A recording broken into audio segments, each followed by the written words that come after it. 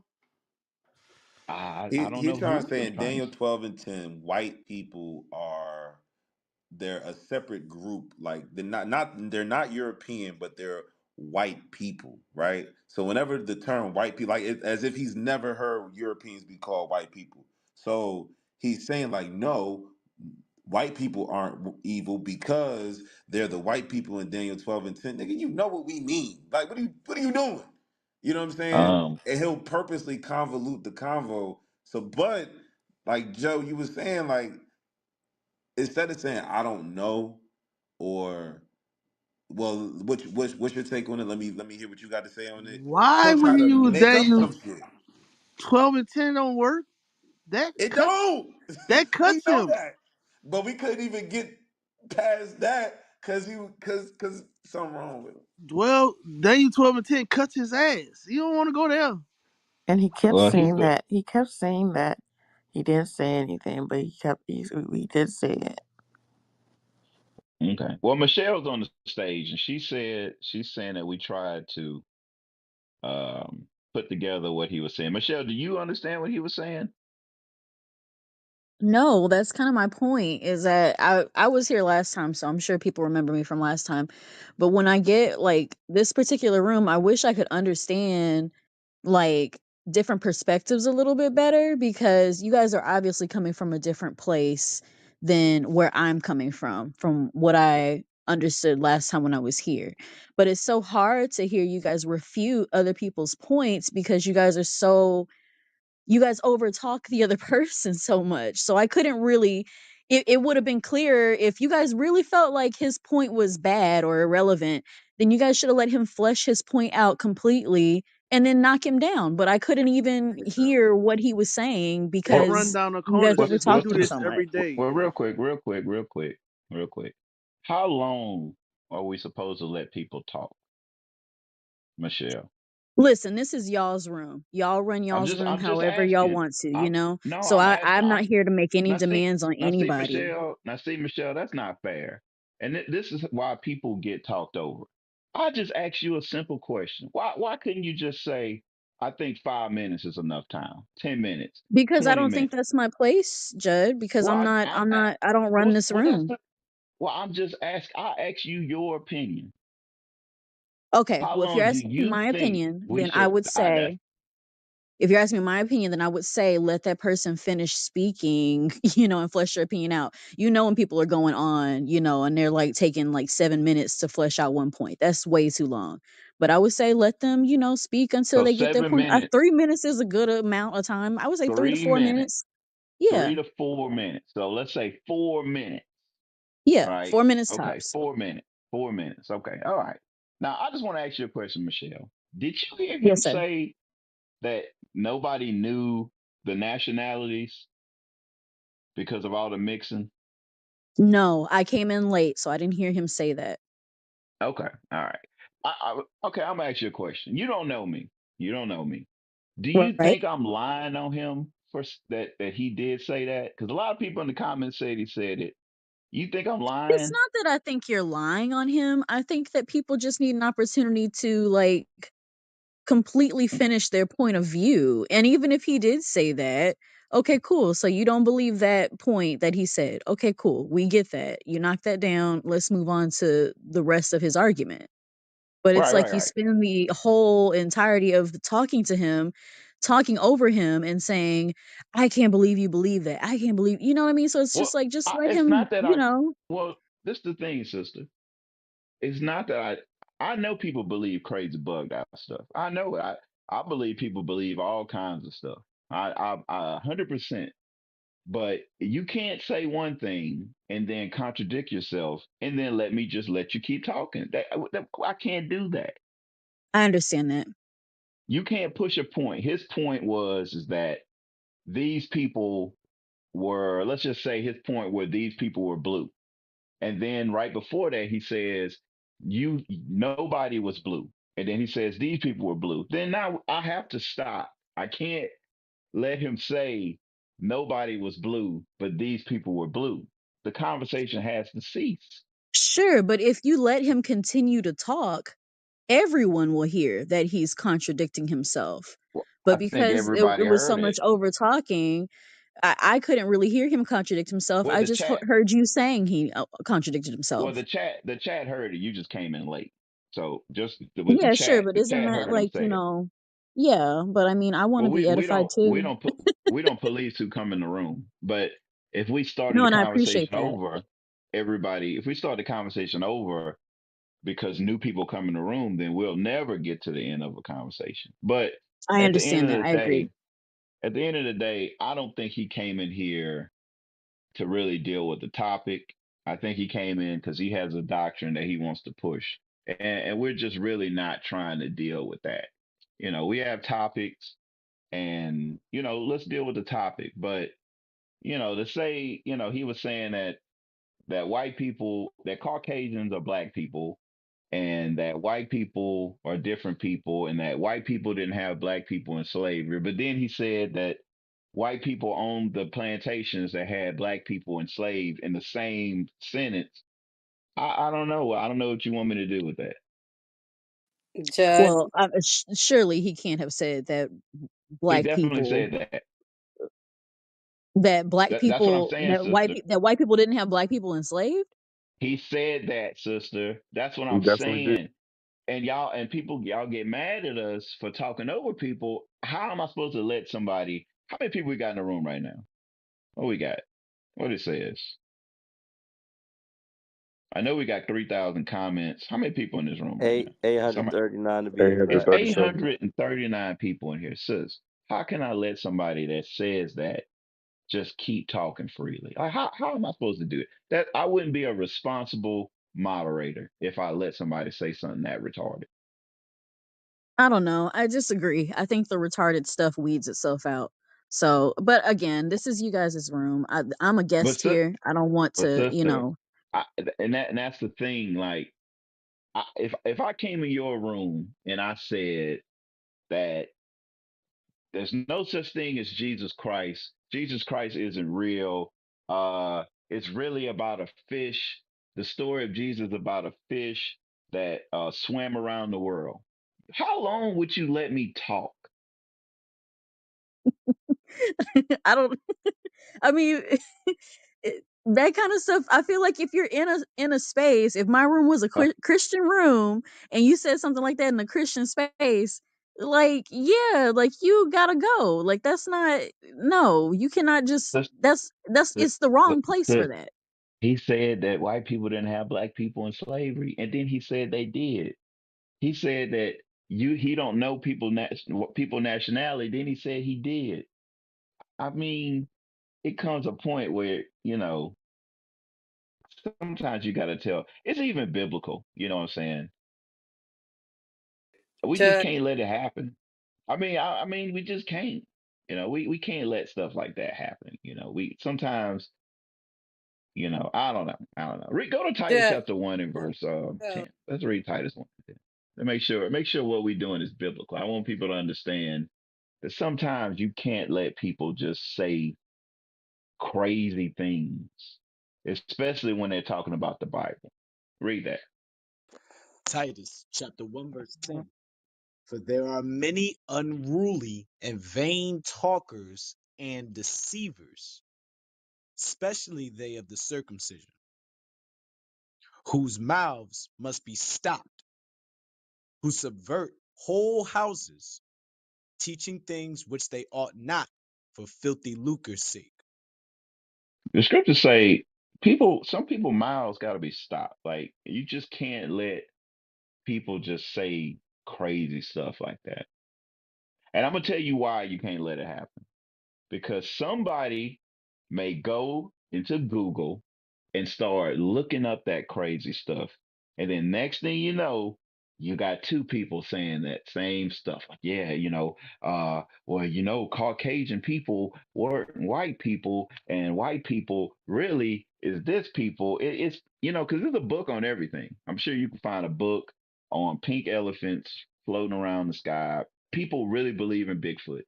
I mean, you can find books, stuff on the internet on anything. You let people start spewing that stuff, people start listening to it and going and looking it up, and it's your fault if you let it happen in your room for not being a responsible moderator. I'm just saying. I mean, Well, I you Judge, can't respect let that. people contradict themselves. You not like that. That's crazy. And you even was like, "There's no way he said that," and I'm like, "But he did say that. He Right. definitely So said yeah, so I it." want to be really, mindful. I just couldn't hear his point because, I guess at that point that's when you had decided, okay, this cannot go on longer. So I came in at the I tail was end when asking you him. made that decision. Well, I asked him straightforward questions. I mean, he just couldn't answer them because he would have been contradiction what he just said. So he didn't want to. He wanted to run. He had a doctrine he wanted to push, and that's we don't do that here. If you got a doctrine you want to teach the people, then open up your own room and call it the white people didn't have people in slavery topic, and go teach it. I can't let you spew your doctrine here. That's not. We're not doing that here. We may have a night when we want to do that, but that's just not tonight. Judd, I listened for 10 minutes straight and I still don't have not one single or complete thought. So his doctrine is incomplete. You're not being fair, Sis Michelle. You probably was in here. Well, she came in late. She No, came in late. I'm not Let's be being let's be fair. unfair. She came. She I came. She had came in late, something to say and and I Judd think explained it. yeah, and I think Sister Michelle. I mean, I think Sister Michelle. She may. I don't know. I don't know what Sister Michelle believes in. What do you believe in, Sister Michelle? Oh no, Oh, I'm not doing this Bigfoot. tonight with y'all, Judd. What you Wow. mean? Y'all I'm trying cooked to. me last time I was here. I'm here to listen tonight. What you mean we cooked you? What? I don't remember. I can't This is remember who Cal. that gentleman was that I spoke with last time, but It was I had You a believe in the similar it was Bible, it though, was right? experience. it was me. You believe in the Bible, though, right? I do, yes, sir. You believe in Jesus. I do, yes, sir. You believe we got to keep the commandments and have faith in Jesus Christ. Okay, so that's where we get a little tricky. I do not believe that we need to keep all of the commandments as listed in like Deuteronomy and Leviticus and stuff. I believe that Jesus was the fulfillment of most of those commandments, but I Cal. do believe that Okay. we do need to like certain things still exist, like love your neighbor, and in loving your neighbor, that means we don't kill, we don't steal, we don't covet, those type of Well, things. So of course, what those are in the commandments commandments. don't we have to keep? Like I think name like one. Just name one. um so like anything like to do with like sacrifices, like Okay. atoning for sins. We believe that too. That's what Jesus Christ. We believe that's why he died as being the sacrifice, and we can go to scriptures to solidify that, like Okay, yeah, Hebrews so I 9, agree with Hebrews it. 10. So we believe that. What about homosexuality? I believe that's a sin. Okay, you believe that's a sin. What about bestiality? Absolutely a sin and abomination. Okay, all right. What about let's see, dress code? I believe that women should dress modestly. Okay. What about dietary laws? I don't believe there are any dietary laws that we need to follow. Okay. All right. What about keeping the Sabbath day? I believe God wants us to keep the Sabbath. Absolutely. Okay. The way it's lined out in the Bible? For me, I believe that the Sabbath is like not working on your Sabbath day. I know in this room we may differ on what Sabbath, what day of the week we observe Sabbath, but I know that God doesn't want us to work on the Sabbath day, just like how He rested during creation. He rested. Um, yeah, I mean, I think that the Sabbath. I guess I believe the Sabbath is something that is a little bit more like or less defined. I don't think that it has strict definitions on it. But it is scriptures in the Bible that says you're not supposed to work, you're not supposed to cook, you're not supposed to buy, sell. Right. Yeah. So I can agree with that. Yeah. So like now I guess like I don't know the scripture about cooking, but I do know like the one like I have heard that you're not supposed to buy or sell on the Sabbath. But like I do have friends that don't cook on Sundays either. So Okay. Now, I'm sure I can go through a lot of different scriptures that you'll say yes and no on, right? Where sure. where would you say like the dietary law? Where would you go because it was a dietary law before Moses, right? It was clean and Okay. unclean animals before Moses. Do you believe that? I believe you, but I'm not sure what scripture it would be in. Let me grab my Let's Bible. let's get let's get that in Genesis real quick. Genesis, I think it's a 9. Yes, sir.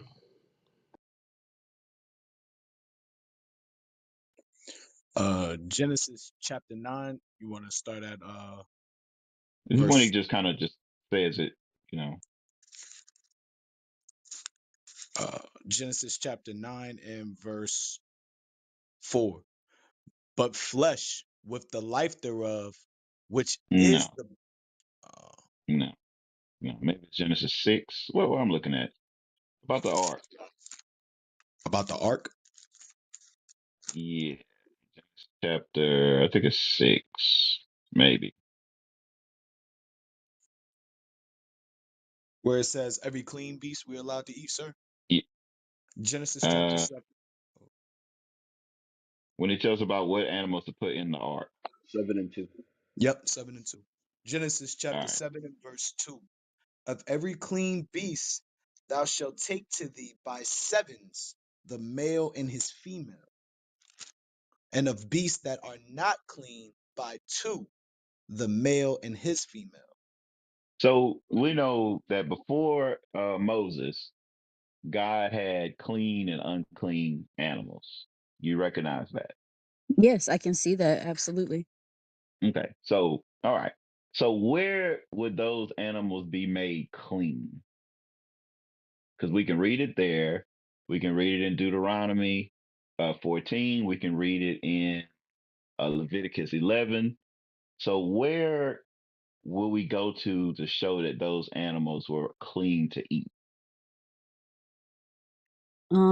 Okay, I'm trying to understand what you're saying. So like Well, where they were. would we So find scripture? in the Hmm. beginning, they were.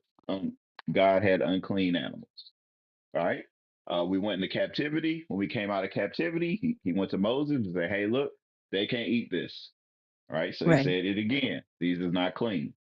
So after that, where can we go to find the transition to where God said, "Okay, it's okay," or Jesus said, "It's okay to eat these foods." I know there's a verse. Can you give me a second to find it? Give me just a minute. Yeah, yeah, yeah. Thank you.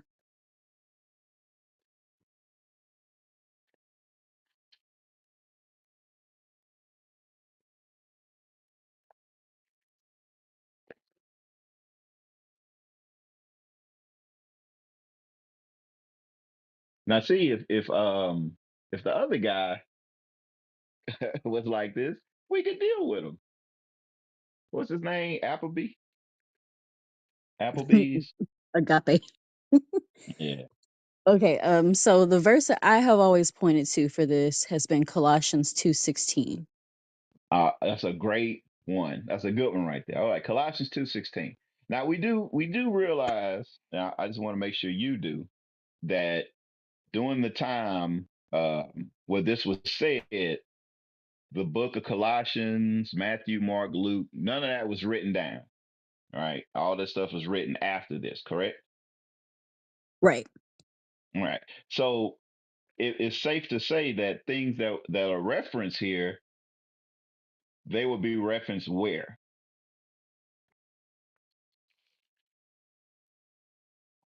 I'm sorry, I don't understand. Like if we're talking about laws and stuff like that, or as it is written, different things like that. What would they always be referencing? What would the laws be referencing? No, what would be here? What would Paul, when Paul was talking, what would he reference? He'd be referencing Christ, right? Well, Because that's like in Colossians, he's talking about wh- Christ and being the reason why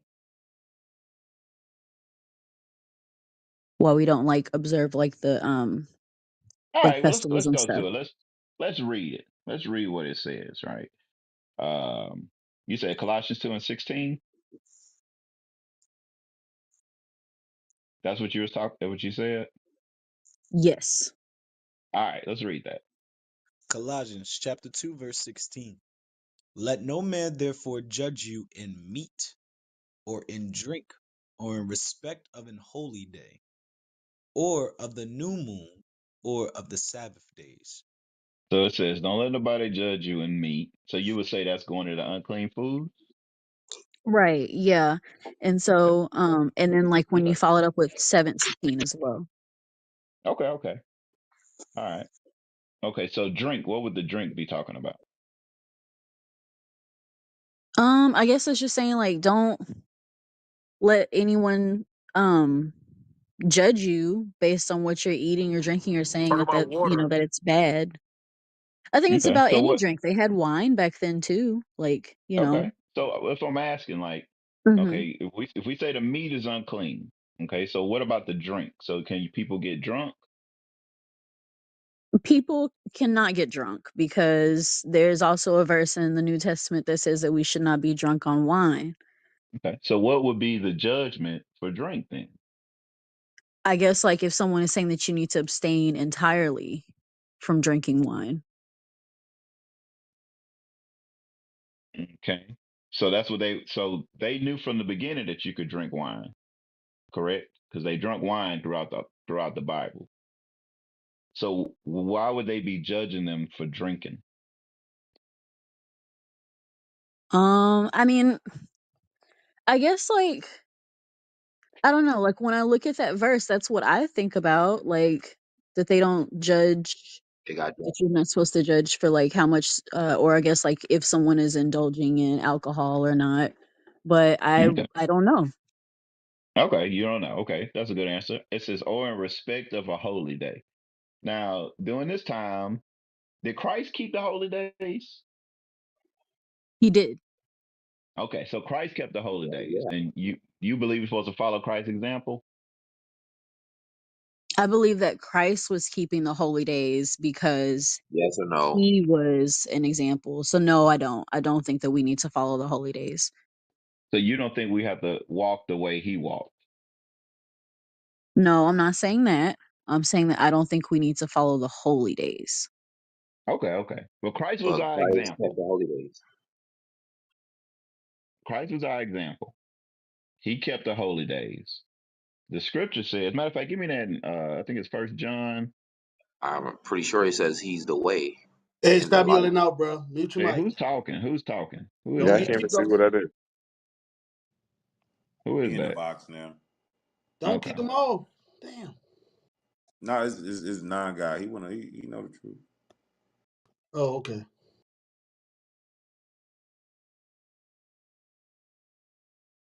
I'm Oh, sorry, my you said bad. First John. First, yeah, First John. I think it's two, right? First John 2, and you know what I'm talking about. The one that we should walk as he walked.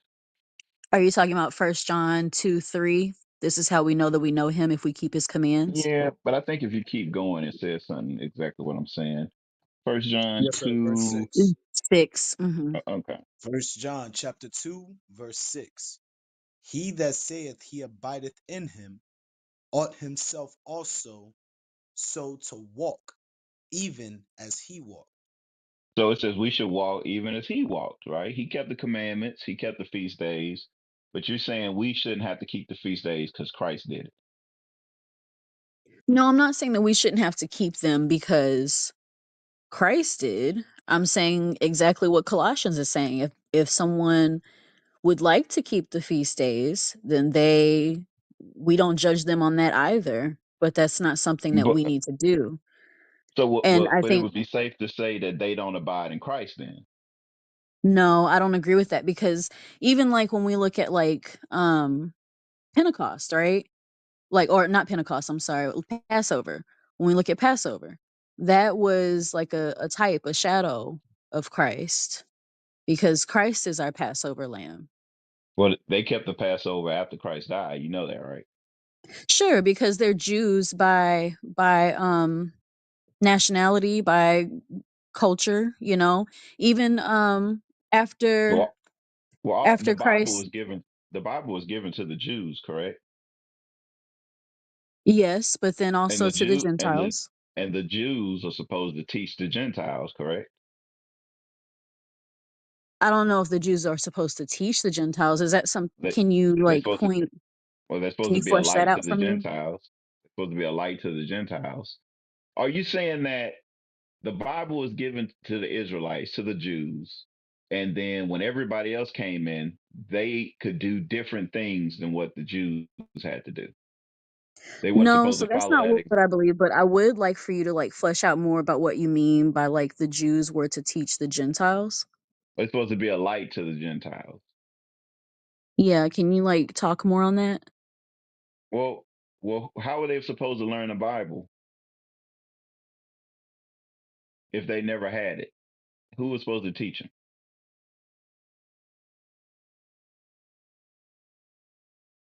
I guess I don't understand that question because the Bible didn't exist at that time.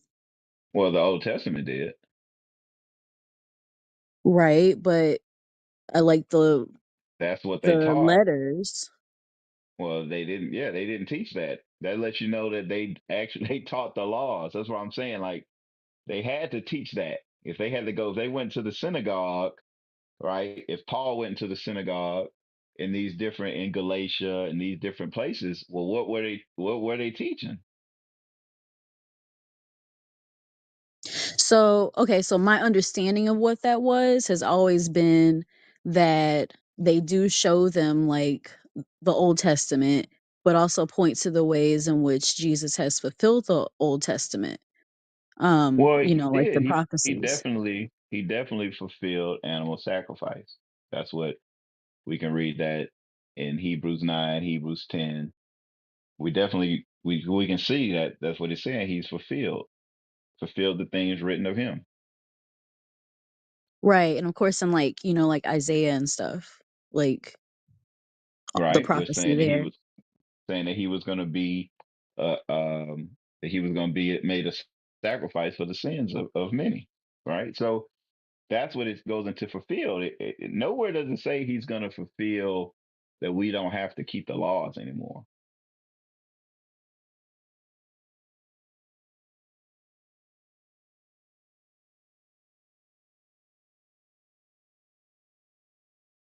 Right? I'm sorry, I was relocating. I'm sorry. Can you say your last point one more time?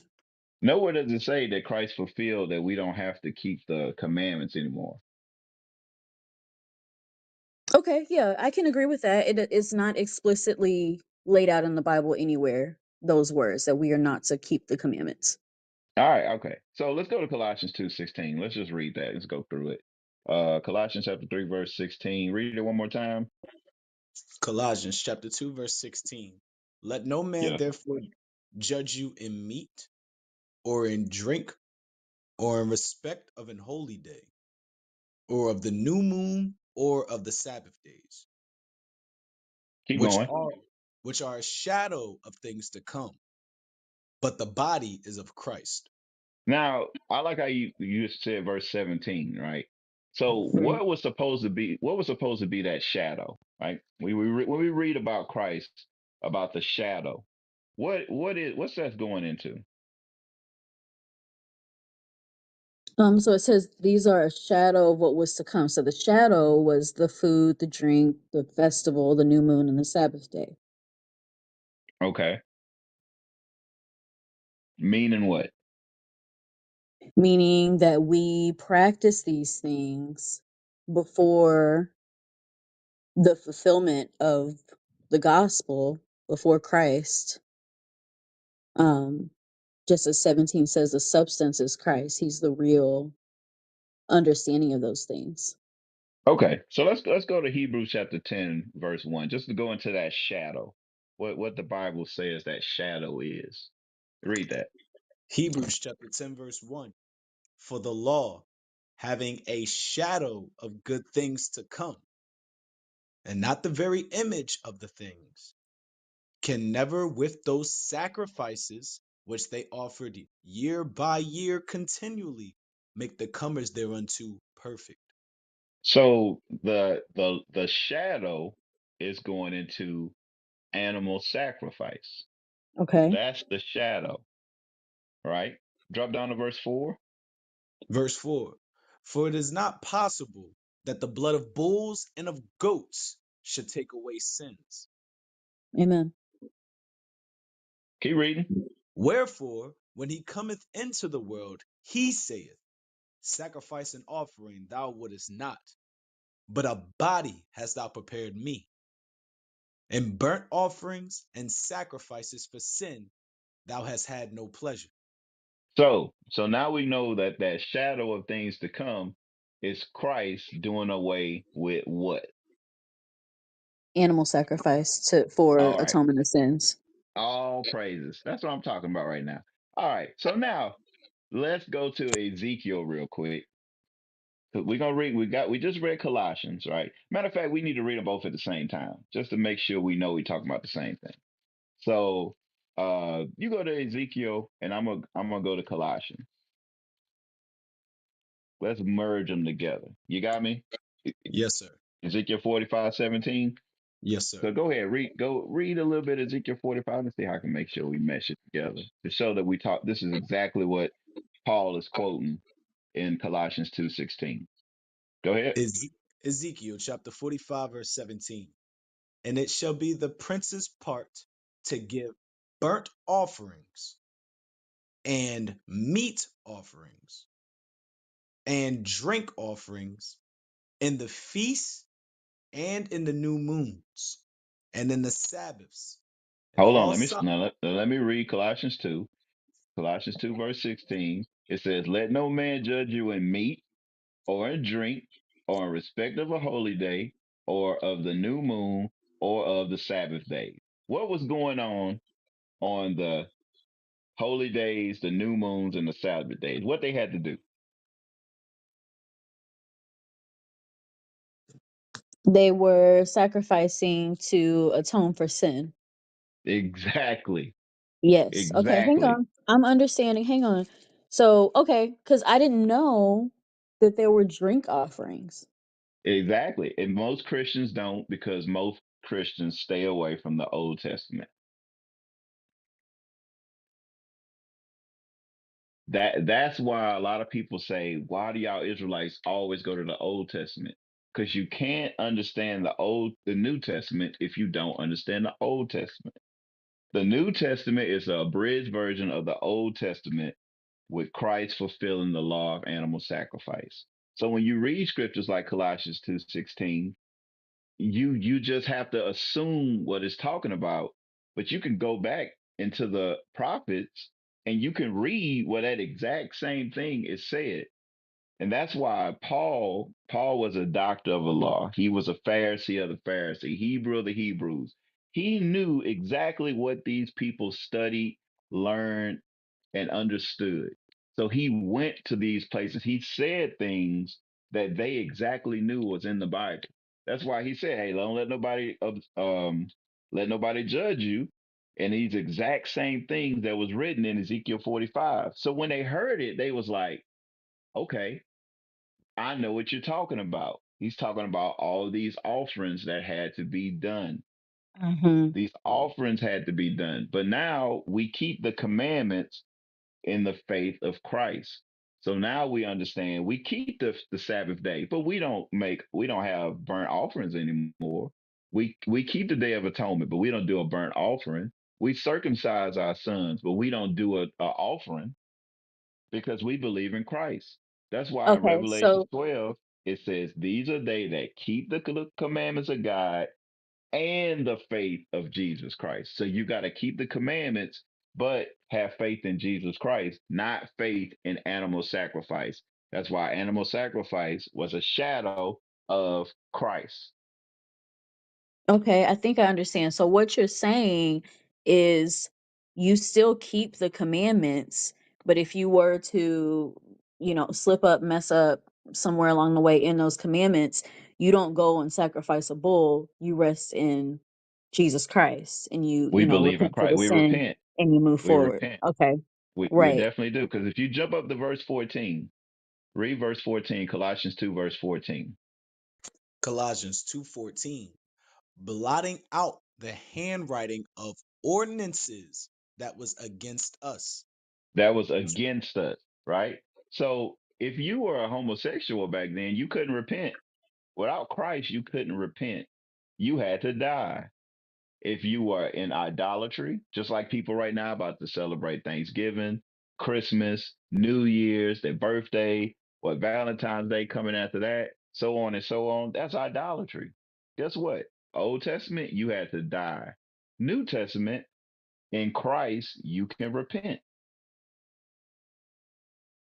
Christ is not giving anybody license to go against the Father. Why would he why that don't make any sense? And that's why when you read Luke 24, matter of fact, read that in Luke 24, Luke 24, verse 44, which brings us right into the book of Acts. Uh, I think it's what I want, 44 or 48. Where it says that he fulfilled all things must be fulfilled. Yeah, Starting yeah, there. yeah. Yes, sir. 44. Luke chapter 24, verse 44. And he said unto them, these are the words which I spake unto you while I was yet with you, that all things must be fulfilled, which were written in the law of Moses, and in the prophets, and in the Psalms concerning me. Concerning me. It didn't say uh, that these laws have been fulfilled. It said the things that's written in there concerning him had to be fulfilled. Like Deuteronomy 18, somebody's going to be raised up from among your brethren, right? Isaiah 53, Psalms 22. These things had to be fulfilled about him, not thou shalt not kill, thou shalt not steal, thou shalt not eat, don't eat pork, shrimp, crab, lobster. That stuff, he didn't fulfill that. He fulfilled sacrifice. He was that unspotted lamb that was made a sacrifice for our sins, not a sacrifice so we can sin. That makes so much sense because I have not been able to find um like the line of demarcation for what we are supposed to continue to follow versus what we are not supposed to continue to follow. Like I've always been told that it's the 10 commandments, but this makes a lot of sense as to like Right. where the line of demarcation is and why it's there. Because the funny thing about the Ten Commandments, which I always ask people, is that he didn't stop at 10 because that's what he wanted us to just do. He stopped at 10 because the people were afraid. The people were afraid and they said, God, hey Moses, let God tell you this and then you tell us. So after Exodus 20 and whatever that verse is that where it stops at, he keeps giving them commandments. He keeps giving them commandments. So it's not like these are the ones um these are the only the commandments. He keeps giving them. The people get scared. They said, well, as a matter of fact, verse 19, it says, and they said unto Moses, speak thou with us, and we will hear, but let not God speak with us, lest we die. And Moses said unto the people, fear not, for God has come to prove you, and that his fear may be before your faces, that you sin not. And the people stood afar off, and Moses drew nigh unto the thick darkness where God was. And the Lord said unto Moses, thus thou shalt say unto the children of Israel, ye have seen that I have talked with you from heaven. Ye shall not make with me gods of silver, neither shall you make. So he keeps going into commandments. Then you go to the next chapter, it goes into commandments. And then you just go throughout all these books, and he's still teaching commandments. You think Moses just made these up? Right. No. The God spoke to him and told them to tell the people to do this. So, and that's the reason why you will have trouble finding, like you said, the demarcation line of what you should and shouldn't do is because it's not in there. But you can find scriptures that say don't sacrifice anymore. Right. You can find those scriptures, but you can't find a scripture that says it's okay to eat pork. It's okay to for women to wear pants. It's okay for men to shave their head and to shave their beard. You can't find those scriptures. because we still have to keep those commandments, or that you don't have to keep the Sabbath day, or that you don't have to keep the Day of Atonement, or that you don't have to circumcise your kids anymore. You can't find those scriptures, but you got to have an open mind to say maybe I don't know what the Bible was actually saying. Because one thing we do know, go to Second Peter chapter 3 verse 15. One thing we definitely know, that the chief apostle said this about Paul. Read that. 2 Peter chapter 3 verse 15. An account that the long suffering of our Lord is salvation, even as our beloved brother Paul also according to the wisdom given unto him hath written unto you, as also in all his epistles, speaking in them of these things, in which are some things hard to be understood, which they that are unlearned and unstable wrest, as they do also the other scriptures unto their own destruction. So he letting you know Paul's writings are going to be hard. He wrote during the time of Rome, where you couldn't speak against Rome. He had to say things certain ways. He talked to people that knew the law. He was speaking to, most of his letters, he was dealing with the Pharisees, to where he had to take them back to into the Bible, into the prophets, and be able to let them understand that, hey, look, this is in the Bible.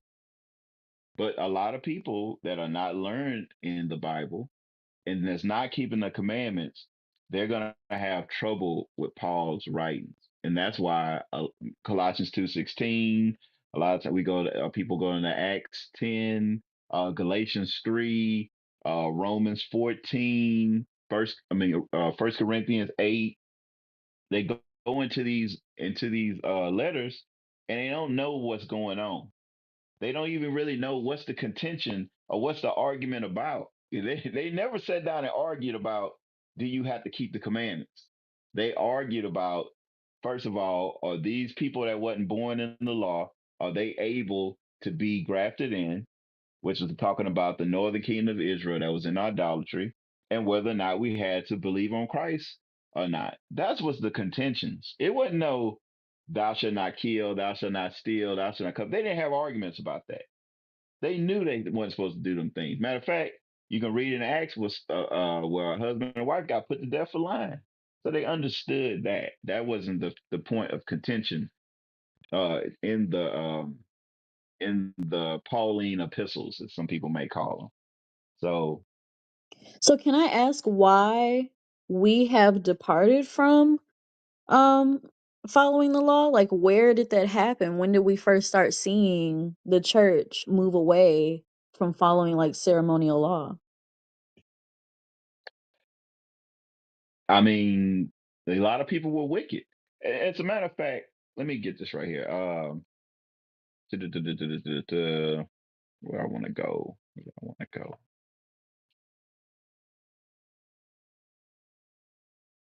Got a lot of places I can't go.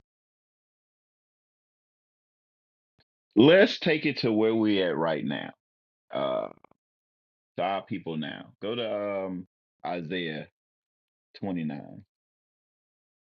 Because even throughout the Bible, you can read, like the brother wanted to go to Judges. Even in Judges, you can see how people kept the commandments, stopped keeping the commandments, went into slavery. He sent a judge, but then to keep the commandments again. So throughout the whole book, it was keep the commandments, don't keep the commandments, keep the commandments, don't keep the commandments. This was going on, right? But let's deal with us where we're at right now, right? Isaiah 29.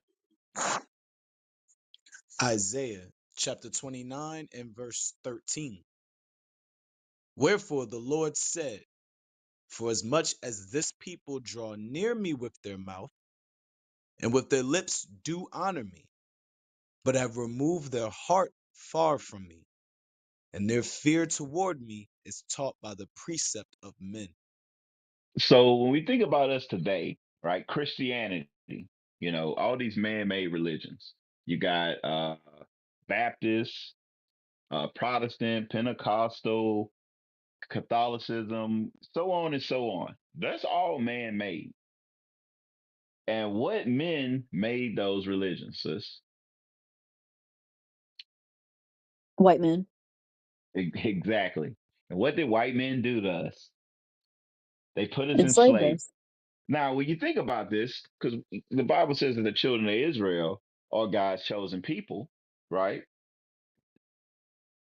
When you come into power over a group of people, do you want to tell them how great they are and how chosen they are, or do you take that away from them? No, absolutely not. You bet you definitely do. You hide that from them. Go to Job 9:24. You do everything you can do to hide it, even with something so simple as what does Jesus Christ look like? What did the prophets look like? Right? What do these people look like? What does God look like? Job 9:24. Job chapter 9, verse 24. The earth is given into the hand of the wicked. He covereth the faces of the judges thereof. If not, where and who is he? So the scripture goes into how the wicked covered the faces of the judges and they run the world. So who told us that Jesus Christ was a white person? Another white person. And so what does the Bible call them? Here, Yes, a yes. judge. No, no. He said he covered the faces of the judges. It says the earth is given into Okay, the so it hands says of the who? earth is handed over to the wicked. So God calls the people who did that to us what? Wicked. So these wicked people are the ones that push that religion on us because of our disobedience. Because even back then we made a promise, book of Exodus, we made a promise, we made an agreement that we was going to keep the commandments. And he said, if you don't keep the commandments, I'm gonna put you through some curses. So that's what we're dealing with right now. So our main focus is to let our people know who they are according to the Bible and what they must do. If from our disobedience to God, right, it's the reason why we're in this predicament. What must we do to get out of it?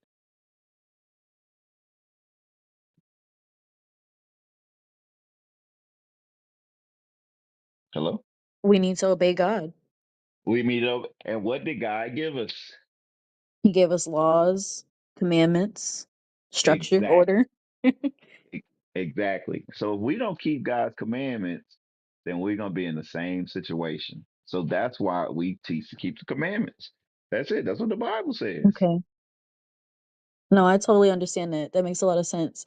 I guess like where I get kind of like hung up is, does that mean that like white people will not be saved? Nah, you're not gonna be saved. A lot of people ain't gonna be saved. I mean, ungodly Israelites ain't gonna be saved. I mean, you say that like it's like a real bad thing. You know, like white people don't think. I mean, let's just keep it a buck. You think white Christians think that Arabs are gonna be saved? Not Muslims. Well, okay. So, do you think they don't think Muslims gonna be saved? No. And I guess I No, see they what don't. your point is like Yeah, that but when Christianity you say in its white people, essence has always been like you have to meet a exactly, certain requirement.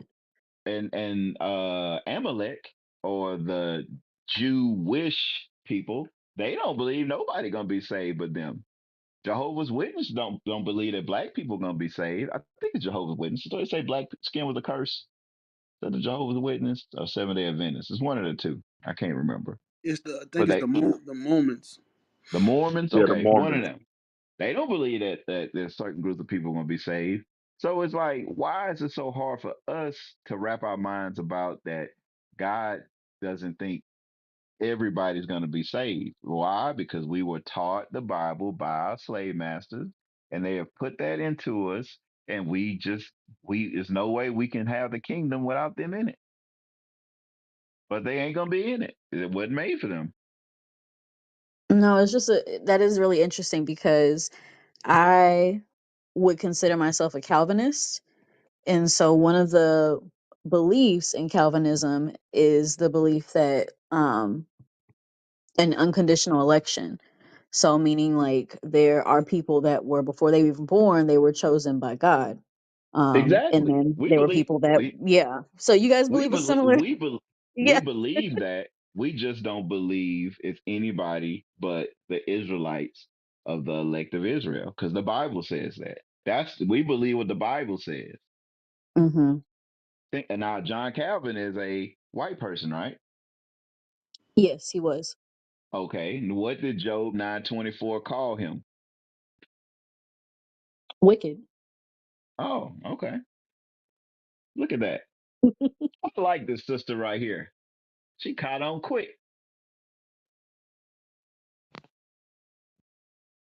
All praises. She did catch it.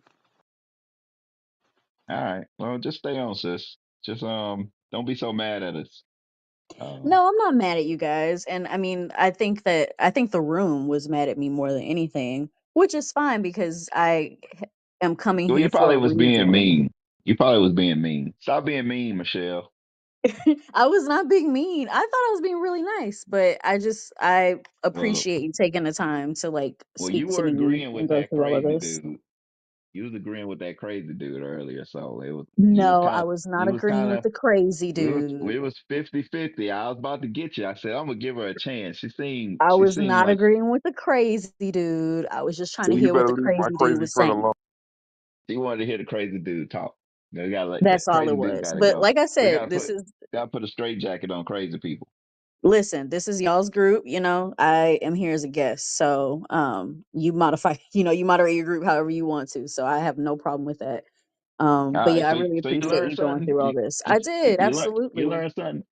I All really right. did. I really did. And this is something I'll definitely have to chew on more and really like contemplate how it pertains to my everyday life. Yeah, super, super interesting. Thank you so much. Right. You start with the Sabbath day. Keep the Sabbath day. Hmm.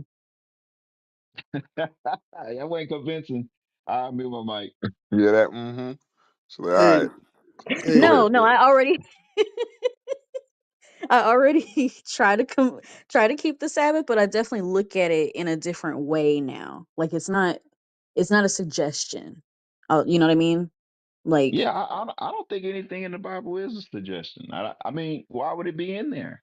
I mean, right, it's like, hey, you could do this if you want to. You don't have to though. It's like, well, what are we wasting pages for? You right, know.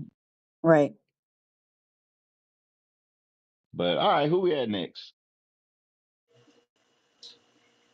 I Sorry, think we y'all. It's had. I'm been a ready when long you time. are. What you mean you ready when we are? We got a couple people, Juju, but I don't know if you spoke yet. So maybe we jump back to you. Can you have I something? haven't. I just wanted to go to one scripture, Man, let it but roll, man. we can move on. We don't pass all that. Yep, yep, Right. You yep, gonna y'all stop it. yeah. I was gonna do that. All right, let's go to Juju. Shalom, Most High in Christ bless everyone. Yeah, I was up here for a while. That's why I kind of finally jumped in. I had to endure everything since the beginning. So, I back to the topic. I personally know I don't think that we're racist, but from a lot of what everyone was talking about in the beginning, I can see how some would feel that way. And to the story, and getting straight to it, for me, it was implied that I was a nigger by a lawyer in a court. So that for me was, and that was in California.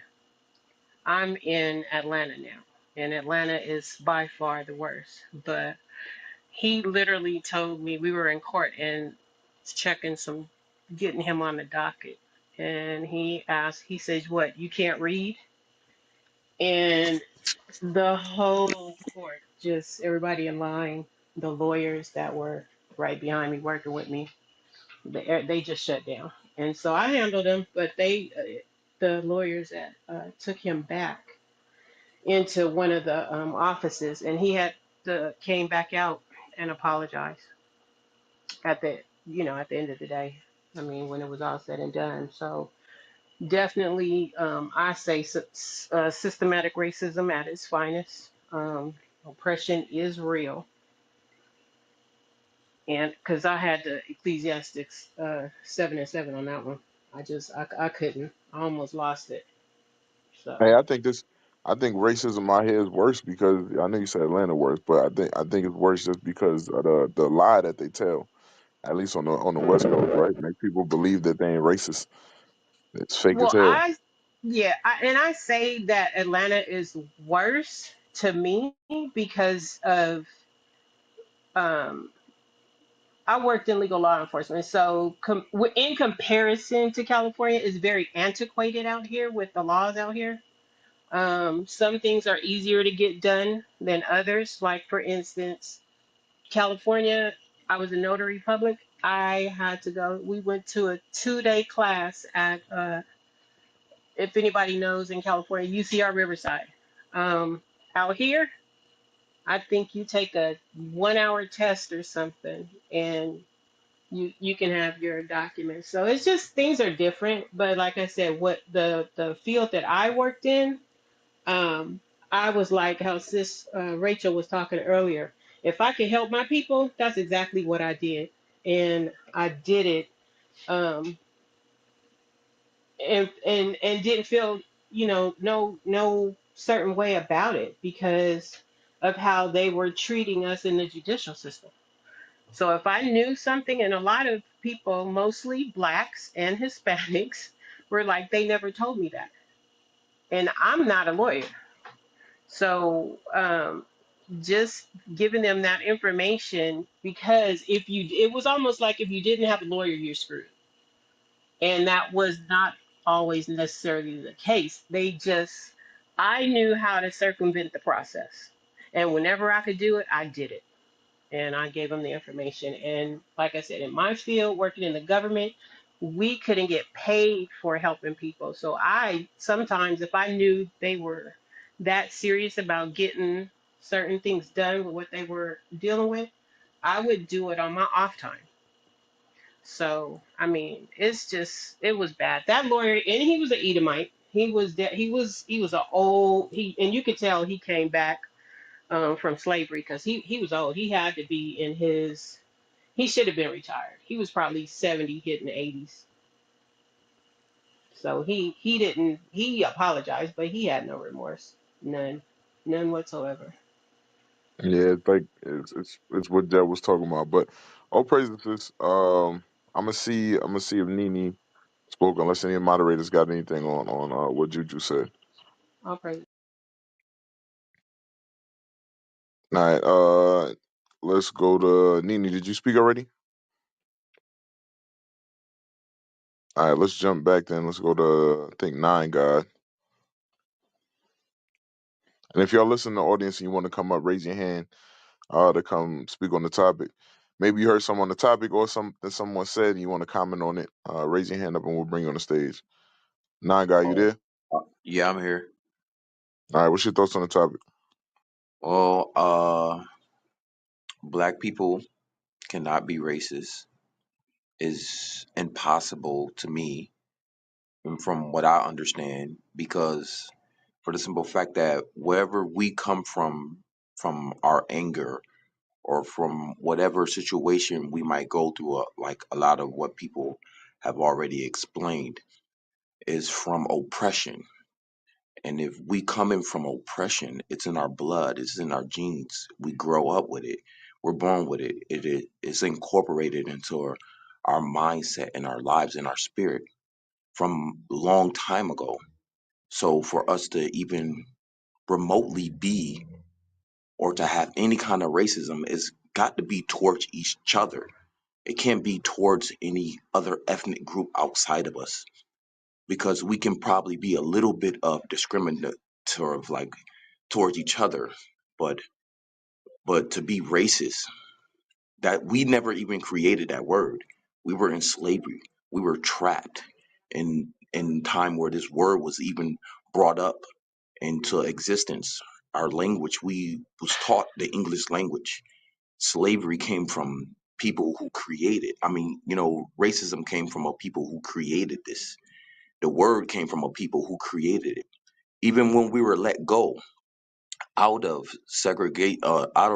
slavery, when we was let go out of slavery, we still try to have a relationship with the people who hated us and always hated us secretly after they burnt us, beat us, rape, rob, murder our kids, our women, and all of these things that they did. And we still try to have a relationship with us. We still try to have a relationship with them. And you have Martin Luther King. I never seen a Caucasian Martin Luther King after Caucasian people murdered Martin Luther King.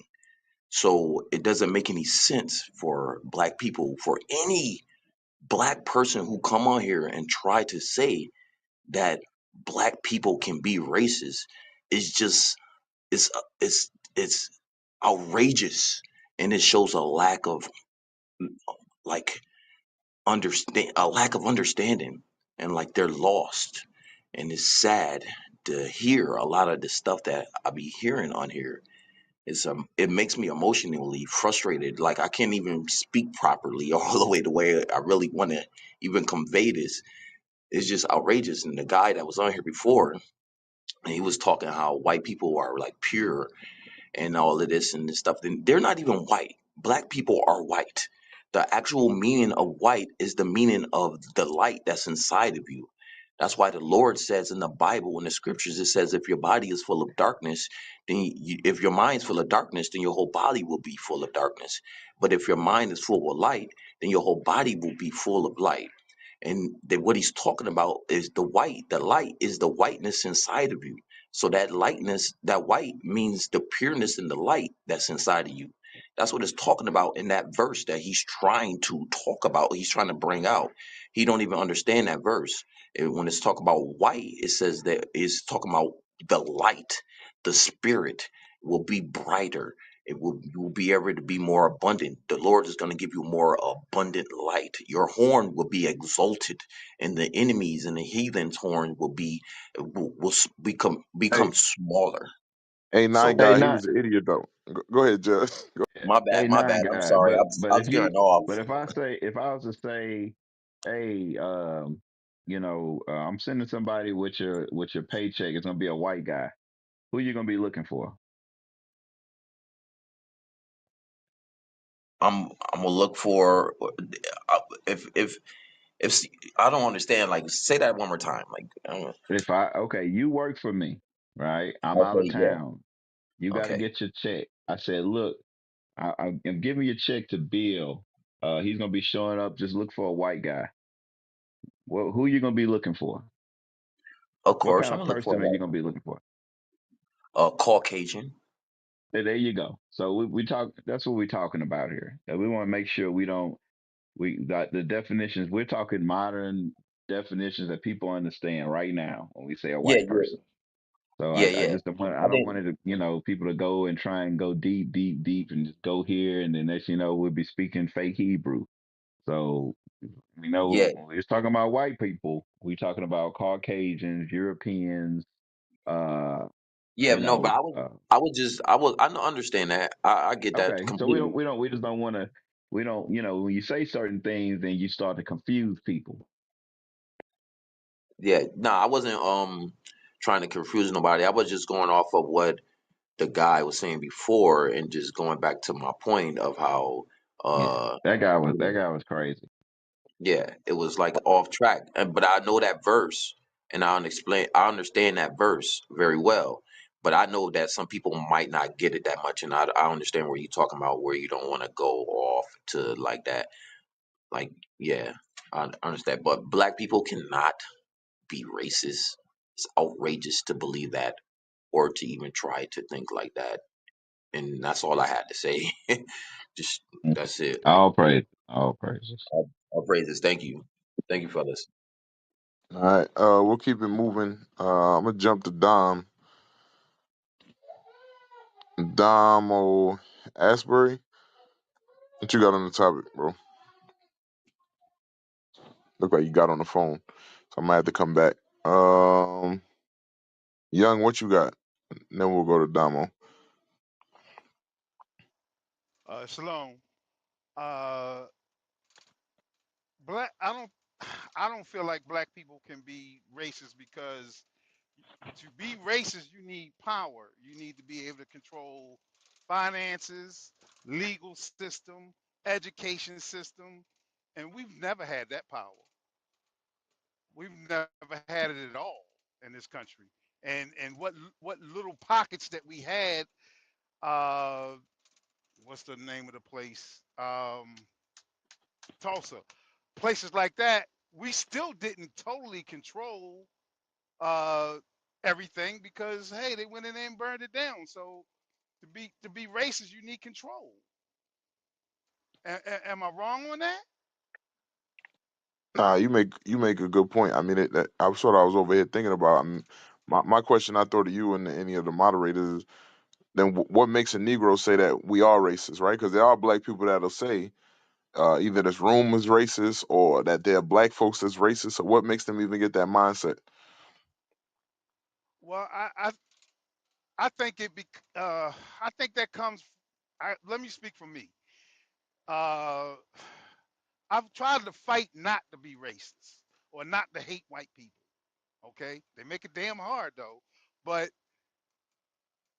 I think that comes from the way we've been treated and continue to be treated. You know, I don't, and I still don't think that equates to racism because we still don't have the control to enforce it on white people like they enforce it on us. Do you Does that think make there's an sense? issue with? Yeah, I hear you. Do you think there's an issue with hating being bullied? Say that again. Do you think there's an issue with people hating being bullied? Right. Yeah, That's a yeah, big thing, right? People hate yeah. being bullied, right? Or they hate bullies, right? Right. So when you look at our people, were we bullied? Oh Were we hell taken yeah. advantage of? Yeah. Don't you find that contradictory that, that we have to justify our anger with being, subjugated to oppression and being put Right. on the bottom of society, but when a bully, right, whoops on a little child in school, there's a stop the bullying movement, right, Right. all over the world. So to me, it's interesting that we always feel that need to be like, hey man, I can't necessarily say I have an issue with the way white people treated my people in this country.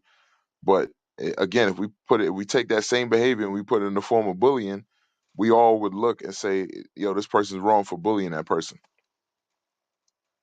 I totally agree with that. That makes a lot of sense. Yeah, that makes a lot of sense because saying that black people and I've been I've been accused of being a racist on the job before. Uh, that's how they used to describe me. Yo, Young he's a racist. He don't like white people, which is not true. Which is not true. I don't have any hatred towards white folk, but I don't trust them. You know, I don't trust them and I don't really like them, but I don't have hatred for them. And now that I've learned more about this truth, I understand to leave the hate to the Most High. And He gonna take care of it. You know, and I all I gotta do is focus on the laws, statutes, and commandments, and He'll take care of the hate part. That's the way I Hey, see it. hey, real quick. Hey, don't kick unruly B boss. Don't kick her. Don't delete her comments. Just don't nobody respond to her. If you respond to her, then I'm gonna delete you. But let her stay. Let her stay and let her learn. That's Mother Nature. So don't kick her out the room. Let her learn. Just don't nobody talk to her. Let her talk to herself. So I'm talking to the moderators. Yes, Let her yes, talk sir. to herself. Don't kick her. Don't delete a comment. Just let her talk to herself. And maybe some of the crazy stuff she say we can use it, and we can bring content to the room. We can use people like her. But she let her learn. Let her learn a little something. But hey, but look, it ain't nothing wrong with not liking people. I mean, it's what it is. I mean, ain't nothing wrong with that. Look. What we're letting you know that you not liking white people will not stop them for from going on vacation in the apps for a month. Right. It's not gonna stop them. You can hate everything about white people all you want, but guess what? They still control the world. Like, Mm, so your hatred does not equal oppression. right. When hatred or prejudice equals oppression, that's racism. Absolutely. But you can hate white people all you want. I mean, if you want to. I mean, God hate them. I mean, like, it is what it is. He told us don't trust them. It is what it is. Never trust your enemy. So you can hate them if you want to. We don't teach that because we supposed to be worried about us. We ain't got time to be worried about them. Don't trust them. Well, that's what the scriptures say. But your Right. hatred, you can hate them, but just say you did. Just say we said hate white people, right? Even if Okay. we did, that won't equal oppression. We can't oppress people because we don't control the laws. We don't control our own. We don't control the stuff we put in our mouth and our hair. Right. We don't Right. control nothing. So we can hate all we want. We don't control anything. So, I mean, what we gonna do? We gonna what? Stop cooking in their restaurants or whatever? That ain't hatred. That would be us uh building our community. We look at us building our own community as hatred against a other group of people, which doesn't make any sense. Um, Right. it's just smart. That to me, that just sounds like a smart thing to do. Like the Japanese people do it, the Vietnamese people do Yeah, it, they do it the Arabs do it. Nobody has a problem with it. So you until we know, do it. because we're still slaves. We're a Right. commodity. We're a commodity that they did a experiment on and said, you know what? If we let them go, we can make more money off of them. And it was Yeah. like, you ever watch Trading Places? You ever seen that movie? Yeah. Yeah. Well, Yeah.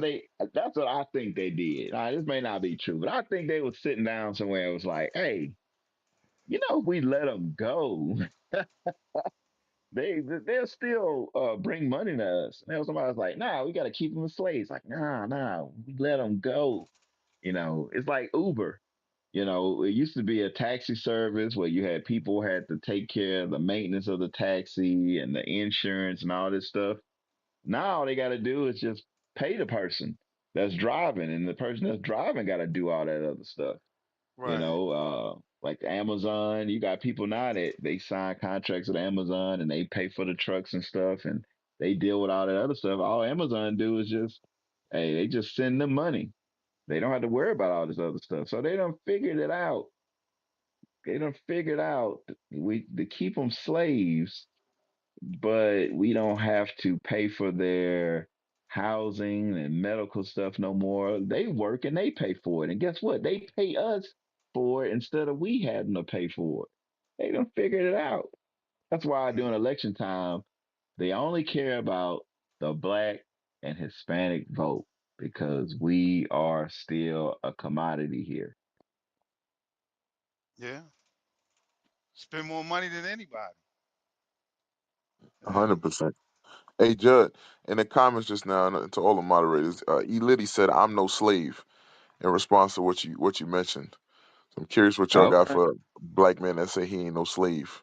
Well, I mean, you could say you're not a slave, but you know, I mean, you don't control the distribution of food in your community. You don't control the flow of water in your community. You don't control your travel in your community. You can't leave the country without permission. Yep. You're a slave. Or Hey, one of Judd. all Hey, things. I understand where Young is coming from because, in fact, we are slaves to whoever said that in the comment, and we do have to control our hatred or our dislike for those who put us in slavery because it could turn into self sabotage. You let's say you hate Edomites to the point where, which are so-called white people, to the point where they may God may put the spirit on them to help you in a situation, but because you're so stupid and your hatred, you're like, nah, I don't want to go to that interview. I don't want that job that I so need. You know, I rather, just because some of our people will get that stupid and just hate Edomites to the point where they're not even going to accept logical help or things that can be done in our slavery if you get what I'm saying. So I understand where Young is coming from. I'm gonna mute my mic on that. All praises. All right, we're gonna keep it moving. Hey, that girl in the comments says she ain't slave. Tell her, do she pay taxes? If you Yeah, that's pay what I'm saying. It's taxes, you're a homeborn slave. right. That's why I'm like, yeah, E Liddy, come up, man. I invited you twice. You could come up on the stage. We can have this discussion. But to say I'm not a slave and you were brought here in slavery, you ain't found a way out of it.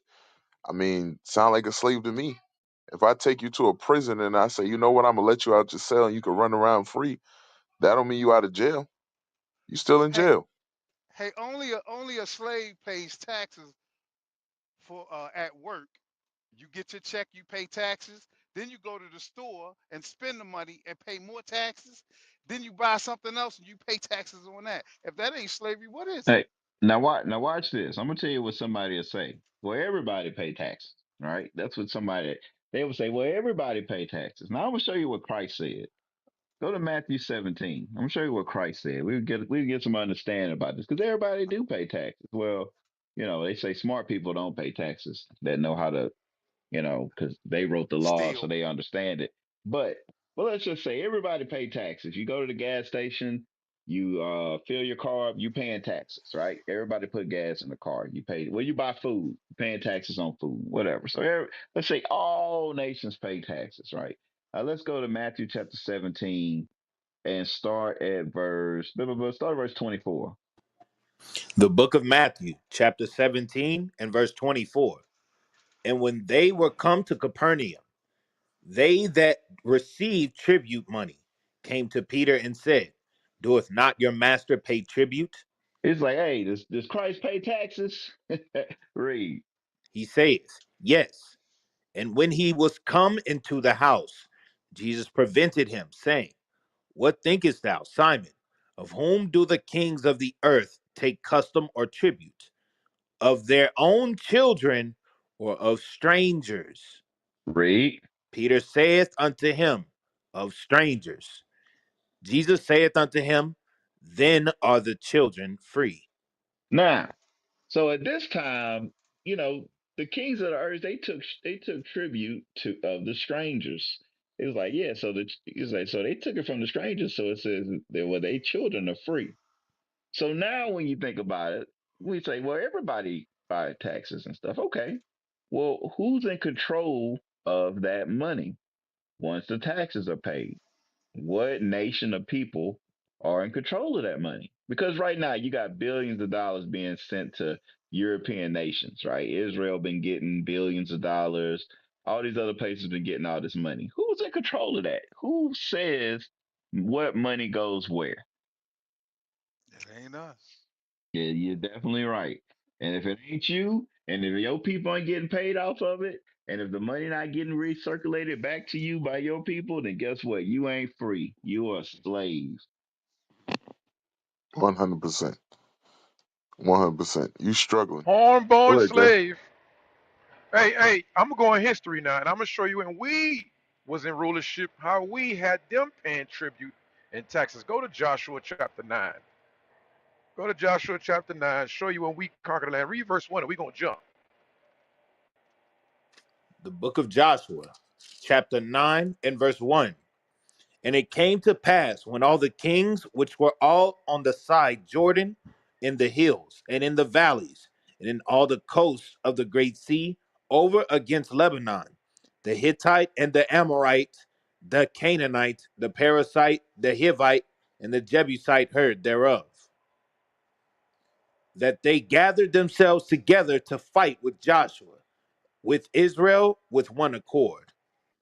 So now here's Joshua. Remember after Moses gave the past, and he gave the charges to Joshua to take over and go inherit the land that God has promised to the children of Israel, that land that flowed with milk and honey. And this is what his charge was. So he was gathering the 12 tribes to go do that. But guess what? All these other nations, Hittite, Jebusites, all these other Hamitic nations came to come up against them to battle with them.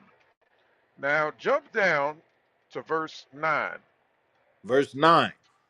And when they said unto him, from a very far country thy servants are come, because Now one of the Hivites here that stayed in Gibeon, they knew the history of how God delivered the children of Israel out of Egypt. Remember, this just took place years prior to, but a lot of nations knew what took place, and one of them was the Hivites, which stayed in Gibeah. They knew that what happened back in Jericho when the wall got destroyed when they marched around 7 times.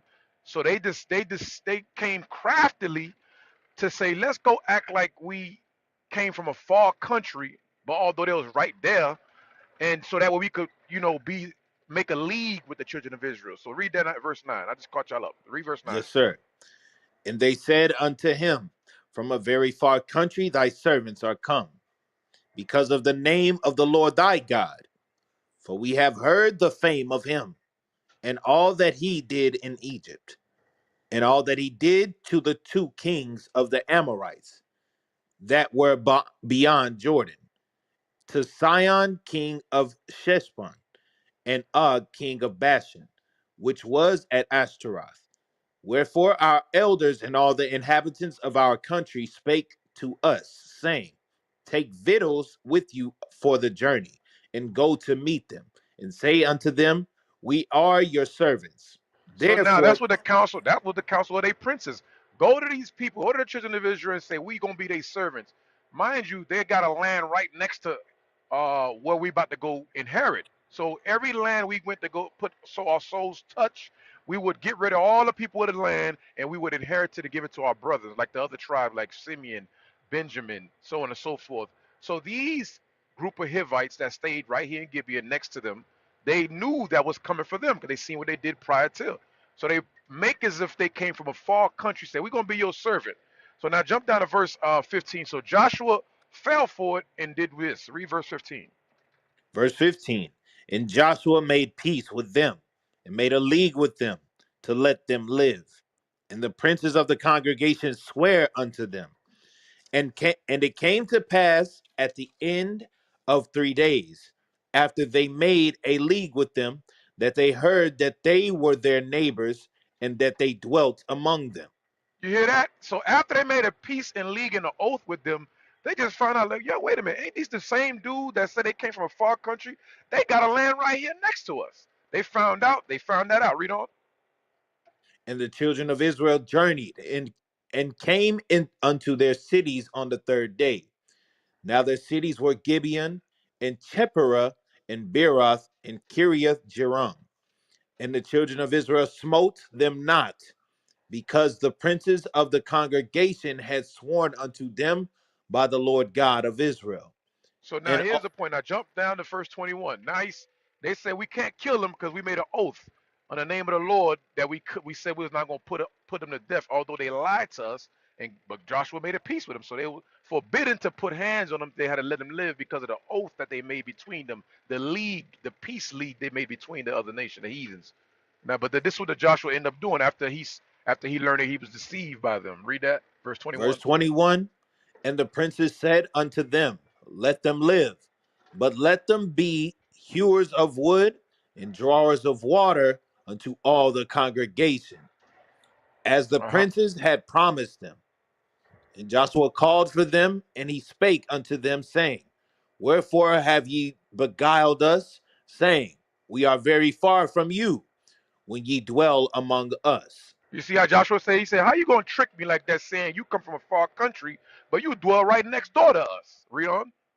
Now therefore ye are cursed, He said, and therefore you curse for doing that. Read on. and there shall none of you be freed from being bondmen, and hewers of wood, and drawers of water, for the Uh-huh. house of my God. And they answered Joshua and said, because it was certainly told thy servants how that the Lord thy God commanded his servant Moses to give you all the land, and to destroy all the inhabitants of the land from before you. Therefore we were sore afraid of our lives because of you. So they explain why they did it. They did it because they didn't want to get put to death. So they say, we'd rather be slaves to y'all than to be put to death and paying tribute. So what I'm showing you here that there is always going to be a hierarchy or a level of status amongst nations.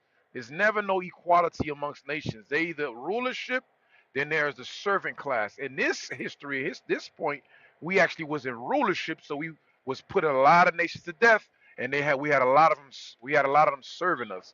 So to be a hewer of wood and what and draws of water, that's talking about slavery, bondmen, bond slaves. So they had to pay tribute. They forever was on our slaves. So as it is today for us under the so-called Caucasian, who God called Esau, we are hewers of wood and drawers of water, paying tribute in captivity. So sister, you are not free. You are a slave. We all are slaves. That's all I got. I mean my mic. Nah, hey, we're gonna try to keep it moving over here. Topic though is, can black people be racist? Remember, you can email us biblicalsmoke@gmail.com. We got the free beginner booklet we can send over to you. Also, we can put you in contact with a school in your area. I think we're gonna go to Chosen next. Chosen, what you got on the topic, or what you got on being a slave? You think you free? What's up, everybody? How do I feel? I think black people can be pretty biased. Am I a slave? I think I'm pretty free for the most part. But there is this thing called the red line. Like somebody said before, I don't think black people can necessarily control that. So yeah, it's pros and it's cons, but we could be pretty biased. I wouldn't say racist, but Okay, when you say I'm pretty free, what I guess what aspects of your life show you freedom? I would say I'm pretty free because like I could do what I want. I don't necessarily work for people. I give out opportunities, so I wouldn't necessarily say, but it's also pros and cons with that in the business world as well. So yeah. So finances Okay. is your So point. you make money. You get paid. You I get paid mean, not money. just financially, because like let's just be realistic, but mentally, spiritually, I could do and whatever I choose to or want to do, as well as you guys can as well. Right. So you get paid money, right? I ask you a question. Um, who controls how much that money is worth?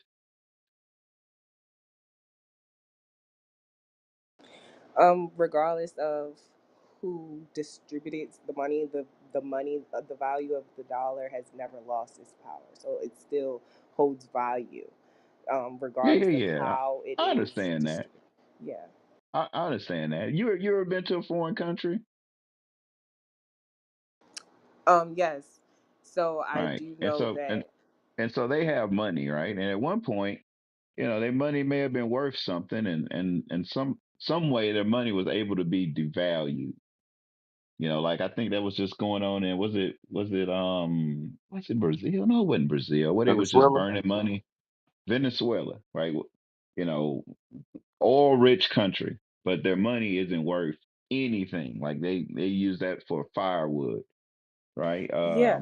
And even today, like a dollar's not really worth what it used to be worth.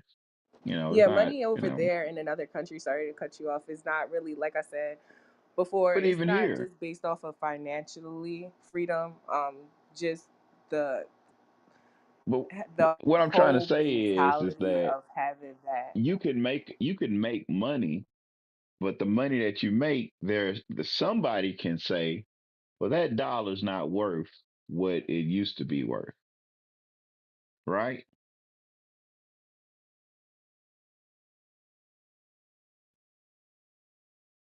You know what inflation is. I'm sure. Well, you sound educated, Yeah, correct.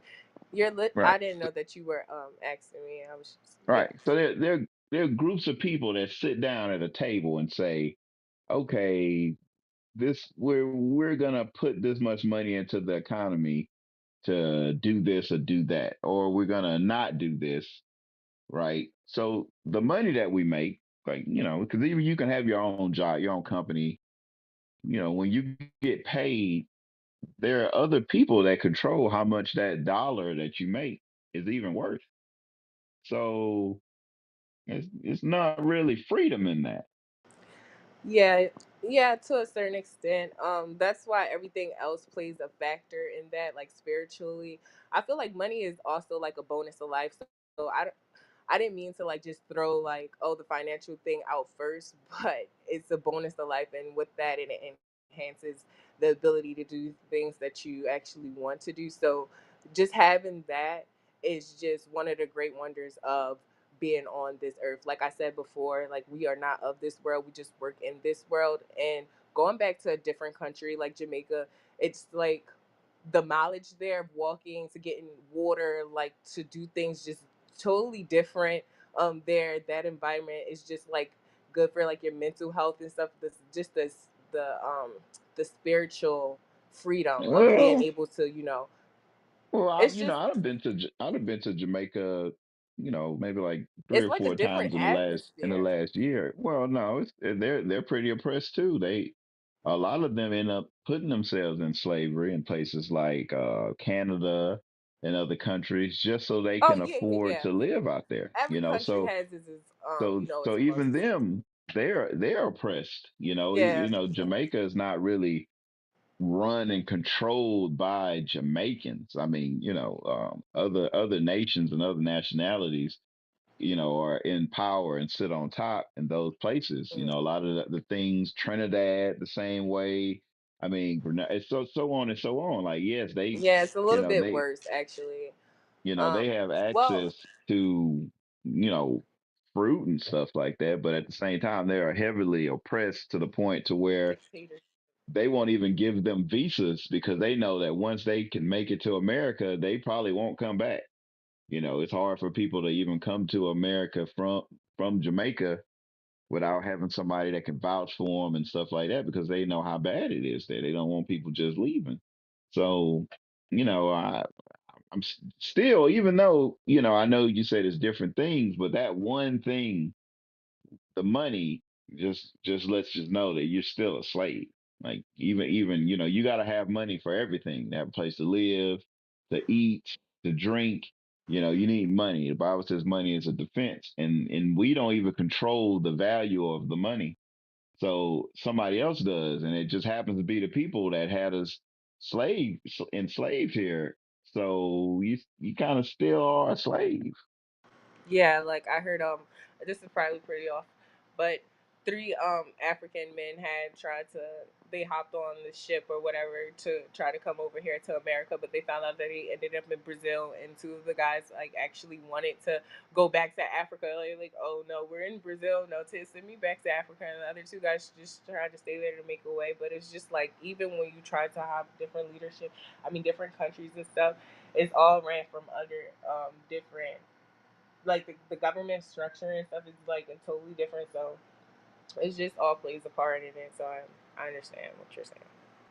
Right. So somebody's somebody's controlling the strings, and we all got strings attached to every part of our um every part every factor of our society and how we move around and how we make do different things, even how we even think. We go to school. That's to me that's the real 12 years a slave. From first grade to graduating. That's why homeschool your kids. But if some people can't do that, they're basically learning lies.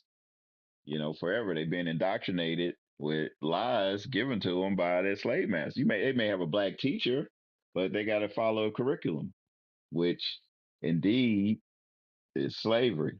We are Yeah, still slaves. yeah, but you have that opportunity to venture off and get books from learn from other different aspects than just school as well. So Oh yeah, you do, but as a kid, if you're not getting homeschooled, if you go to a regular public private schools, that if you don't learn how to read to talk after a certain age, you're not gonna learn.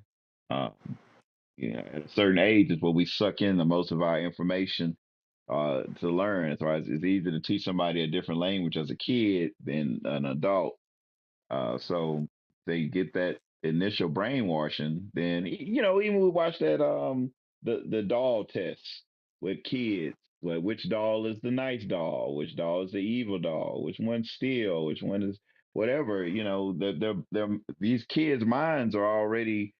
been told that the black doll is mean. The black doll is ugly. The black doll is the thief. The black doll is evil. The black doll is the devil. And the white doll is all the opposite of all those things. You know, that's slavery. Even our mind is enslaved. Yeah, I think it starts at home. It's a home-based thing. No, I mean, but if the mind of your parents are indoctrinated, then there we go.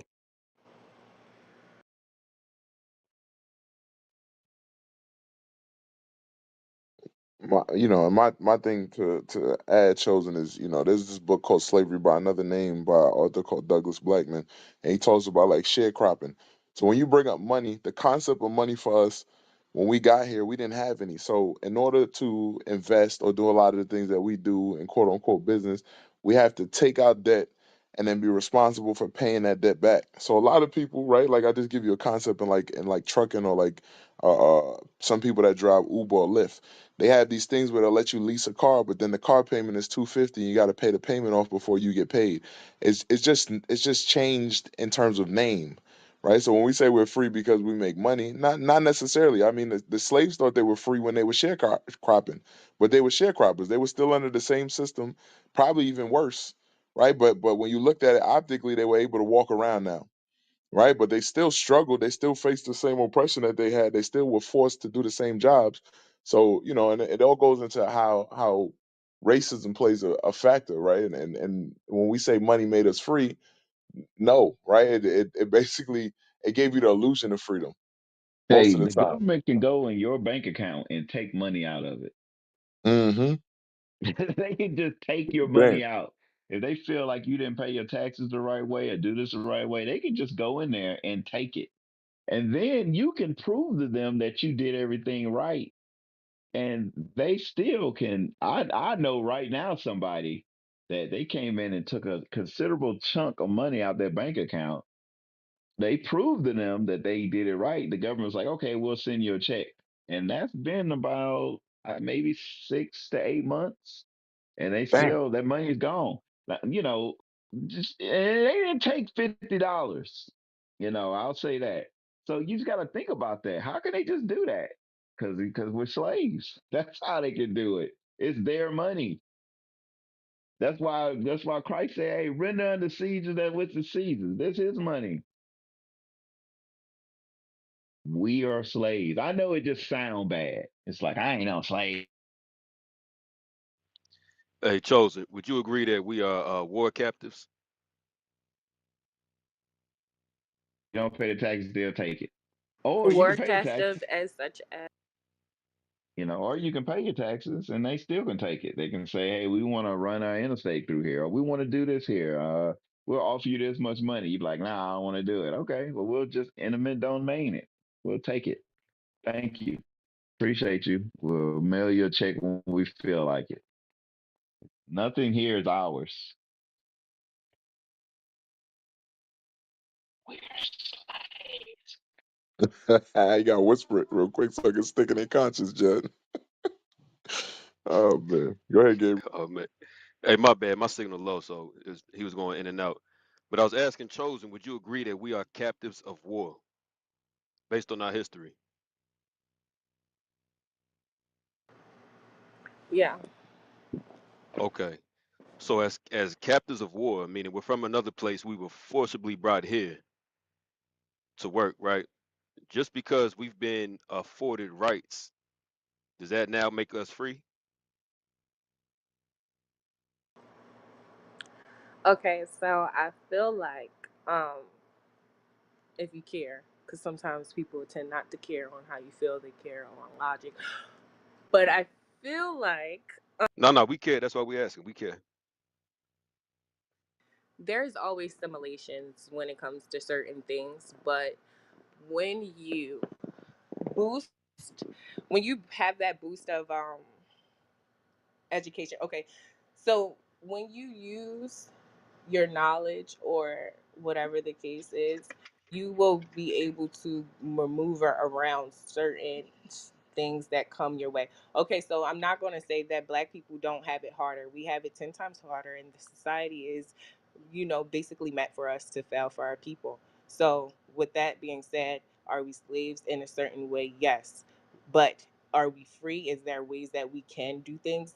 Absolutely. It's just you have to know how to maneuver the system. And education is one of the things. If you know how to read and write, you have to actually know how to do those things because, yes, like he said, the banks can come in and take this and that. Yes, they can. But I can also go to the bank and sue them for certain things. You have to Who, learn how to be whose my courtroom family you hates gonna go this. into? Yeah. It's Whose like I said, courtroom it's you gonna certain go to? aspects, it's certain You protocols that can't. comes along. This. I'm sorry, you can't do it. It's nothing you can do. If you Hey, say It's Judge, she something, got Johnny Crockett. there's so when nothing you you can read the do. You lines can't. of guidelines, correct? It's you can't do it. If you just say okay, say you say some anti. Yeah, so it's always good. Hold on, you're in the matrix. Hey, Jay, you in the Matrix. Yeah, I'm no. For some reason, I turned my had my Wi-Fi off. Sound better Am I now. back or I'm still in the matrix? Now you good right now. All right. I don't know. I don't know. All right. It is what it is. I mean, I don't know. All the banks can say they don't want to open a bank account for you. What are you gonna do?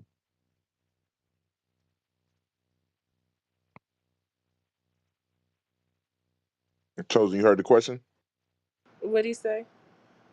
I mean, you're gonna go to a system that's controlled by the people that's oppressing you, and you're gonna ask them to do right by you.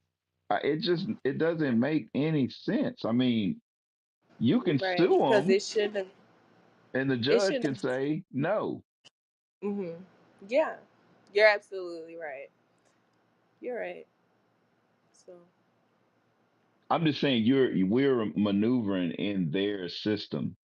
So I understand there are rules, right? You can say there are rules that you go by, but are they good with keeping right by their rules? I mean, absolutely not. they don't they Just don't they don't tolerate our certain things. rules. Um, yeah, black people just have it hard. Just all in general, like it's no ifs and no matter how. And that's the crazy thing about our people. It's just like we know that we have it hard, but at the end of the day, it's like we still try to, you know, not sit and dwell in poverty because that's what Not a lot of people this look do look because of this that's what the government like tried to make it out to be, but it's so listen. much more. Like Listen, sis. The people on this panel with the green dots, they got houses, jobs, careers, businesses. But we not bums living under a bridge, right? Not hardly. We teach that. The Bible teaches that. yeah, but What we're I'm not talking saying about you guys is, per se. but this is what we're saying, and this is why I think a lot of people get kind of a real defensive about saying we're slaves still.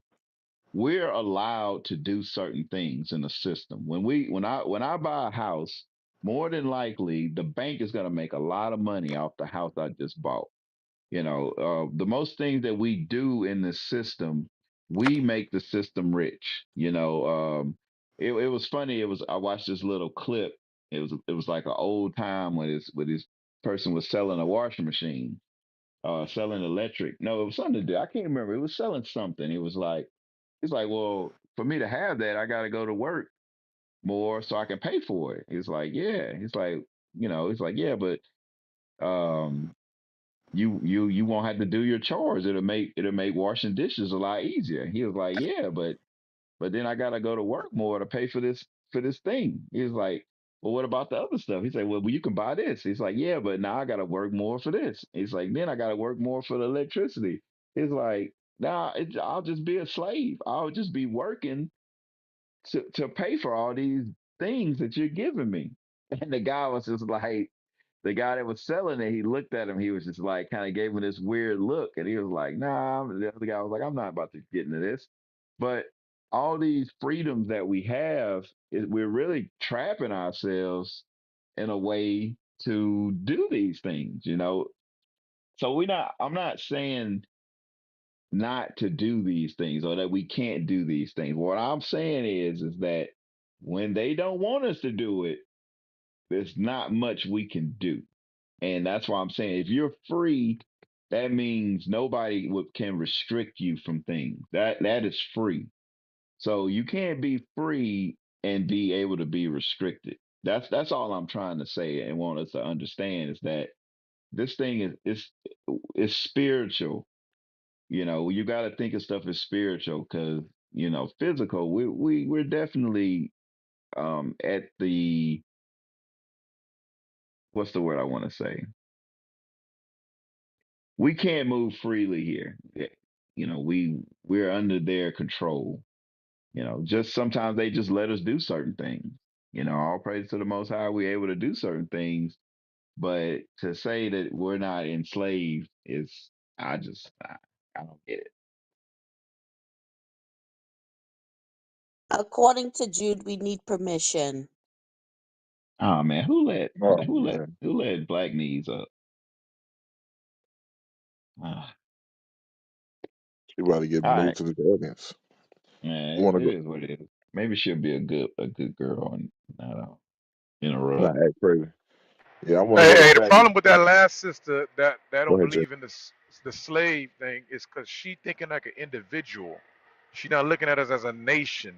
So individually, yeah, one can have certain status or certain access, but with limitation, obviously, because we're slaves, like Judd was going into.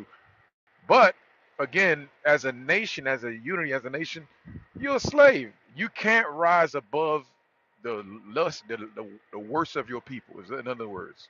So as long as majority and a bulk of your people are impoverished in ghettos and hoods, you are a slave. You can be Oprah status.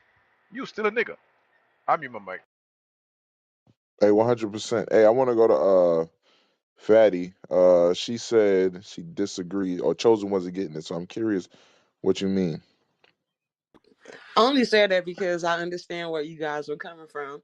I feel like we are born slaves. We are born to live in this world, we have to pay to live here. And she just wasn't getting it. She just kept going around. Going around what you guys were saying, oh, well, we are, um, we are free or we aren't free, but we can get around things. And I understand where you guys were coming from. I really just had this conversation recently. So that's why I say she missing the point. Well, I just wanted to say, Jay, that you were totally right. I was looking at it from an individual standpoint, but as the brother we're speaking, Gabriel, as he was speaking, or whoever was talking to me was speaking, I heard what he was saying clearly, and that's when I said, okay, yeah, unfortunately, people are that are in poverty are being redlined and are enslaved. But now my question is, how do we as a people come together to try to make the system better? Oh Can I man, say something? excellent question. Excellent Hold on, question. There we go. she got a good question right there. All That's a praise. He's finally getting it. excellent question. But all praises, sister. I figured that's what it was because it's not just you, but a lot of our people go that way and think that way, where they always look at themselves. That's why when you ask questions, you always hear the person say, well, not always, I won't say always, much, most of the time you'll say, well, for me, how I feel. That's how they start off. Once you start negating the rest of your people, and that's not what the conversation is about. The conversation is always towards your people. That's how a lot of our forefathers in the 60s operated. But today we don't operate as such because society has treated us to, taught us to divide and hate each other, and that was done systematically. So here, get that Zephaniah 2:1, because she asked a good question. She said, how do we come to? This is what God said here. Read that. Zephaniah chapter 2 and verse 1. Gather yourselves together, yea, gather together, O nation not desired. So that's actually a commandment that God is telling us here. He said we have to gather together because we are a nation not desired. We are so not desired that we don't even desire ourselves.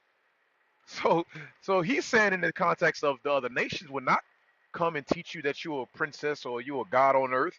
He'll not teach you that you're an Israelite. He'll keep on telling you you're black or you're Hispanic or you're African American. He won't tell you your true nationality. So that's what he mean by a nation not desired.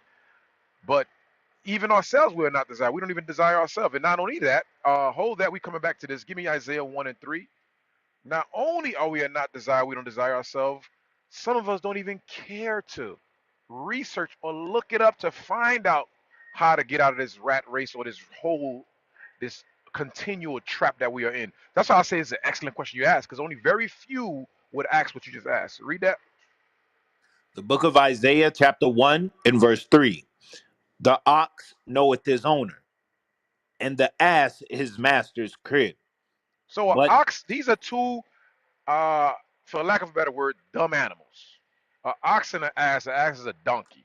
So these animals are not the brightest of all cattles. But God is saying, read it again. the ox knoweth his owner, Although the and ox is not too bright, but the ox know who his owner is. You could put him in the middle of a field with a million people in that field. He knows to walk directly to his owner, because he knows that much. Read. the ass his master's crib. And a donkey ain't too bright, but if you drop a donkey somewhere far away from home, he can find his way back home. He knows that much. Read. But Israel doth not But the know. children of Israel, but these so-called blacks, Hispanics, and Native American Indian, they have yet in 2023 to figure out that they are slaves. That's why people still say they ain't slaves. Because they believe just because I'm not in chattel slavery where I got yokes of irons around my neck, I'm in a shack in the back of a master's house, I'm not a slave because I have certain access to, I have certain, what they call that today in America, I have certain rights, which you don't. The Constitution says you two-fifths of a man. So that alone tells you you're not too bright. God said, but Israel, read, But Israel doth not know. uh-huh. My people doth not consider. God said not only that the Israelites still don't know who they are and don't know that they're a slave and don't know that they're in captivity. Not only that, but they also don't even consider. And that's worse than a dark ox and an ass. That's why God compares to that. So that's why I say it's an excellent question. So how do we get out of it? We got to come together. Come together under one banner, which is God's commandments. Get Deuteronomy 28, verse 15. First and foremost, you have to learn who you are according to what God called us. Because if you believe it or not, we actually have a nationality. We're not just niggas and African Americans that had bones in our neck that they taught us back in history class when they was teaching that. 'Cause I don't even think they teach history, black history no more. But we're not just we actually have a nationality. We actually come from a people. A lot of time the Christian church call us the Gentiles, or they say we're not the people of the book, we're the Gentiles. That's why we wholeheartedly that, and that's a lot of our people's stumbling block there. I think a sister was talking earlier. She believed in, she's a Gentile, which some of our people are, but you got to know the term Gentile doesn't, it means it has a meaning to it. It's not just talking about uh the actual heathens, but it also refers to as Israel being Gentiles. Why? Because some of our people, when they went into captivity, they kept Gentiles customs, so you were referred to as a Gentile. Read Deuteronomy 28 verse Deuteronomy 29 verse 1. Then we're going to go to Yes, sir. Deuteronomy 28.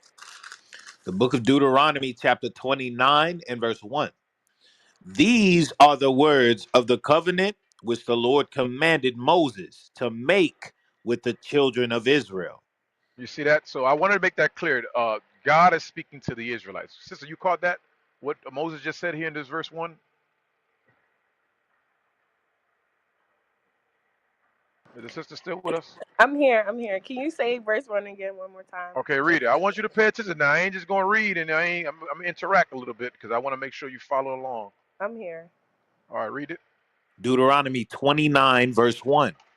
These are the words of the covenant which the Lord commanded Moses to make with the children of Israel in the land of Moab. So who he made the covenant with? The children of these are the commandments of God. The, Israel, the children of Israel. Israel, right? Yes. Okay, there you go. It's very easy. He made a covenant. God told Moses, go to these people and make a covenant with them. And I wanted to make that point because he actually named the people. It wasn't just a random people. He named them. So I wanted to make sure you caught that. Called them Israel. So now go to Deuteronomy 28 verse 15. Now it's stipulations to the covenant. You either obey it or you disobey it. I'm going to read the disobeying part because obviously they disobeyed. So read verse 15 in the chapter 20, Deuteronomy 28. Yes, sir. Deuteronomy 28, verse 15. But it shall come to pass, if thou will not hearken unto the voice of the Lord thy God, to observe to do all his commandments and his statutes, which I command thee this day, that all these curses shall come upon thee and overtake thee. Now you heard that, sis? God said he's Yeah, going to curse the children of Israel if they disobeyed his laws. Now curses are good or bad? his dad. It's bad. You're right. So the reason why this is important because this is going to help you understand who are your ancestors in the Bible. And the problem again with the Christian church, they don't teach this because they feel like it's not important to know your nationality, which is impossible. Because I'm gonna tell you this: in order for you to connect with the Bible truly, you got to see yourself in the Bible.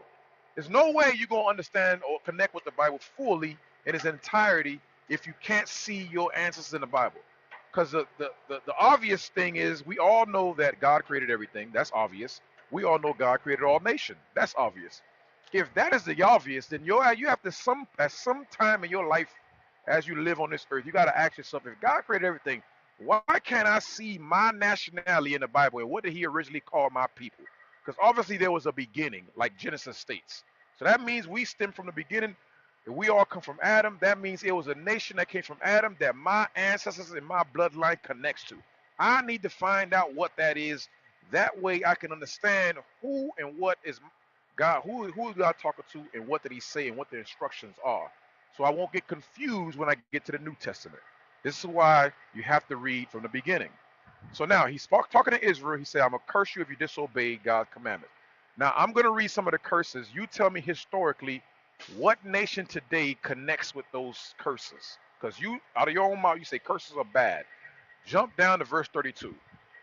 Verse 32. Thy sons and thy daughters shall be given unto another people, and thine Now, eye. sis, we're going to stop right there. What sons and daughters were given away to another people historically? Blacks. Blacks. There's only so much few. There's only one nation I can think of how I can resonate or Jay, you in the matrix? any. Oh, damn. Hey, go Yeah, ahead, man. I'm going through a tunnel, man. You got to take it out, take it over for me. You can okay, hear me? okay. Yeah, you sound good now. Yeah, but I'm going through a tunnel. It's gonna All go right, bad copy. again. All right, read it again. Thy sons and thy daughters shall be given unto another people. So, like Jay was telling you, it said, "Thy sons and thy daughters shall be given to another people." So, what nation of people did that happen to in history, sis?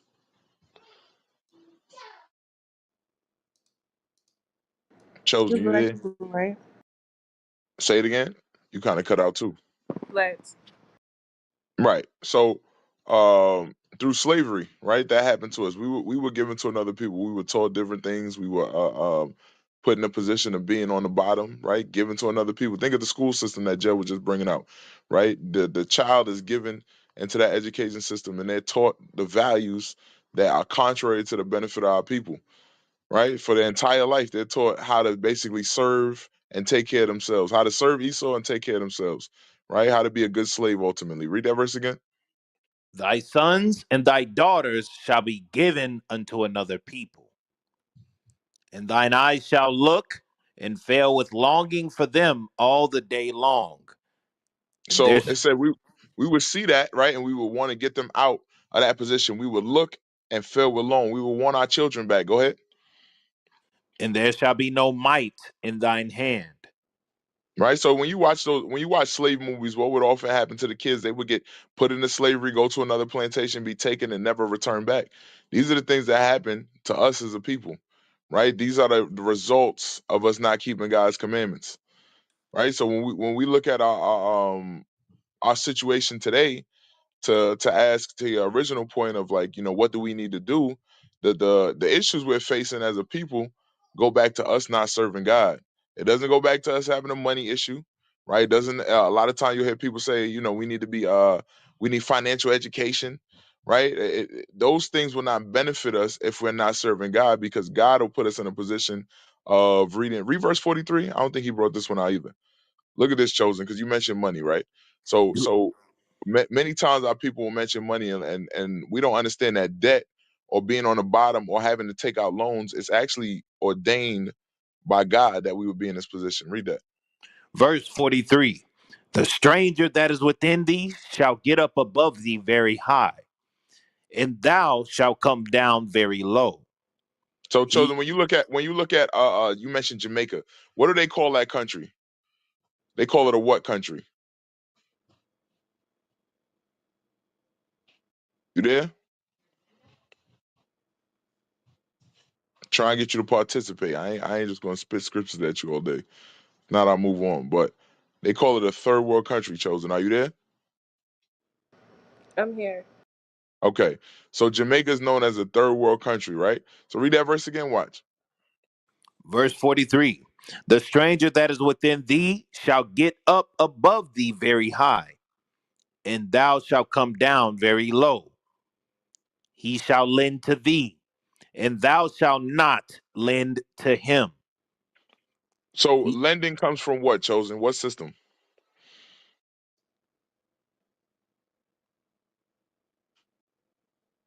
Come on, sis. You gonna have to talk.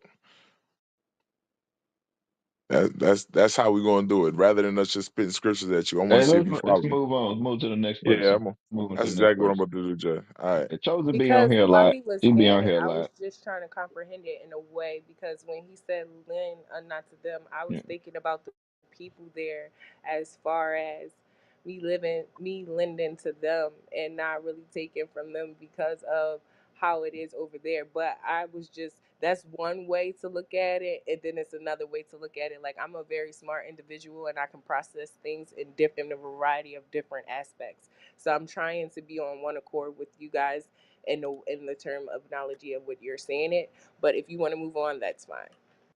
Well, it's just you wasn't responding. I mean, Yeah, it you, wasn't. It you ain't. No, it's He fine. just. Yeah, I'm sorry. He just That's not. It's probably on not. me. It's not. It's not. Your thought process is wrong or off or whatever. It's just you wasn't saying nothing.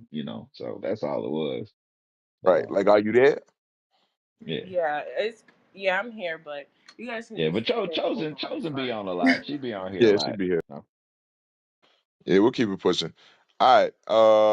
We're gonna go to Marlo.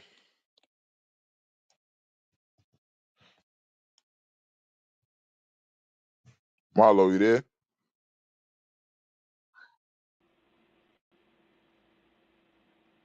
Shalom, Most High in Christ bless. All right, Shalom. What's your thoughts on the topic? I'm just getting off from work. Let's see. Hey, Yeah, Marlo, I'm don't worry back. about it. I come back. Yep. Just listen for a Yeah. second. Yeah. We'll come Yeah, back to you. we'll come back to you. Let's go to Rocky. Okay.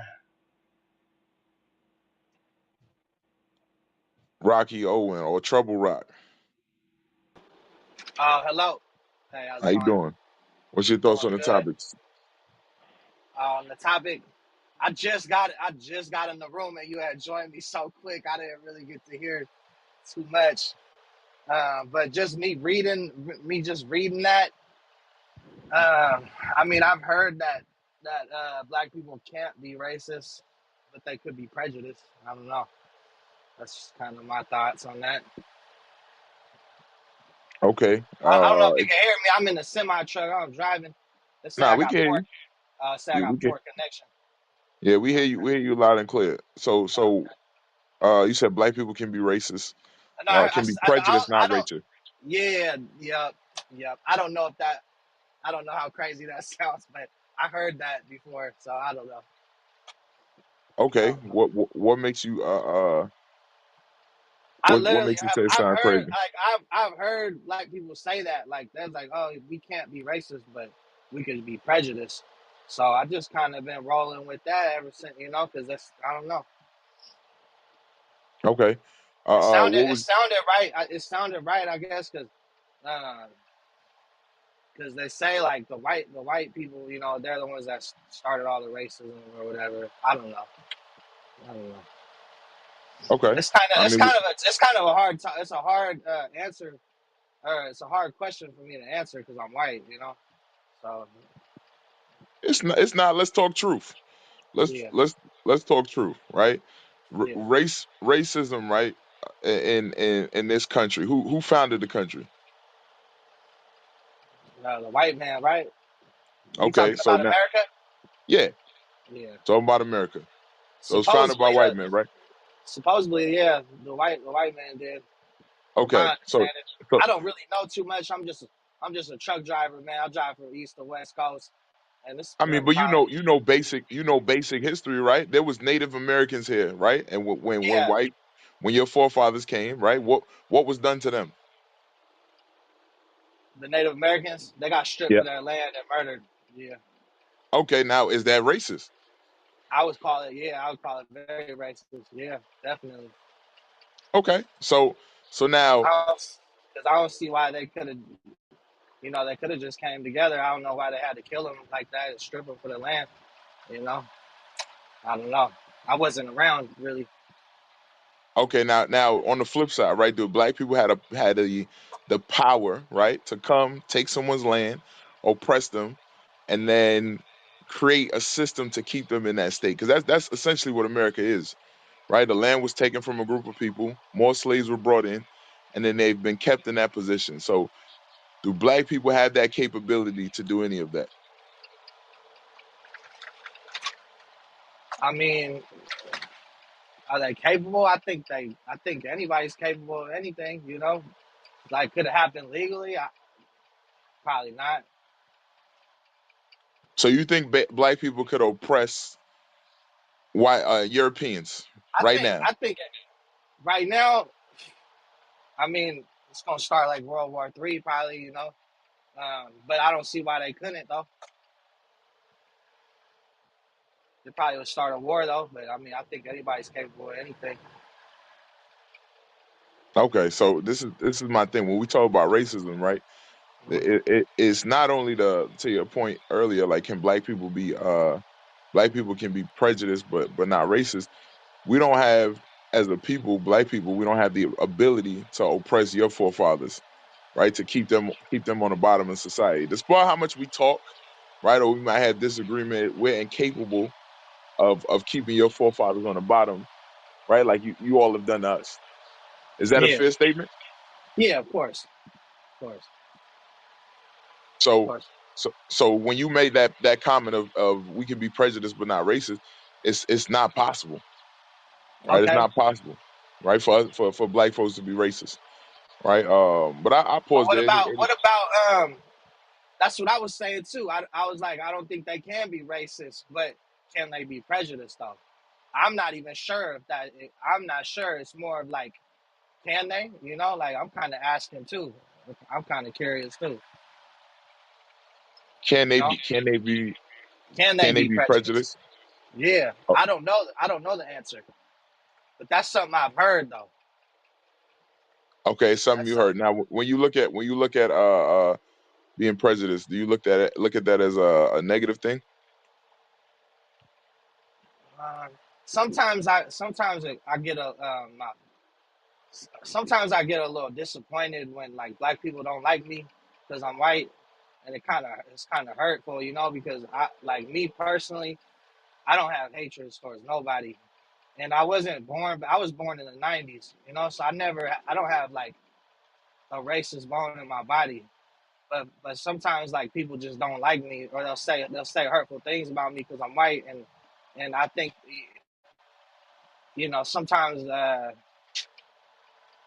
you know just I get a little disappointed, you know. Okay, now prejudice is going to having like an unfavorable opinion about someone based on quote unquote no reason. But think about it: if you're a Chinese man, right? You're in China, and then you have white European men coming to your land. Are you gonna look at them sideways? If I'm in China and I'm Chinese, Yes. and and the U.S. Army comes and they set up camp in your land, how you gonna look at them? Oh yeah, I probably wouldn't be, very supportive of that. No. Okay, now black people in this country, they've been oppressed, beaten, lynched, right, robbed, murdered, all by white people, right? Yeah, yeah, they have. So when a white person walks in a room or comes around, is it wrong to have a bias? Not at all. But do you think back then, even in those times, that there was good white people that was against slavery? Do you think there was? Like, what do you think about Abraham Lincoln? You think he What I was think, racist? I don't know a lot about him. I've been trying to I study a little I bit know, about him. yeah, I know he was racist. He owned slaves. Oh, he did. Okay, Yep. okay. I, is he the one that started the war to um to free them though as well? The freedom of the slaves was for political benefit. Oh, okay, okay. So You gotta look up your forefathers, man. They ain't yeah, doing nothing yeah. for our benefit. I've read a couple books here and there. I'm trying to learn a little bit more. I really don't know enough to really speak on the topic like that, but this is good learning. This is good learning for me right here. Hey, West Coast. I'm just going to say one thing, Go ahead, Jeff. if I may. Hey, to answer your question, you say, do you think of any? Because you mentioned George Washington. Well, the thing is, this is the I importance of met Abraham leaning. Lincoln. I met Abraham Lincoln. Abraham Lincoln, yeah, same thing. He owned slaves as well. The, Okay. the importance of this Bible is to us not to lean on our own understanding and emotions. That's why a lot of our time we ask questions, a lot of our people, the first thing they say is I feel or I think. Well, Yeah. this is why we don't think and we don't feel. Because if Right. we do lean toward that, we'll keep making the same mistakes again. And God say his judgment is like a ring. It'll keep coming round and round and round, like as an ever-ending cycle, a never-ending cycle. But this is what we lean off here. Habakkuk 2 and 4. To answer your question of if any white or person in the past is any different from the ones today or the ones in the past or the ones in the dark ages, whatever. Period, right? Habakkuk 2 and 4. The book of Habakkuk, chapter 2, verse 4. Behold, his soul which is lifted up is not upright in him, but the just shall live by his faith. You see, so God say the soul that is lifted up amongst this other nations, there is not upright. God is telling us here he created them as such. So it's not for us to feel or think anything otherwise to say anything different because we lean 100% solely on what God says. So he says, read it again. Habakkuk, chapter 2, verse 4. Behold, his soul which is lifted up is not upright in him, but the just shall live by his faith. So the point I want out is God is telling us the soul that's lifted up in this white man, the Caucasian man, is not upright. God is telling you how he created him. That's how he wired him. That's how he created him. And he's letting us know. So it's our job. Either we're going to believe that or we're going to lean on to our own understanding. That's just to answer Yeah. your question. I'm even Mike. Hey Jay, and real quick, just to add to your point, the proof is Abraham Lincoln guys has a famous quote saying that if he could save the Union without freeing a single slave, he would. So he didn't. Number one, he didn't free us. He just allowed us. And this is going to answer Chosen's the thing that she was saying as well. Just because you take shackles off of slaves and allow them to buy and sell in the economy doesn't make them free. And Abraham Lincoln didn't do that because he was a good guy. He did it so he could save the industrial North. You know, Okay. y'all got to read up on this stuff and find out. Matter of fact, there's a book called The Richest Man in Babylon. You know, y'all can look it up on YouTube, the audio book or whatever. It goes into how you're still a slave because let's say your vehicle. If you drive a Toyota, you're a slave to Toyota. If that Toyota car has Goodyear tires, you're a slave to Goodyear. If you stop at a Quick Trip to get some gas for your Toyota car, now you're a slave to Quick Trip because everything you're making, you're just paying off everybody else. That don't make you free. You're just a worker. Yeah. So I'm So gonna mute my back mic on back to that. that. I want to go. I want to comment on that scripture you just read. That you just wrote or read. Sorry. It said that he created the white man to be not right. Right. He said, yeah, his soul is not written. His soul is not right. Meaning he created him as that. He created him to be the way he's all. So he's doing his bidding. He's actually God's sword. Get that in Psalms, I think it's 17:13 or 13:17. So does that mean Yes, sir. does that mean we're all like that means we're hellbound or what? Can we become right through him through God? You only could be right according to how God created you. So right in a sense, yes, if you right in his eyes in the sense of you're doing what you're created to do. Read that in Psalms. The book of Psalms, chapter Which 17. is actually good in the eyes of God. Because you're Yeah. doing what you are created to do. That's your purpose. That's your destiny. Read that. Psalms chapter 17, verse 13. Arise, O Lord, disappoint him, cast him down. Deliver my soul from the wicked, which is thy sword. You see that? The wicked on the earth today is God's sword. He used it to discipline his people, which are the blacks. That's what we're going through today, to make it plain.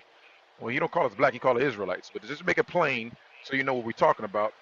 He used the other nation, not just you, the other nation as well. You got the Arabians, you got the uh what's the other sword? You got the Hamitic, you got Hamites, which is Africans, you got Elamite, right. Indian. So you got right, Japanese, Chinese. This is why a lot of these other nations are in. You ever heard the Berlin Conference? And the Berlin Conference, I think it was in 1890. It tells you a lot about how um, the British, Spain, France, all of them sat together and divided Africa. They all took a piece of Africa. If you see the original map of Africa, it was all named certain type of names. But if you see it today, the current one, it shows you how they renamed it and conquered it. And it's different territories for each. So so that's how God created me. That's the sword of the Lord. Read it Right. again in Psalms again. Psalms chapter 17 and verse 13. Arise, O Lord, disappoint him, cast him down, deliver my soul from the wicked, which is thy sword. Now you see what David said. David know who the wicked is, and he wanted to be delivered out of their hand, and he understood that nation he's referring to is the Lord's sword. That's who the Lord used to punish who he deems he wants to be punished. So, but I was just to answer your question concerning is there any good way, because you're not the only one that asks that. All people ask that too, because we got all people today. They got good friends. Um, that's another race. Like Yeah. their neighbors, their teachers, the lawyers. So they I ask the I'm same a, thing. so my whole life I've been a very like observant person, right? Maybe not the most like outspoken or the most educated, but I've been very observant, and like I truly do believe like the Israelites are like are chosen, like just and I could kind of sense how like a lot of white people are wicked though. Like I kind of haven't observed it like on my own. I don't know if that if you'll get anything out of that, but I just wanted to Well, let share me say that. this. Let me give you another analogy. So let me take you out of it because I don't want you to take it personal. Let's use the Palestinians or the Arabs, for instance. They are Yeah. deemed as what? Known as what? What are? Oh my God! What are they known for? Um, man, I Hey, like it's being real. They're learned okay. for terror. So I won't like use the word, but I'll terror say terror. They're known for terror. and There's scamming another and word I'm stuff, looking right? for. Yeah. Right. Terrorists, right? That's what Yeah. they're known for. But I'm gonna show you God created them as such. Go to Genesis 16. Everybody has they deep coded identity that God instilled in them. Like the children of Israel, deemed to be the chosen. You know, Yeah. read John Genesis 16. I don't know what the verse. Talk Yes, about sir. Ishmael. Genesis chapter 16, verse 11. And the angel of the Lord said unto her, Behold, thou art with child, and shalt bear a son, and shalt call his name Ishmael, because the Lord hath heard thy affliction, and he will be a wild man. You hear that? He'll be a Yeah. wild man. I mean, this is the father of all the Arabs. A wild man, he'll be so wild that he will strap C4 on his chest and walk in the deli or community or mall and ignite it. That's how wild he'll be. That's how Yeah. God created him. Now today we have a lot of them in our communities. Are they doing that another day? No, because they haven't been activated yet. Until they get activated, just like the so-called white man. You are the way you are because you haven't been activated yet. But today we live in peace. Give me that in Romans 12, 12, 18. Our job is just to know this. But are we supposed to be or treat any other person any differently? No. God tells us how we're supposed to operate. Read that. Romans Romans 12. chapter 12 and verse 18. If it be possible, as much as lieth in you, live peaceably with all men. You see that? So we have instructions for how we are supposed to operate despite us knowing this fact that God just instructed us in the Bible. We ought to be in peace with all men. That includes the Caucasian man, the Arabian man, the East Indian man, who And that's a basically beautiful everybody who thing. That's a right. We're beautiful gonna thing. right. There's no hostile or anger or towards us, but but we're gonna still speak the fact regardless of how one feels. Of But course. we're gonna be at peace. We're gonna be at peace, and So, so go on the ahead. topic, I got a good question for the topic right here. So, like you just said, we could be in peace with each other, right? So, what if black people were like some black people were hatred towards white people and were aggressive towards them and not at peace with Well, them? I mean, What do you call? What is that? some of them might have justification for it. Now, I'm gonna read the verse again. I'm gonna read it very slow because it said it is an important word in that verse that you All might right. have missed. Read it again. Romans chapter 12 and verse 18. If it be possible. You see, stop right there. You see what God said? If it be possible. So that means you might have that one knucklehead Caucasian or whoever, Arabian or East Indian, that just constantly keep oppressing and showing racism towards one person. You can't be at peace with no person like that. Like Right. earlier, we had an antagonizer on this channel that the woman said, "Well, why you ain't be patient with him?" We can't because he was not shutting up. So we had to deal with him according to how he was dealing with us. That's why God said, "If it be possible." So that means He's telling you it's going to be scenarios that it's not possible to be at peace with someone because they're Yeah. blatantly being disrespectful and being arrogant. So we got to deal with them according to how they dealing with us. So Gotcha. being at Gotcha. peace don't mean we're gonna be weak and we're gonna be fragile. We're gonna Yeah. still Of defend course. ourselves. Right. So Right. Right. so yeah. Of course. That's just to answer your question. I hope I answered your question. Nah, totally, totally. Yeah, thank you. I keep throwing that if and what out there, and yeah, so I need to stop doing that. Yep. Okay. All right. All right, Rocky, we're gonna move on. Appreciate it. We're gonna jump to I think Ty Sean.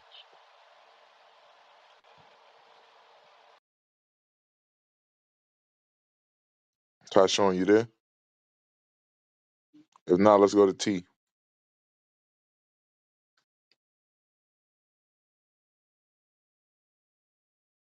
T Love.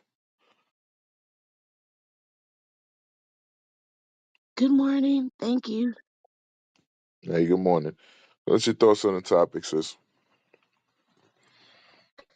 I love this room, and I just came in, so I don't want to misspeak yet because I didn't hear all the good verses before. But I just love listening to all y'all voices read and learning. So I don't have much to say yet, except for I'm just still, I have an opinion on the topic, but I'm not to verse it yet in this room yet. But um, I just like to keep learning. I just came in literally about 15 minutes ago, so thank you all. All right, just stick around. We'll double back. Ty Sean, you there? Look like it. Could be wrong. Ty Sean Logan. All right, if not, let's go back to I was just saying the same thing. I don't know if it's because it's early in the morning, it's 4 o'clock or what, but you motherfuckers is alright. Y'all sound good. Y'all talking words, so yeah. Hey man, we ain't here to just sound good. We here to Lord's will change your souls and have y'all repent. That's that's what this about. I know it's entertainment, right? That's one aspect of it, but the other part of it, we want y'all to repent. So Right. I know how people get caught up on hearing the verses like, man, that's fire. But the goal is to have our people change, right? With the read Psalms 19:7 real quick, and we're gonna go to Tyshawn. The book of Psalms, chapter 19 and verse 7. The law of the Lord is perfect, converting the soul. The testimony of the Lord is sure, making wise the simple. Right. The goal is to make your wise to change you, right? And the laws that you hear coming out, a lot of us didn't hear them growing up, so we lived a simple life. We're all grown, but our minds are simple. It's just basic things. We talking about racism. We heard some simple comments about can black people be racist, right? We got different things in our brain about money and about how what makes somebody racist and is this racism? Are we slaves? Are we not slaves? All of that, all of the things that got brought out tonight is to convert you, to take you from that simple mindset to take you to a place of wisdom. Because at the end of the day, your soul needs to be converted. So don't get caught up in it and just think it's it's entertainment. The Lord's gonna hold us all accountable for what we hear, right? He's gonna hold us all accountable for what we're hearing because the expectation now that you have the information is to act upon it, right? Read First Samuel 2 and 3, and then I'm going to Tyshawn. Hey Wes, hey, after you read that, let me say something real quick if I can. Yes, sir. The book of First Samuel, chapter 2 and verse 3. Talk no more so exceeding proudly. Let Mm-hmm. not arrogancy come out of your mouth. For the Lord is a God of knowledge, and by him actions are weighed. If anybody listening, right, you listen to this room, if you actually love what's coming out, you're gonna take action. Because the actions are what's gonna be weighed. Your soul's gonna be weighed. You're gonna be judged behind what you're hearing. And the Lord is gonna say, okay, I gave her, him an opportunity to know what they're supposed to do. They sat in that clubhouse room, they went through scripture after scripture, they took notes, they read along, they learned things. I know stuff stuck to their spirit because they was thinking about it. Now you're gonna say, let's see how they act with the information I've given them. So the Lord is going to constantly weigh our actions. So don't get caught up in just thinking, "Hey, this is a room of entertainment." Right? That might be one aspect of it. You like listening to the room at night, and you hear different things, and it makes you think. But the Lord is going to judge us behind what we do with the information that's being presented to us. All right, I'm mute my mic. Go ahead, Gabe. Hey, get Ezekiel 33:32 because this right here is a reoccurring thing that happens with our people, and it didn't just happen with this set of men that God rose up. It also happened in the past. So go ahead and read that real quick. The book of Ezekiel, chapter 33 and verse 32. And lo, thou art unto them as a very lovely song. So Of God said, because I've endowed you to be a eloquent speaker or a teacher. We're not used to seeing black men bring forth wisdom out of the Bible. Matter of fact, we've never seen it before. So when we hear so-called black men, Hispanic men break down the scriptures with such precision, it's like, wow, that's a lovely song. The way y'all articulating things is not normal because God gave us that power so we can speak unto y'all so that you can change. Read on. one that hath a pleasant voice. It's almost like hearing Usher sing. It's almost like hearing whoever the hell just sing a lovely song. You like, God damn, he could sing. That's how it is. With a lot of teachers that the Lord is using. Go ahead. And can play well on an instrument. Right. It's almost like a man that could like how Prince be playing on the piano and playing on the guitar. It's like you skillful. Go For ahead. they hear thy words, but they do them not. And that's the problem, because it's not no glory to us. That's vainglory. What we want is we want for y'all to do the words of God. We want y'all to understand what we bringing forth and be like, man, I agree with that. And hopefully one day you will change. But a lot of people, they follow us in these clubhouse groups and they just want to hear us teach and they're not going to do nothing about it but keep listening. And I'm not saying that's y'all. I'm not saying there's nobody in particular, but that does tend to happen. So go ahead and finish that verse and I'm going to mute my mic. Verse 33. And when this cometh to pass, Uh-huh. lo, it will come. It's Then, happening right now as we speak. It's coming to pass right now as we speak. Go ahead. then shall they know that a prophet hath been among them. You understand? At the end of the day, you're going to realize that the Lord is using these men. These are God's prophets, and they're trying to lead me back to the Bible. You know, that's the only reason why the Lord is allowing us to speak like this, because He's not gonna crack the sky and tell you to do anything. He's gonna raise up the former slaves that He allowed to go into slavery for breaking His laws, to raise up prophets among them so they could teach, so that y'all could be motivated to keep God's laws, so we can get the hell up out of here and go back to where we came from. So I'm gonna mute my mic on that. Hey, all praise to the Most High. All right, we're gonna keep it pushing. Let's go to Tyshawn. Let's see if your mic work this time. Third time. If not, we're gonna move on. All right, let's go to Brother Marcus. Hey, how's it going, guys? Oh, Doing good, bro. What's your thoughts on the topic? can black people be racist? Yeah, I think I think I think black people can be racist, but you, you can only do it like in your living room, like when you're alone. That shit ain't gonna work nowhere else. Yeah, What's, you can, how can they be racist in their living room? Break that down for me. yeah, you can't really tell nobody.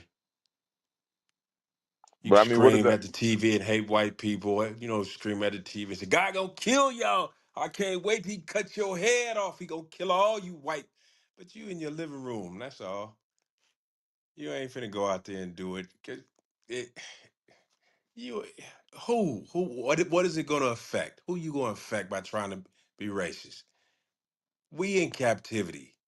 They came and got us, man. We ain't never went home. We still behind enemy lines. We ain't, man. We still on the plantation. So for anybody to say, "Oh, black people can be racist too," stop lying and trying to think you different from us. Well, we both gotta be, we gotta, you know, black people be racist. I mean, two wrongs don't make a right. It's a joke. Right. So It's a when I joke mean, to even ask the question. I mean, but my thing, even think about, what you said. I agree, right? Like black people can't be racist, but you can't even be racist in your living room because the term racism, again, right, by definition, is not only believing you're superior, but having the right to do something about it. So, and what you said, even if you were screaming in your living room, that's not the ability to be racist. You can't do anything to the people that oppress you. You came here as a slave. You're still in a position of slavery. So, we with you, brother Marcus. I think that's a big part of what our people don't look at. Right? Is you could be mad, but when it comes to racism in this country, you're incapable of actually carrying out any of that. You, So we'll you, move on. you, you Hold on, know go ahead. You what? got something? One more thing. You know what a police officer told me one day? He said, uh, Esau. He says, they were protesting. I mean, it was protesting. I can't remember what it was. And he turned to me. He said, I said, yeah, they protest. And he said, I don't know why they protest. It does no good. What are you protesting for? It ain't gonna change nothing. I don't know why. I don't know why people do it. It's a joke. That's what Esau said to me one day. It's just a joke. It ain't Yeah, gonna. most It never does anything. He 100% truth. He told you 100% truth. right. You got to get permission to protest anyway. I mean, like, yeah, you could come outside my building and scream, right? So it ain't gonna change nothing. All right, T, you there? All right. What about Estefanos? Uh, shalom, leadership. Um, my answer for the question is I know I butchered that thing. You know what I mean? yeah, You no, it's know, cool. It but it's all happens. good. Yeah, Go ahead. yeah. I think black people could be racist because they're like sometimes they racist towards their own people. Like they be cooning out and stuff. Like they be like, oh, light skin, dark skin, all that stuff. Uh, like what I'm saying, like before the truth, people used to like pick, like they'd be like being light skinned is like you acting this way and being dark skinned you acting this way. You know what I'm saying? I don't know if that's considered racist, but yeah. it ain't considered racist. I was gonna make a joke, but I'm gonna be serious for a moment. No, that's cool. It's cool. But when you think about racism, that ain't racist. That's what we were taught, but it's self hatred at the end of the day, right? That's more so what that goes back to. Again, when you think about the term racism, it's believing that you're superior and then having the right to do something about it, right, or the ability to do something about it. Even if the dark skinned Negro thinks he's better than the light skinned Negro, the light skinned Negro thinks he's better than the dark skinned Negro. We was both in the same school system, same community, same hood, struggling together. Yeah, you just hating on yourself, on each other for no reason. Yeah, it wasn't like we was able to be like, you know what, all the dark skins we finna get together, and we about to roll out. We wasn't Yeah. going nowhere. We like, Right. bro, we need y'all with us. Yeah. Yeah. Yeah. Any moderators got a comment on what Estefanios was talking about? Yeah. So, all right, bro. We move on. Anybody in the audience want to come up and talk on the topic? Can black people be racist? It's still early. Remember, y'all can email us BiblicalSmoke@gmail.com. Get the free beginner booklet. Also, if you include your contact information, we can put you in contact with a school in your area. Anybody on the stage got a comment or a question? Hi. Well, you all, thanks again for inviting me up because I listen a lot and I really like this. But you all just said something, or one of the gentlemen, about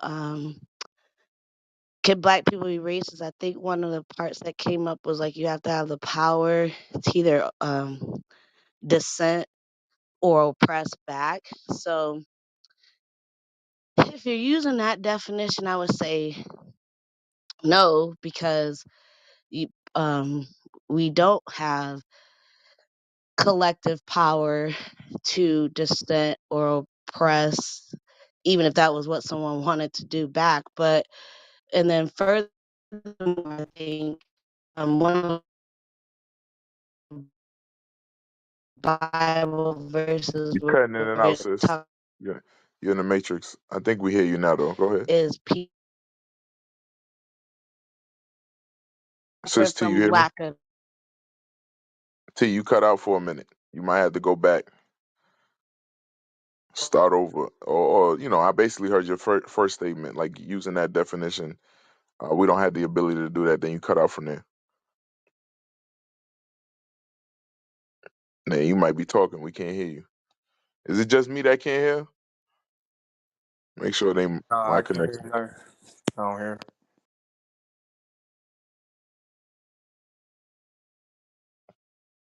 All right, T, go ahead. Try again. We couldn't hear you. All right, we'll come back to you. Let's go with Eliza.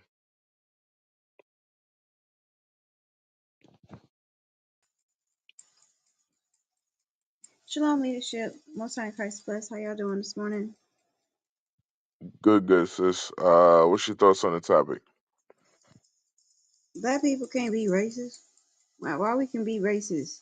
Stupid. Like we can't do nothing. Like what we can do? Just all thing we can do in this society is you get run over and taken advantage of and oppressed, even by each other. Only reason why people say that because it's like a trigger word, like them calling us a nigger. Like, oh, you racist, and oh, I'm racist because I just said that that white people is evil to us. I mean, it's just like I think I seen a video of Dr. Cresswell scene. It was the psychologist, the black psychologist, and she sat in front of the audience full of white people.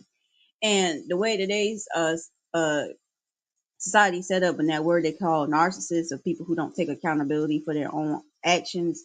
And you could tell as they spoke, it's just the pride, the arrogance that they had, because she's basically stating how racism has really, really contributed to our demise as black people.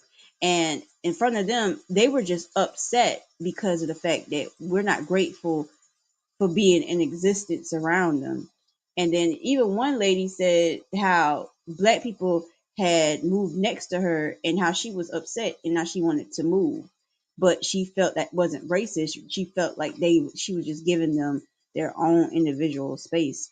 Like it's like you telling me that this milk ain't cold that I just pulled out the refrigerator. Like, come on now. It ain't cold. I just got it out the refrigerator. It ain't cold. It's cold. I mean, it's like they trying to pull a mask on us. All this is deflection. That's all it is. When people say that, I had one of my history teachers who was a white man, and I was explaining how America has oppressed us on my Facebook when I first came in the truth like years ago, and he called me racist because I said how white people have oppressed us over years, and he didn't even want to take accountability of it. I don't know why. I thought he was like a cool guy because he was one of my favorite teachers. Kind of hurt me that he gonna call me a racist and I was his student, but they don't care. They just evil, and it's just a lack of accountability, and this is just a trigger word to make people reflect on saying, "Oh, I should shut up because I'm racist, and that's what I don't want them to be." So yeah, that's all I have to say. Thank y'all for letting me speak again. Hey, I mean, if you rape, rob, murder, killed, right? You would damn sure not want to hear about it on your Facebook timeline either, right? That's all it come down to. They don't want to deal with the guilt, right? That's what it come back 100. to. Any moderators want to comment on what the sister just brought out? Yeah, because that's what Hey, that's. What, go ahead, Jake. yeah. I was going to say, that's some good stuff because sometimes we need a lot of our people. They be attached to, like how she said she was our favorite teacher, and it's good because sometimes you need to hear from them. That way, it could give you a wake up call. I call it the nigga wake up call. Nigga, wake up call. Yeah. Go Yep. ahead, West Coast. I wanted to. Hell yeah, that's exactly what she got. She was on her timeline looking confused, like not Mr. Jenkins. Yeah, Mr. Jenkins think you're a Right, racist. because she felt a little offended, like, damn, I done looked up to you, spoke highly of you. Now, this what you get? Because what that goes back to Habakkuk too. Their soul is not. They will never take accountability. A lot of them, very few. I'll say that. I would say all of them, but very few will take accountability of what the ancestors did, because they feel like they shouldn't be blamed for what the ancestors did, because they feel like they didn't do it. But well, here's the problem with that. We didn't do the problems what our ancestors did, and well, we suffering for what the wrong that they did in the wilderness. So why are you holding us accountable? So that is, and if that's the case, if they really felt that way, that they don't feel like they're racist, and they don't feel like they should be blamed for what their fathers did. Okay, if you feel that way, then why haven't you stand up in our behalf or change laws or customs to make it benefit us? Well, they ain't gonna do that, because then they're gonna lose the resources and the benefits that they received from their ancestors slaughtering and robbing and raping our ancestors. So the lands that they stole, all they give me that in Psalms 49:11. Every land that they have, it was taken by the sword, and they renamed it and called it after themselves. It was not given to them. It was not an inheritance. Everything that they have was stolen by force. And till this very day, since the beginning of time, they are still on a run. I mean, you talking about America's most wanted. This is the earth most wanted. They are the earth most wanted. They have yet to pay for the sins that they've been creating since Cain. Read that for me. The book of Psalms, chapter 49, verse 11. Their inward thought is that their houses shall continue forever. That's what they believe. They believe deep down in their heart that they will rule forever. But if you look at history, we go back to Babylon, ancient Babylon. When they ruled, they failed. Persian ruled, they failed. Even before Babylon, Assyrian captivity, they ruled, they failed. You name it, every captivity, every rulership, every super mega rulership or super nation that ruled the earth has fallen. But here, in this captivity, in this rulership under America, which is an extension of Rome, they believe, read that again. Their inward thought is that their houses shall continue forever, and their dwelling places to all generations. They call their lands after their own names. Yep, and that's what you got here in America. This land here was it called America when you read the Jewish Encyclopedia. Hey, real Just like quick, and that. Just also, like now yeah. go Go ahead. ahead. Now finish your point. Just like when they conquered, when they got our ancestors, they branded us. They branded us with a hot iron and the back of our left shoulder or right shoulder just to prove that we are someone's property. They put their names on us, even your very name. That goes to the topic of this question, this channel here. Are we ready? Can we have? Do we have the power to do that? It's impossible for us to be racist because we don't have the power to create redlining where they bunch you off in a specific zoning area in the community where you can live at. They racist towards your credit. You know your credit is used to identify you as far as allowing you to certain areas where you'll be approved to get a loan to live in certain communities just by your credit alone. All that is a power of racism. Racism is someone having power to affect your way of life, your way of living. We as blacks don't have that power. I'm your mic. Yeah, and going back to the accountability thing. Now I'm in the woods, so I don't know if my signal gonna go out.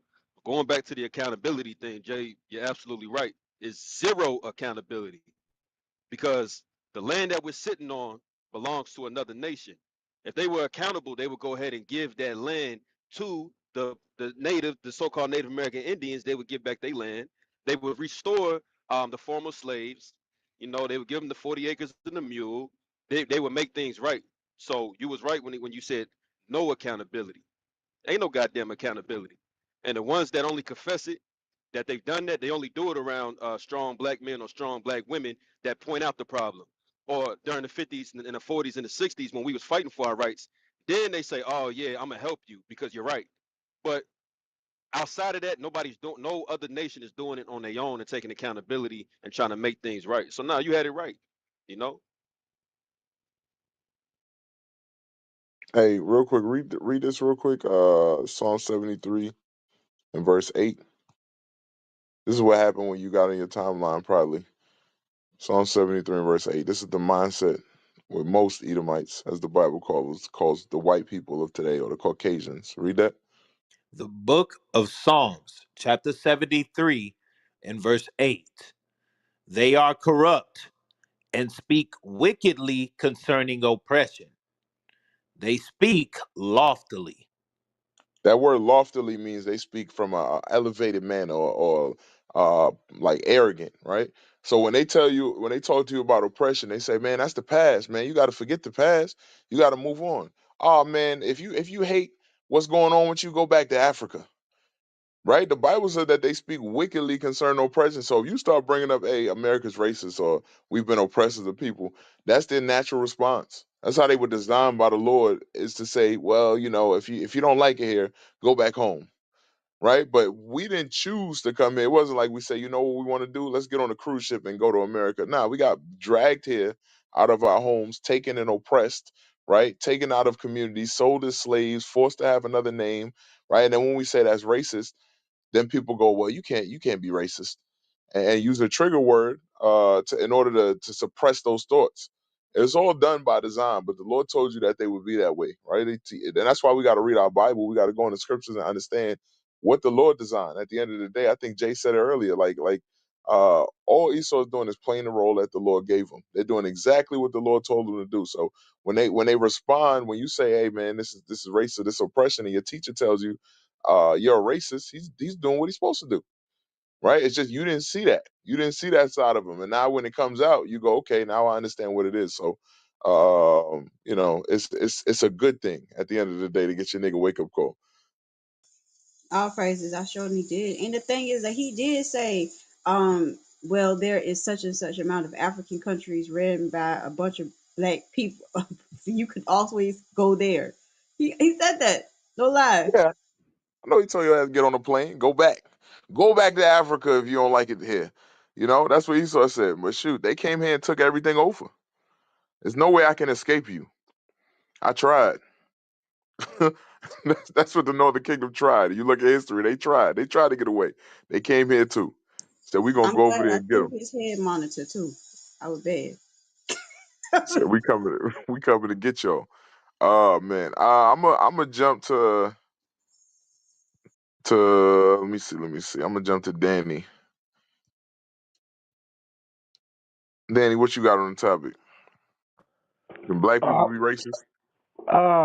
what you know? What's the technical term of racism? What's the technical definition? Yeah. I mean, the technical definition is that you view yourself from a level of superiority. You have the ability to enforce that superiority or oppression upon people. So that's the technical. When you Google the word, that's the first definition that'll come up. I'm paraphrasing it, but essentially, you believe you're superior. You have the ability or the means to enforce that superiority. If you got somebody that's a superior, like a CEO that's black, and and they are, basing their hires or whatever they do upon race, would they be considered a racist? And this is just like a hypothetical question. So if a CEO, if a black CEO didn't want to hire um, white folks, would we look at that as racism?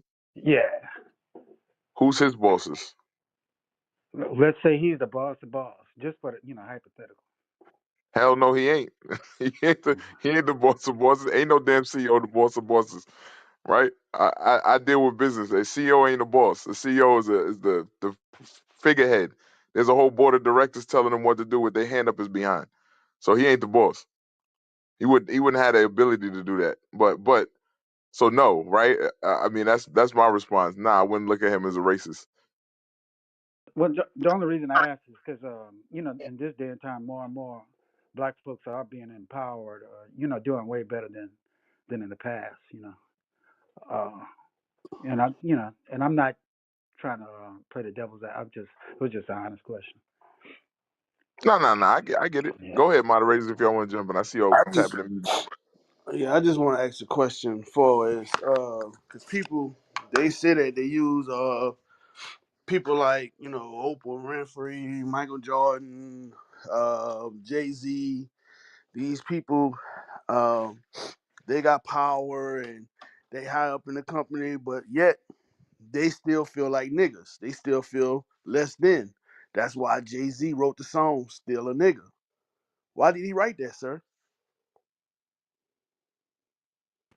Oh, look, I'm with you. I'm just like asking a question for fueling conversation. Yeah, I'm with you. I'm not. Yeah. That's, yeah, I'm. You can't And ask the question.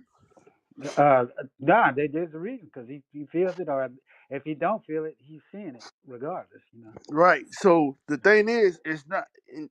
We bring up these scenarios, and it's not just towards you. Just this. I'm just saying this because our mindset.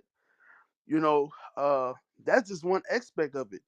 But that's how small our minds is. You got people that these people own they have a military. They in they got bases in the ocean. They got skycrafts. You know what I'm saying? They can drop bombs on people.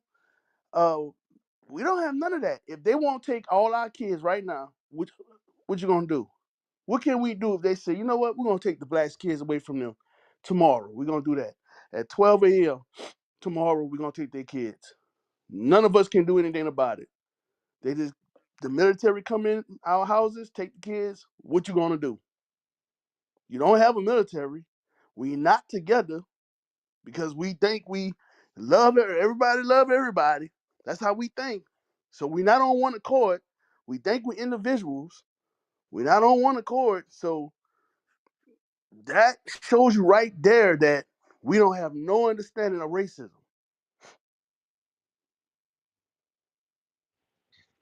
Hey, and Well, on top of that, go ahead. on on top of that, brother, you made a statement. You said that as blacks are doing better. Do you realize that right now we own less land than we did 100 years ago? You understand that? No. I'm gonna say that again. So our forefathers and our foremothers 100 years ago, right around, and that's right around the time of What's that?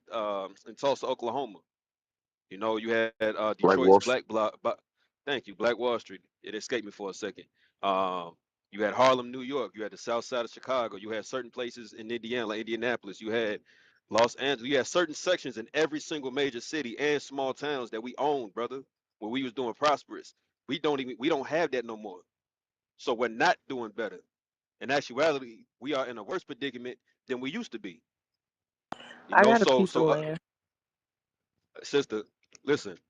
I'm in the South right now. A lot of black folks got land, but the land that you own and the land that a lot of my people own in the South or wherever they at is not enough to feed the millions and millions of our people that's in the ghettos throughout this country. You don't own food distribution. Give me that in Deuteronomy 28 verse 48. Hold on one second. I wasn't finished. I wasn't finished. Okay, my fault, King. Yeah. So, cause I want him to talk. I want people to answer that question. Like, then we can get the scripture. But we talk about being a CEO. All right, they let you be a CEO. You just think you had to go to school. You had to go to their schools. You had to get their paperwork. You had to do. You had to. They had to let you be that. You didn't make your way. They gave it to you. They allow you to have it, and you only can go so far. You understand? That's captivity. I want somebody to speak to what I'm saying because we look at one aspect of it.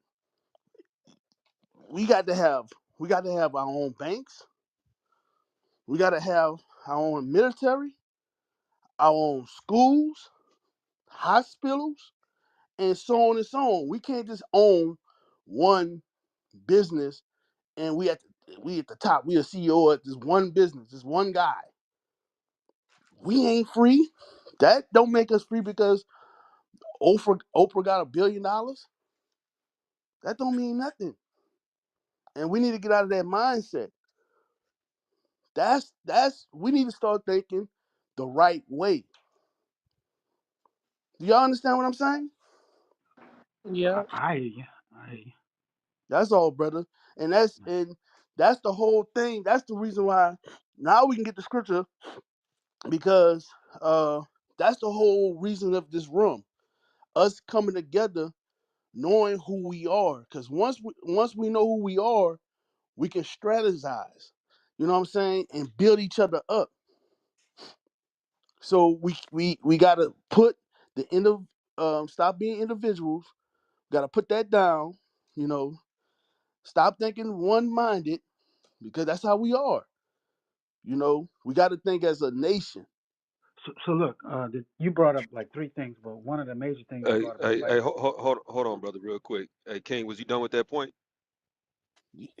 Yeah, I wanted him to speak to what I was saying. Cause I Okay, wanted to, okay, yeah. okay. Mute my mic. so one of the bigger things you spoke of is like, build up the nation or having something like you said, a military, a foundation. And so I hear often a lot. Well, I have a lot of my friends. I used to, be a big into the Rasta culture. A lot of my friends used to be like, giving up their citizenship, going back to Africa, and this and that. And I didn't really completely agree with that because I feel like you should still claim what you deserve in the United States and go back to Africa and build, have the best of both worlds in a sense. And I want to see how you felt about that. 'Cause, I look at the United States as a resource for anyone that's been here and built up enough. Okay. Well, so it's the reason why we in this predicament. Because once you realize, who you are, you can. The Bible gonna tell you what you can do to get out of the situation. Because going to Africa, going to this place, going to that place, it's not gonna help. Uh, Real quick, and then I'm gonna give it to you, Gabriel. Deuteronomy 28, and I believe it's 43 or 44. Deuteronomy chapter 28 in verse 43. The stranger that is within thee shall get up above thee very high, and thou shalt come down very low. We the only people on the face of the earth is at the bottom of society. Period. Everybody else is above us. You don't have gas stations in they neighborhoods, but they got it in your neighborhoods. You don't got grocery stores in their neighborhoods, but they got it in yours. Liquor stores and so on and so on. You don't have nail shops or hair salons in Chinese people neighborhoods, but they have it in your neighborhood. So he said, read that again. The stranger that is within thee shall get up above thee very high. This Bible is speaking about us. When are we going to realize who is this Bible speaking about? We need to get out of ourselves and read, look at what it's saying, and look how we living. We match what the book says. We match it. So if we match this, the God know what he's talking about. We fit the prophecy. We are actually living what Moses spoke about 2,000 years ago. I mean, Read. yeah, it went 400 years of slavery and all Verse that. 44. Yeah. He shall lend to thee, and thou shalt not lend to him.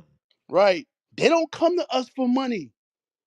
We go to them. They don't come for us for no car loans, no house loans, no big deals. They ain't coming to us. When they need to go to war, finance a war, they ain't coming to you.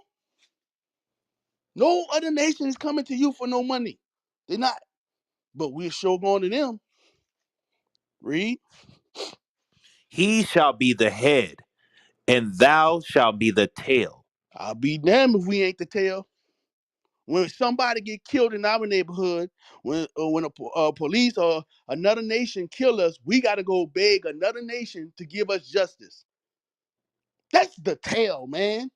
That's the bottom. When you got to go ask another nation who they killed you, can you give us justice, please?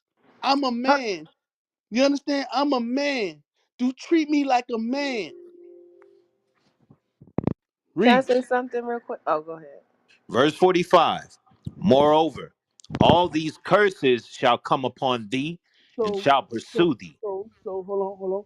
So, if you go to Africa, Jamaica, wherever you want to go on the earth, read that again. Moreover, all these curses shall come upon thee, and shall pursue thee, and overtake thee, till thou be destroyed. So, wherever you go on the earth, they're going to pursue you and overtake you because guess what? They run Africa too. They take the resources out of Africa. They take they run everything. These nations that's outside of Israel, they're above us. You can't get away with it. So the premise, what we're trying to tell you is keep God's commandments and he will fight for us. That's it. Cause I'm gonna tell you right now, we can't go to war with them. It ain't like I'm gonna tell you right now, none of us scared of them. We can go to war, but we're gonna die because the Most High gave him the weapon, the what do you call the I forgot how it goes. I don't want to butcher it. Well, like remember in Revelation, it said the The beast will sword, worship the dragon, No, and the the dragon won't weapon. give it authority. What it's called? Somebody said it. the sword. Yeah, he gave him the sword. He has the power of weaponry. That's his. That's his gift. You know, um, Most High, use him. Use him to keep us in check. Right.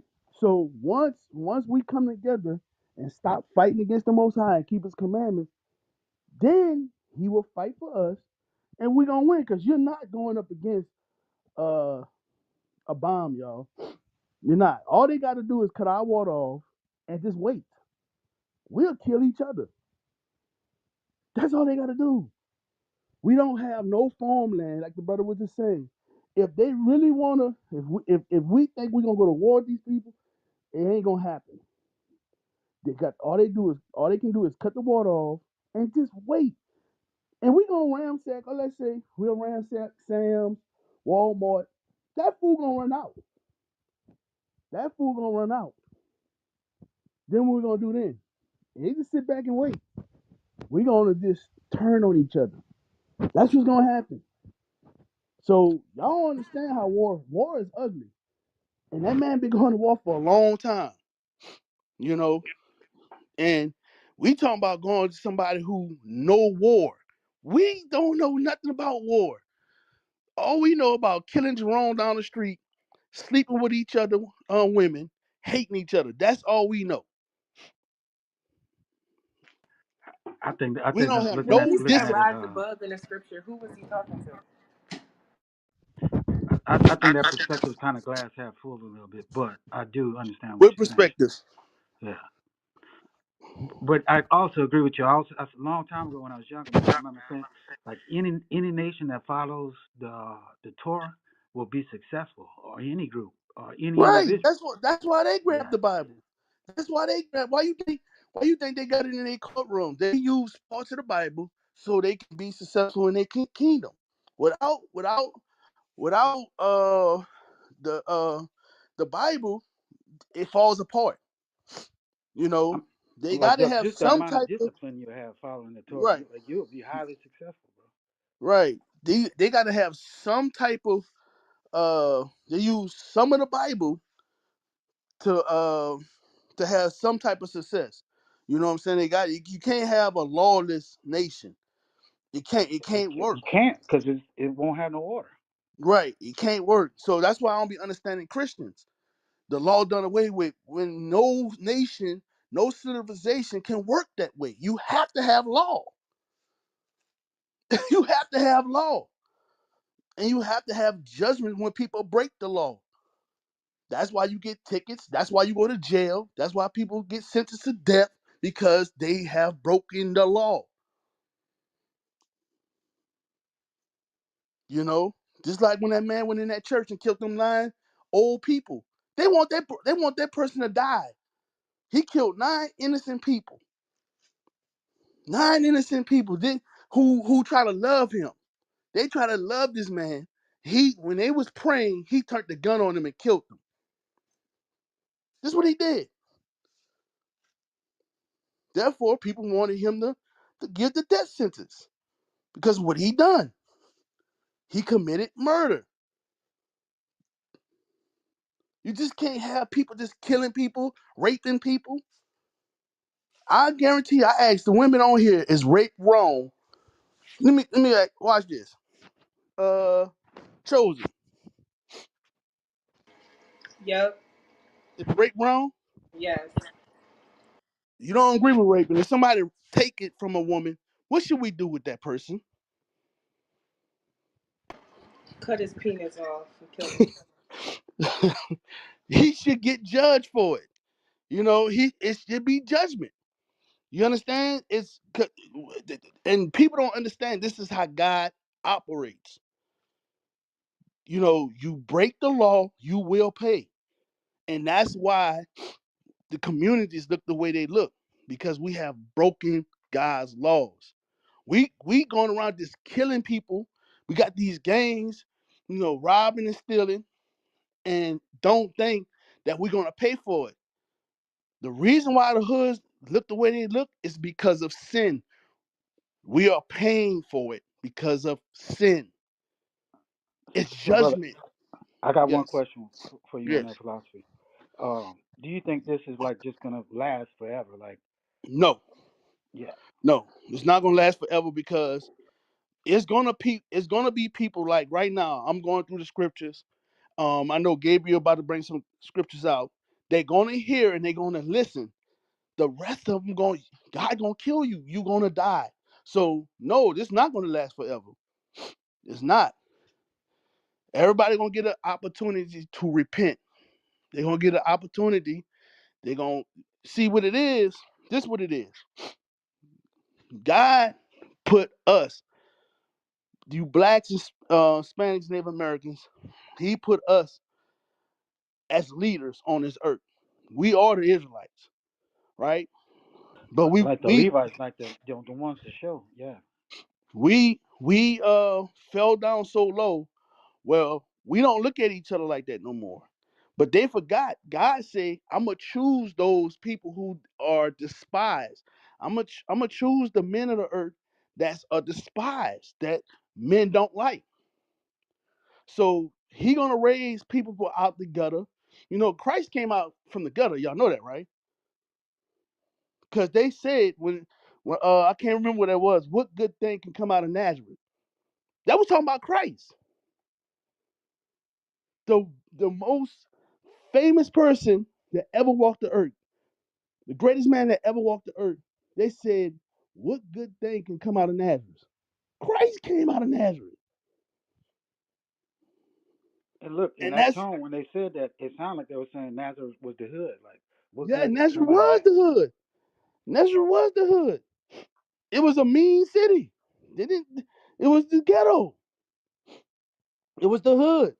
So it's uh it's like now God have chosen young men, you know, like the men with the green beans, but since we come from certain places, we don't get respect. But that's to their demise. Uh they don't want to hear so this is how God operates. You know, he gonna put out truth how he put out truth. And he gonna use who he wanna use. And since you wanna go by your bias or your own opinion and you lie to yourself, that's who gonna get caught up. Because they say they read the Bible, but when the Bible is brought forth, and they say they believe the Bible, but when the Bible is brought forth, they go by how they was raised in their feelings instead of really listening to the Bible. Because let me give you an example. Who else on here? Uh, I'm gonna assume every woman on here don't agree with rape, right? They don't agree with rape. But watch this. Give me chapter Deuteronomy 22, chapter 20:25.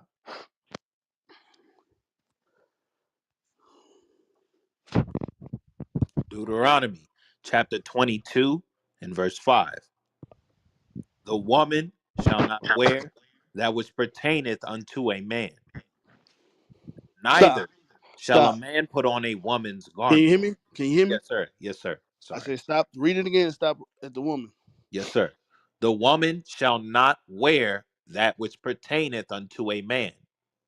All right, chosen. Do you agree with that? Should women wear pants today?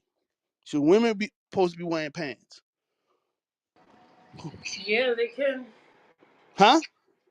Women can wear pants. Women can wear whatever they want. But But God just said you can't wear pants. I didn't hear the scripture. Okay, read All that I again. heard was chosen can women wear pants. But Okay, read that again. Deuteronomy chapter 22, verse 5. The woman shall not wear that which pertaineth unto a man.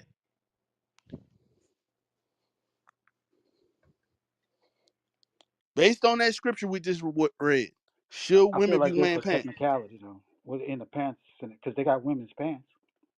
Hold on 1 second, brother. Give me um Acts 8:29, I think it is.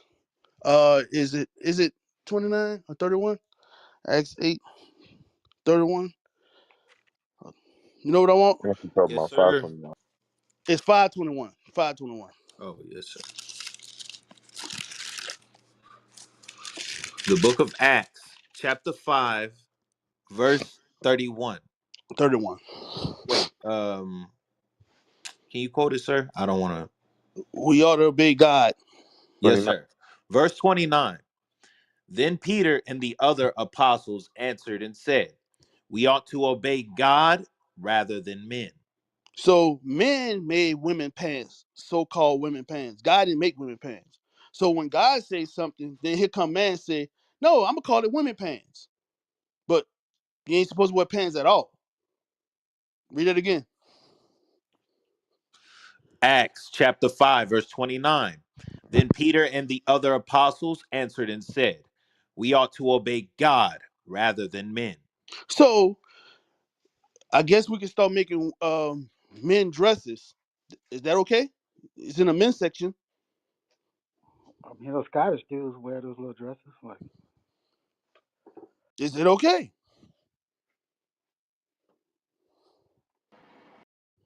Read. Go back to Deuteronomy 22:5 and read the whole thing. I'm just saying, like, this different style of clothing. I don't, this pants thing is like a very recent. You know, did they have Yes. pants back then? Back, three, four Yes. thousand years It ago. was recent. Man wore pants. Women didn't wear pants. Women wearing pants.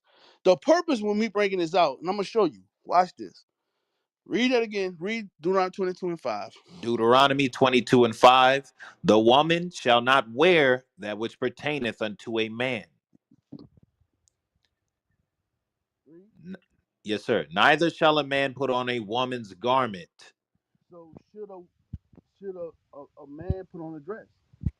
You sound real low, sir. Should a man put on a dress? Can y'all hear me? Yes, sir.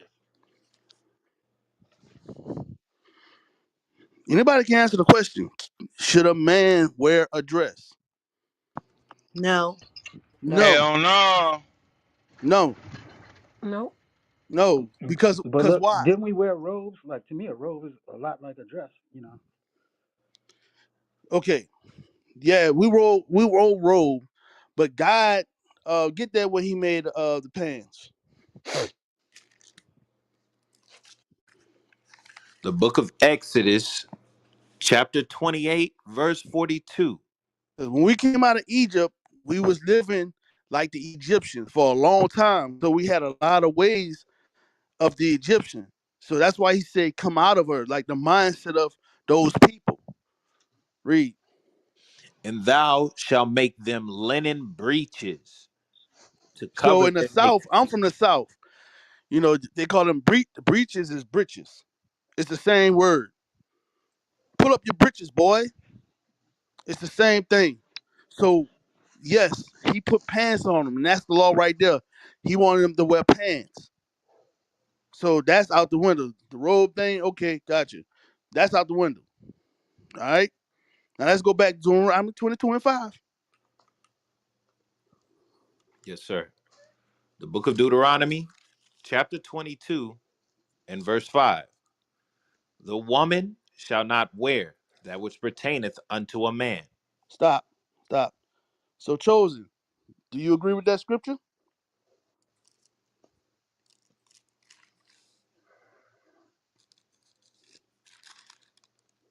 Now, this is the problem we have. This is the problem right here. And I'm not. This don't got nothing to do with chosen. This is us as a people. I'm just asking chosen because I know I've talked to her before and I know she disagreed with this because we've talked before about this. But this is a lot of our people. When it comes to God's laws, they have a problem with it. Now watch this. She said that rape is very wrong. Drop down to verse 25. Deuteronomy 22 and 25. But if a man find a betrothed damsel in the field, and the man force her and lie with her, then the man only that lie with her shall die. But unto the damsel thou shalt do nothing. There is in the damsel no sin worthy of death. For as when a man riseth against his neighbor and slayeth him, even so is this matter. So do we agree with this scripture? This is rape.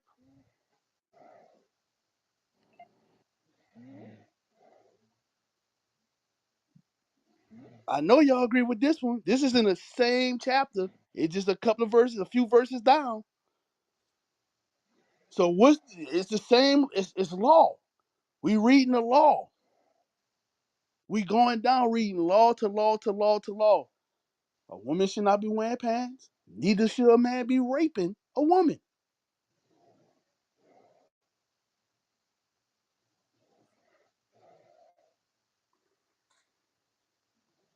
I don't hear nobody's. That's because everybody agree with you. I think we all in agreement. Okay, okay, all right. So All right, all praises then. Gable, you got it. Hey, all praises, King, and that's why give me that in Ezekiel 33:32 again, and that's why I said that earlier because flattery, man, we've been around long enough to know that flattery that don't mean nothing. What means something is God's people keeping God's commandments. Read that. Yes, sir. The book of Ezekiel, chapter 33 and verse 32. And lo, thou art unto them as a very lovely song of one that hath a pleasant voice and can play well on an instrument. Right, just For like the earlier we heard that y'all sound good bringing the scriptures out. It's just like that. We sound like a lovely song. All this right here is it sounds good, like somebody is singing. Go ahead. for they hear thy words, So they hear the words. They hear what we saying. They but know they that because we all speaking English. We not speaking no foreign language. Everybody hears what we saying. But when the laws come out, everybody starts back stepping and for lack of better words, shucking and jiving. Go ahead. for they hear thy words, but they do them not. But they not a lot of our people is not going to do them. That's why God got to step in and he got to afflict his people. He got to afflict his people. And we have to understand that this Bible is written on a mass level. It's not talking about individually, collectively. Because I want to bring into captivity that thought because when the scriptures come out, I keep hearing for the last couple hours is, well, that's not affecting me. Well, I have this. Well, I do that. It's bigger than just you. It's bigger than just I. As a collective, God deals with nations. Deuteronomy 32 verse 8.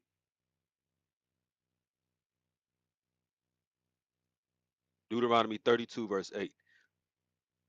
And I got one more scripture after that, and after that I'm gonna pass to the moderator so we can move on. But I want to make sure that we understand that. The book of Deuteronomy, chapter 32 and verse 8. Yeah.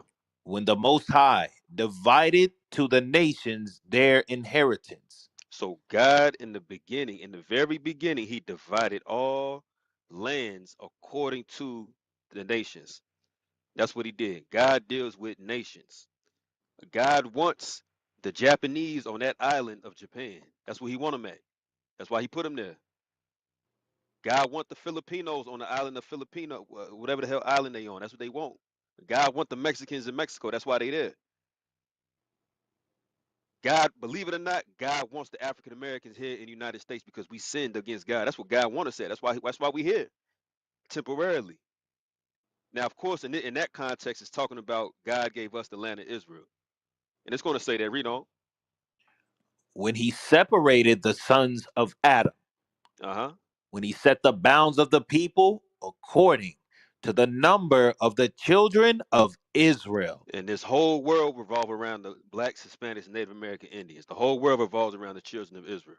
Now, Deuteronomy 28, verse 46, Yes, and sir. ended at 47. Or was it Deuteronomy. 47, 48? Let me hold on. Yes, sir. Go ahead. Deuteronomy chapter 28, verse 47. Mhm. Because thou servest not the Lord thy God with joyfulness and with glad. Because as a collective, as a nation, we did not want to serve God for joyfulness, with joyfulness. We wasn't joyful to serve him. Go ahead. And with gladness of heart. Right. For We not glad of heart because when sisters here, damn, I gotta take the pants off. Man, but I look good in them pants. They women pants. You know, then you got you always got that one man that he want the draws or he's simping or whatever it is, and he gonna say, but they create women pants. We've been hearing that since forever. And I'm not throwing shots at nobody, but it's true. That's what we hear over and over and over again. That's what we see over and over and over again. Go ahead. for the abundance of all things. Right. The whole world is ours, supposed to be ours. That's why we serving God. Come on. Therefore shalt thou serve thine enemies. For that very reason, we did not want to serve God for the abundance of all things, for the earth and everybody on it. That's why we have to serve our enemies collectively. the British, the Dutch, the French as a whole for what? which the Lord shall send against thee Uh-huh. in hunger. In hunger. So just because a few of our people own land, and the lands that we own, again, I'm not throwing shots at our people, but it's the truth. All we own bottom land. We own riverbed land. We own land that's capable, that's susceptible to flooding. We don't own the best of the land that we do own. Right now, the Mississippi River Valley, from Memphis down to New Orleans, large corporations own that vast land. The Alabama Black Belt, that's the best soil in the state of Alabama. Large corporations own that land. Bill Gates and them own that land. America sells that land to other countries that can't produce food on their land, like for example, Saudi Arabia. Ain't no they can't produce they don't have no agriculture. So America sells land over here in America to these other nations so they can eat. Hey, Gabriel, Go ahead. you just said that the land, some of the lands we own, right? Right. So even the ones that we own, let me just ask a question: do you own the mineral rights to those lands? Do you don't? Do you own? Are you on the topsoil? It's like more than this. You know, it's a lot more than what you think it is. And then let's say you do own that, you still got to pay taxes on it, right? And even if you pay your taxes, if they want your land, trust me, you gonna give them their land. They're gonna take it from you. If they want to build a highway through your land or put a bridge through your land, and it's in they scope, they're gonna do it. You're not stopping them.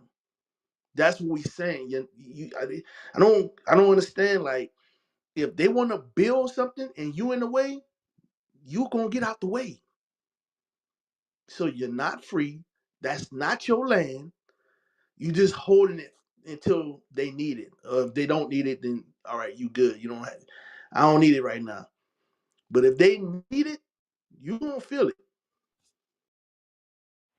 Yeah, man, and that's the truth.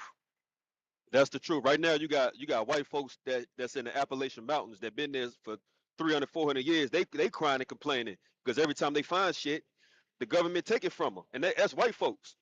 So you think if they don't give a That's damn about right. their own people, you think they give a damn about us? And I'm saying it like that because I'm trying to bring into captivity every thought because I know we think that, and if let's say you are a rich black person, all praise to the Most High, but that's not your people. That's not all your people. You know. So that's what the Bible's talking about as a collective. Hey, So yeah, when you rich, you gotta leave the neighborhood. You gotta go to their neighborhood. That's how free you are. You have to leave the hood to go to another hood. Well, the suburbs or whatever. You gotta go live with them. You can't live with your own people. And then when you go live with them, you can't trust them. You can't trust your kids. They outside because they got Karens all around and get your kid locked up. They can lie and say, "Oh, he tried to rape me," or "He whistled at me." This is where you want to live at, instead of just us coming together fixing us. You know what I'm saying? They had a man who was fishing in his own neighborhood. Every time they see him fishing, they stop. Who you are? Let me see your ID. Just regular people who stay in the neighborhood that he's staying, stopping him, saying, "Look, I want to see your ID. Why you fishing out here?" The man stay there. This is come on, man. You cannot say you free, man. When you got people, regular people, stopping you saying why you fishing in this neighborhood. That's crazy. and you know why they do that? Because you will never rise above your people, man. What's the point of being rich if the rest of your people ain't rich with you? You know what I mean, man? Look, and I'm gonna close my big mouth in a second, man. But y'all just stirred me up with all that, man. Look, I'm from Illinois, right? Michael Jordan got a mansion right now in Illinois. He cannot get off his hands. He been he been having that mansion for damn near a decade, probably 15 years, so on and so forth, right? You know why? because collectively white folks, they will not buy a mansion from a nigga. And I'm saying it just like that so y'all can feel me when I'm saying it. They don't give a damn. Yeah, Michael Jordan, he the man. He a god in Chicago. He a god in certain places. When you drive past the United Center on the west side, all you see is 92, 93, 94, 96, 98, 99, and then you got a big statue of him. He can't do no wrong in that place. But guess what? As much as white folks love him, they will not buy his mansion. Why? It's Shit, too yes, he can. personalized. You see what I mean? And that's the things that our people got to deal with, even being rich. So we can't sit here and act like we not suffering through these curses. All right, so that's it on that. I'm gonna mute my mic. Hey, soon as he can do something wrong. Soon as he stand up for his people and he say he the Israelites, you people the Israelites, he just fucked up. He just fucked up. That's why George never said nothing. George been quiet. That's why shit. He a good old boy. He ain't gonna say nothing. He the one of the good ones. So he can do a lot wrong.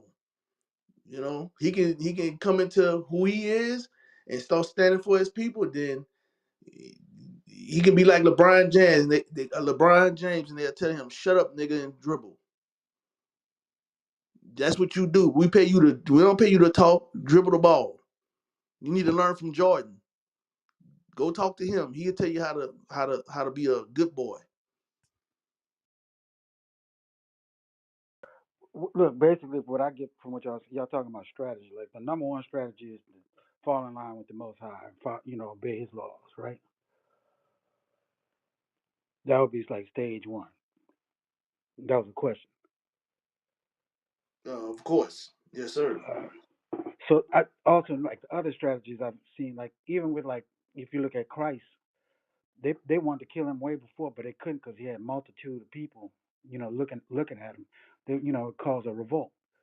Uh, I kind of look, if you look at China, China never went to war with the United States. It went to economic war. So there's different forms of like, you know, combating oppression and placing yourself in a better position. Right. Let me show you that. Give me what that is in what that's Ephesians. That's Ephesians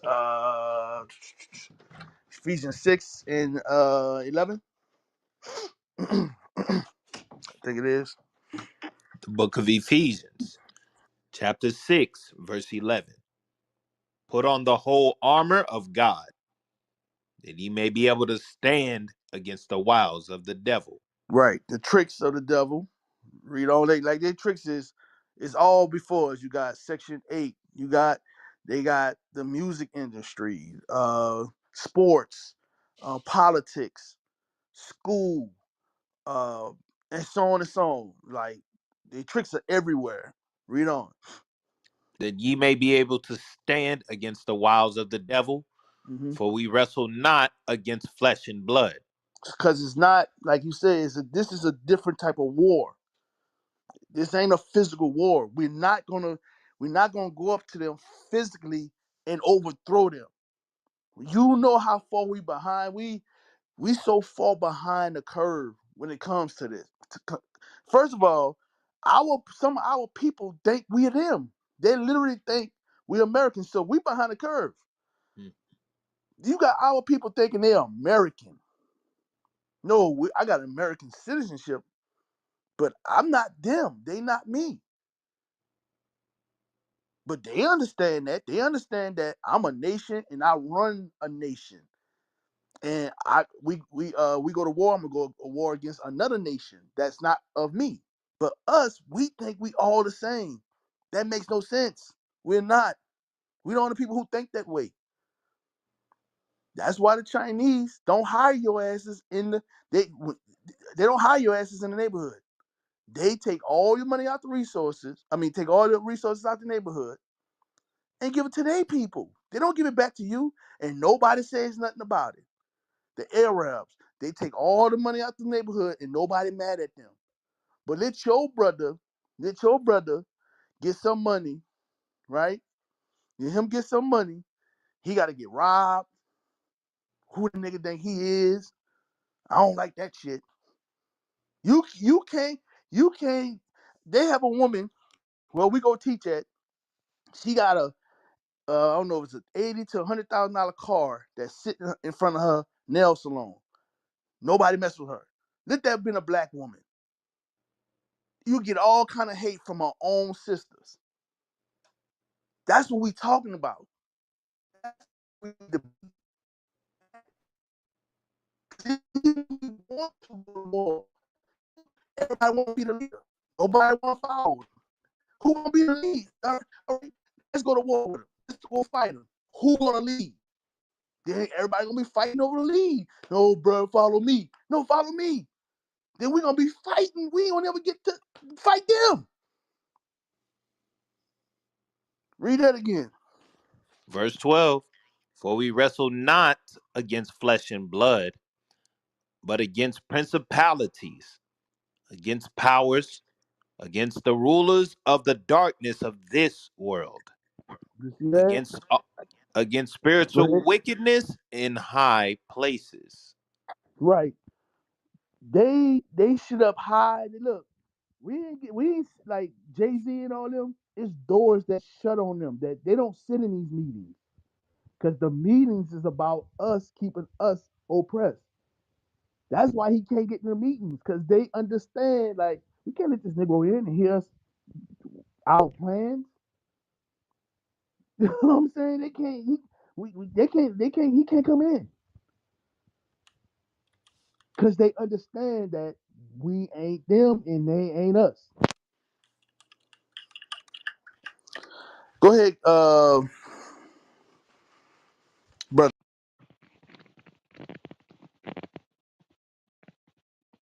And then you had a response. I mean, I'm just trying to build with y'all. I'm really got no. I'm not trying to be combative, but nothing. But I was No, no, gonna no. I mention. was That's not why we. That's not what. Yeah, I want to mention. Well, it's weird. Every time you speak, I start thinking of things. But I just thought about Marcus Garvey. I remember reading his book, The Philosophy and Opinions of Marcus Garvey, and I think I'm paraphrasing. I can't remember exactly, but he said oppression is sin. And at first, I didn't understand what he's saying. But what you were just saying about being in the hood and having something and people would hate on you. It's that poor-minded mentality. Uh, Right. Crabs in the uh, barrel. well, also it's a thing. I saw this report today. Forget what I saw, but it said you go in a rich neighborhood, people have like regular cars. You go in a poor neighborhood, people got nice cars. You know what I'm saying? So the priorities be fucked up on certain terms. Right. Right. Uh, Yeah. It's just how we how we um, look at things. How we look at one another. We that's why what that song was. When George Jefferson went to the high watch, he said, what it was, moving on up, moving on up. Remember that? oh yeah. Finally got a piece of the pie. So when we get with them, that's moving on up. We doing good. You hear what I'm saying? That's a terrible mindset. That's a terrible mindset. I don't think that's not doing good. What's doing good when we have our own land, when we have our own military, when we have our own God. That's moving on up. That's what we need to be happy with. You know, every time we get something, we sell out. You know, we sell out and give it to the other nations. 50 cent. That vitamin water. You know, if they buy it for that, just think how much they ain't stupid. If they gonna buy it for that, think how much it's worth today. You know, Fubu. And then this goes on and on. You know, we don't want nothing for ourselves. I was looking at something the other day, and I don't know, it was I can't remember where it was, but it was on the bottle. It says, um, been in business since uh 1808, something like that. I'm like, damn, these people, they having this in their family. They got generational wealth. They pass it down to their family. They're not just giving that to nobody else. They giving it to their family so their family can eat. We so damn selfish. We want the here and now. We ain't thinking about our family because we don't look at each other as family. I'm just want to get away from these niggas. I want to make how much money I can and get away from these niggas. That's how we look. That's how we look. We look at each other like the white man look at us. That's a damn shame. I mute my mic. All right, we're gonna move on to who's that? Naya, we got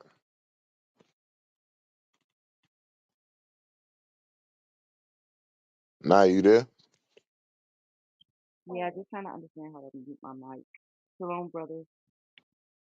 Shalom. How What's your thoughts on everything you was hearing? there's a lot of thoughts with the what you're saying, especially with the title, with racism. It it kind of feels like racism when you have a new sense of value and self worth and understanding in who you are and where you came from. So it does feel kind of weird now that you have confidence, or now that I have confidence. You said it kind of feels like racism, like when you It feel does. confident in yourself. Yeah, with the scripture that you brought out, it was, it's the book is written to the children of Israel. I'm a teacher, so I understand characters, settings, and main characters, and it's all about the children of Israel. So it's hard to talk to like family members or anyone who's still in Christianity and they believe otherwise, because it's like if you talk to them, there's like, oh, it's broad, God loves everyone, and it's all of us, kumbaya. But if you're talking to someone who's in the truth, or you actually reading the book with your own eyes, you see that there's a plot, there's a climax, there's characters, it's not, it makes it like non-fictional, is definitely fact. So you start studying it, you start, matching history and matching it biblically, and you're coming to the conclusion like, whoa, we are the children of Israel. Then it becomes a understanding of, yeah, okay, God loves us. We are His chosen people. We are special, and then that specialness turns into not superiority because we don't own anything. So that's that part. But it does feel like a little bit of a confidence boost that I know who I am now, and I know why they treat me the way that they treat me. Right. It's absolutely supposed to be. Right. Every other nation on the planet, when they wake up, they have a purpose. Right. They got a goal for their race. Right. A lot of other nations know what they designed to do. They know what they're gonna do from when they're young. But us, we lack purpose all our lives. So when you finally find purpose, yeah, you're supposed to have confidence. Right. That's supposed to take place. I got a thought, but any moderators got anything? Yeah. I just wanted to, because to the sister point, she was saying that she got confidence in when she found out who she is. Like when you know who you are, you look at your people different. You don't look at them like niggas. So when they open up stores, think about it. How we do each other. Hey, Danny, how do we do each other when we open up a store, a restaurant, or anything in the neighborhood? Do we support it? It's twofold. So I've seen it both ways. So it's either we abuse the new business and try to get things for free Mm-hmm. because I used to do hair, Mm-hmm. or they don't come to your business at all and go somewhere else with their money. So it's both. Right. But if we know if we think about it, if we know who we are, we won't look at each other like we trying to take advantage of each other. We're gonna support that business. The person who selling us the goods ain't gonna try to rip us off. You see what I'm saying?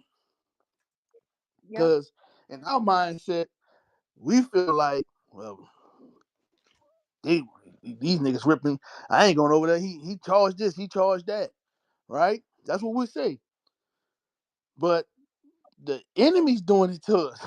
You're it's just our mindsets is just off. You know, it's just off, man. And we need this Bible is gonna give us our mind back. We straight Looney Tunes when it comes to each other. So look. Yeah, I'm born in '75, so I understand completely what you're talking about. And I'm born and raised in New Orleans, right? Um, but I'm seeing something going on with this younger generation that is kind of like not necessarily what you're saying. I am seeing a lot of change with a lot of these uh, younger folks, including my two sons. Shit, who, Danny? What younger generation? Like my sons are 21, 22, 23 right now. Like I don't know They what that still not. thought. They not marrying women. They not starting families. That for the most part, that's going on with everybody because of the economic scenario. Okay, we're not talking about That's not everybody though, exclusively like right? a black thing. Right, right. So now when we talk about moving in the right direction, if we're not doing that, is that helping us become better, or is that actually hurting us? I would say the number one thing that's good is that we ain't getting people pregnant without having the financial background to support those children, which provide fucked up life uh, experiences. Then you think that's stopping? You think that's getting better? I, I I don't think it's as prevalent as the way it was when I was coming up. Shit, it's worse, Danny. I'm telling you right now, these young boys is worse. These young girls is worse. A young girl, like, just take this, take this is my thought, right? Because a young girl back when I was in middle school, she didn't look like she was grown. She didn't wear makeup. She didn't have on designer. Right now, these young women, these young boys, their influences is way more vulgar. Right, they dealing with stuff. Way they learn stuff way earlier. They got Instagram, right? They got cell phones where they could look up inappropriate things and know about stuff that you had to figure out, through word of mouth, or somebody had to come tell you something. Nah, they could go on the phone and search it. They Hey, I they they remember. doing way worse. Don't be Hey, I naive to remember that when I thing. was a little. I remember when I was young. Little girls, I know in my family, you couldn't even wear. They couldn't even wear nails. Right. They That wear was weave you now could- at No 8 years weave, old. Hey none of that. man, look. When I was a It all kid, I follows. still remember. I still remember we was laughing at the little girls dressing like tomboys, telling them to put a dress on like a girl. And I'm in my 100%. 30s. That's the. You see what I'm saying? I remember us laughing. We would get on you and say, "Put a dress on, act like a girl." That's what we used to do, and that was not long ago. So it's definitely getting So, worse. It so you falls see the under the battle. directions of the parents. Hold on, y'all say it again, chosen. It falls under the guidance of the parents. So what? So If the parents where? are into the word, into the Bible, and well, not even just that.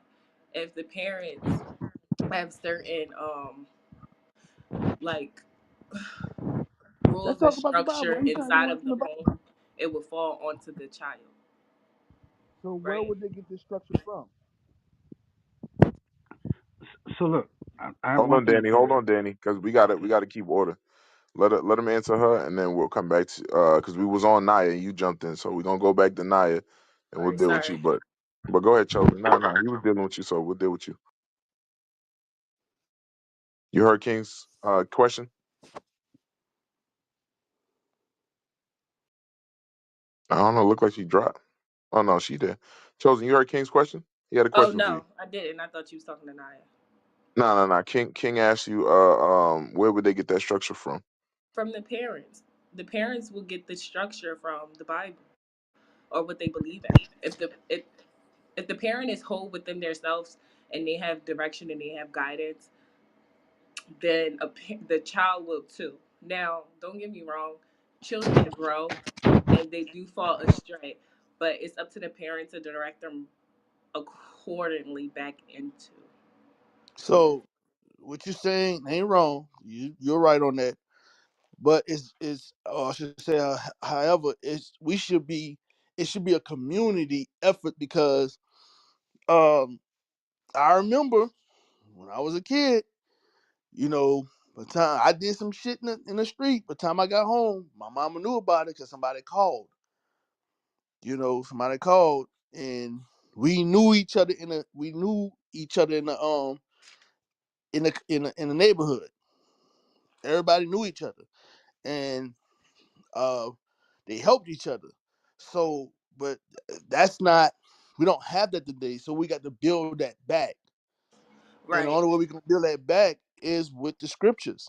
And it's gonna take men and women like us on this app right now, waking up, realizing who we are, and teaching others through our actions and helping others. It can't be individual. It can't be just that household doing it. Because remember the scripture said the wicked seduces the righteous. So if uh, you have one righteous man amongst a bunch of wicked people, eventually they gonna turn that righteous man. Right. Like I have a group of 12 that I Hmm. teach, and I have one student that is like Muslim. And the lessons that I try to teach incorporates some of the Bible, and he goes against my plan, and sometimes because of what, and he's a young teen.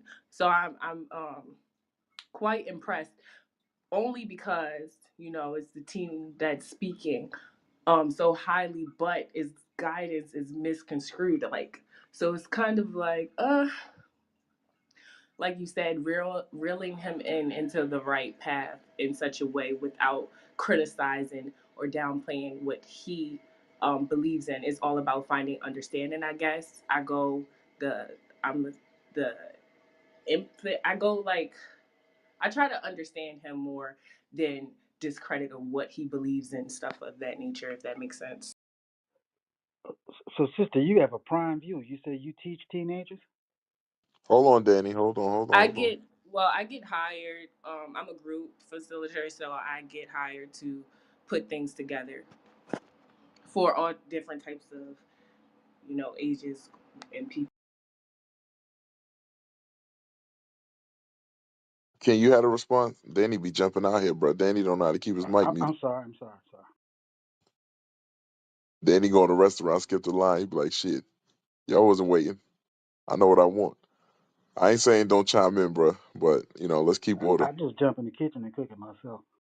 Yeah, that's all right. Let's keep order, because if you do it, then we'll have the whole stage coming off mute. Everybody be chiming in every 2 seconds, and it'll be all out of order. Any moderators got a response to what Chosen said? All right. I What wanna she said, read. I didn't hear. Oh, go ahead, go ahead, go West, go ahead. You got it.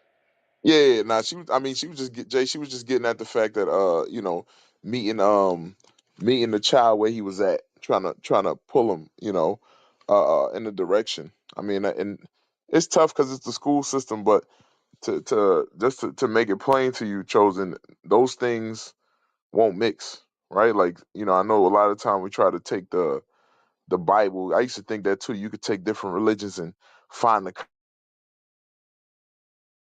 but eventually that child gonna have to make a choice. Obviously, that's your job, but when we think about it in terms of dealing with kids outside of, like, let's say, a school situation and wanting them to pick the right path, we gotta put them on the right path. Scriptures say, read Proverbs 22 and verse 6.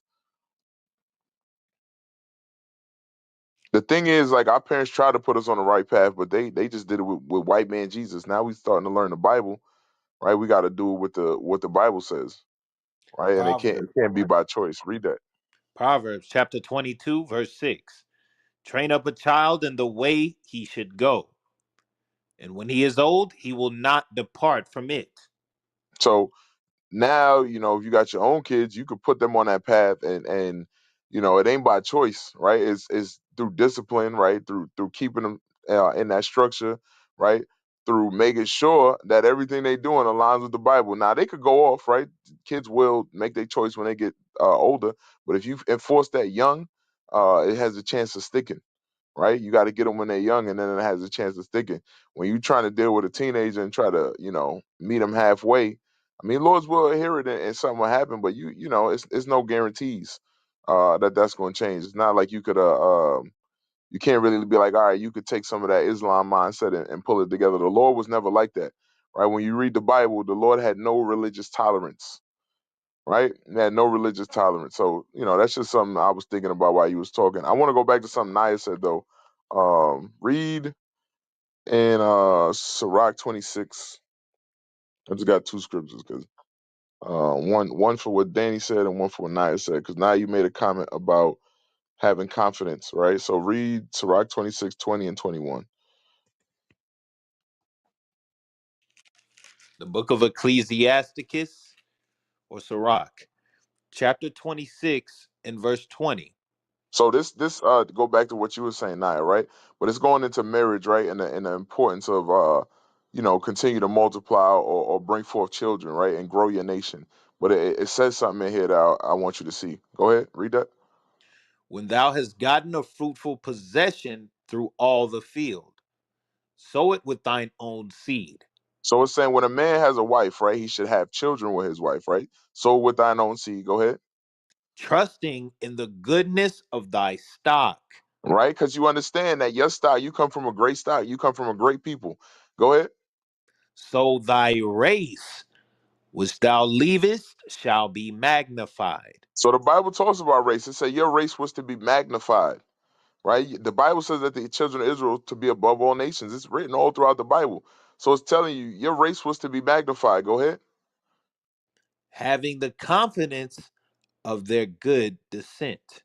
Right? And through as you see them magnifying, you would have confidence in it, right? You would say, "Man, look at the children of Israel rising up." So ain't nothing wrong with knowing who you are and then starting to understand and saying, "You know what? They rising up, right? We starting to get better." There's nothing wrong. There shouldn't be guilt. And real quick, Joel 2:27, it says the same thing here, right? You're supposed to have confidence in that thing. What happened to us as a people is when we have any confidence in ourselves, some type of weird feeling of guilt comes on us because we used to being on the bottom and it shouldn't be there, right? The Lord told you right here, Joel 2:27. You shouldn't have no guilt about being great. Nobody else got guilt about being great or keeping us on the bottom. So we shouldn't have that. We should take confidence in knowing that our race is going to be magnified, right? Read that. Joel chapter 2 and verse 27. And ye shall know that I am in the midst of Israel, and that I am the Lord your God, and none else. See what it says? Say he your God and none else. You should have confidence in that, right? So now this is your confidence. Watch what he say at the end of this verse. And my people shall never be ashamed. So you ain't supposed to be ashamed now. You ain't supposed to be like, damn, I found out my race is great. I found out that we the main characters of the Bible. I feel guilty. The Lord said you ain't never supposed to be ashamed about that thing. You never, because what they try to do is make you ashamed. The Lord said don't ever be ashamed about that. You understand? I understand. I'm just in a private institution, so I'm smothered with Yeah, it's all noise. good. It's all good. You know what I mean? Don't put it on speaker. You'll be all right. But remember that. Don't be ashamed. All right. And then Yeah. something Danny said that just stuck with me, and I kick it to the moderators in case y'all got anything. 2 Timothy 3. Hold on. Let me look for it. Second There Timothy was a guy 3. And putting scriptures in the chat. What was the one you thing? said drop him in the chat. Yeah. Okay. Somebody can't probably did already, but if not, I'll drop him. 2 Timothy 3:13, real quick. Let's read that for what Danny was saying.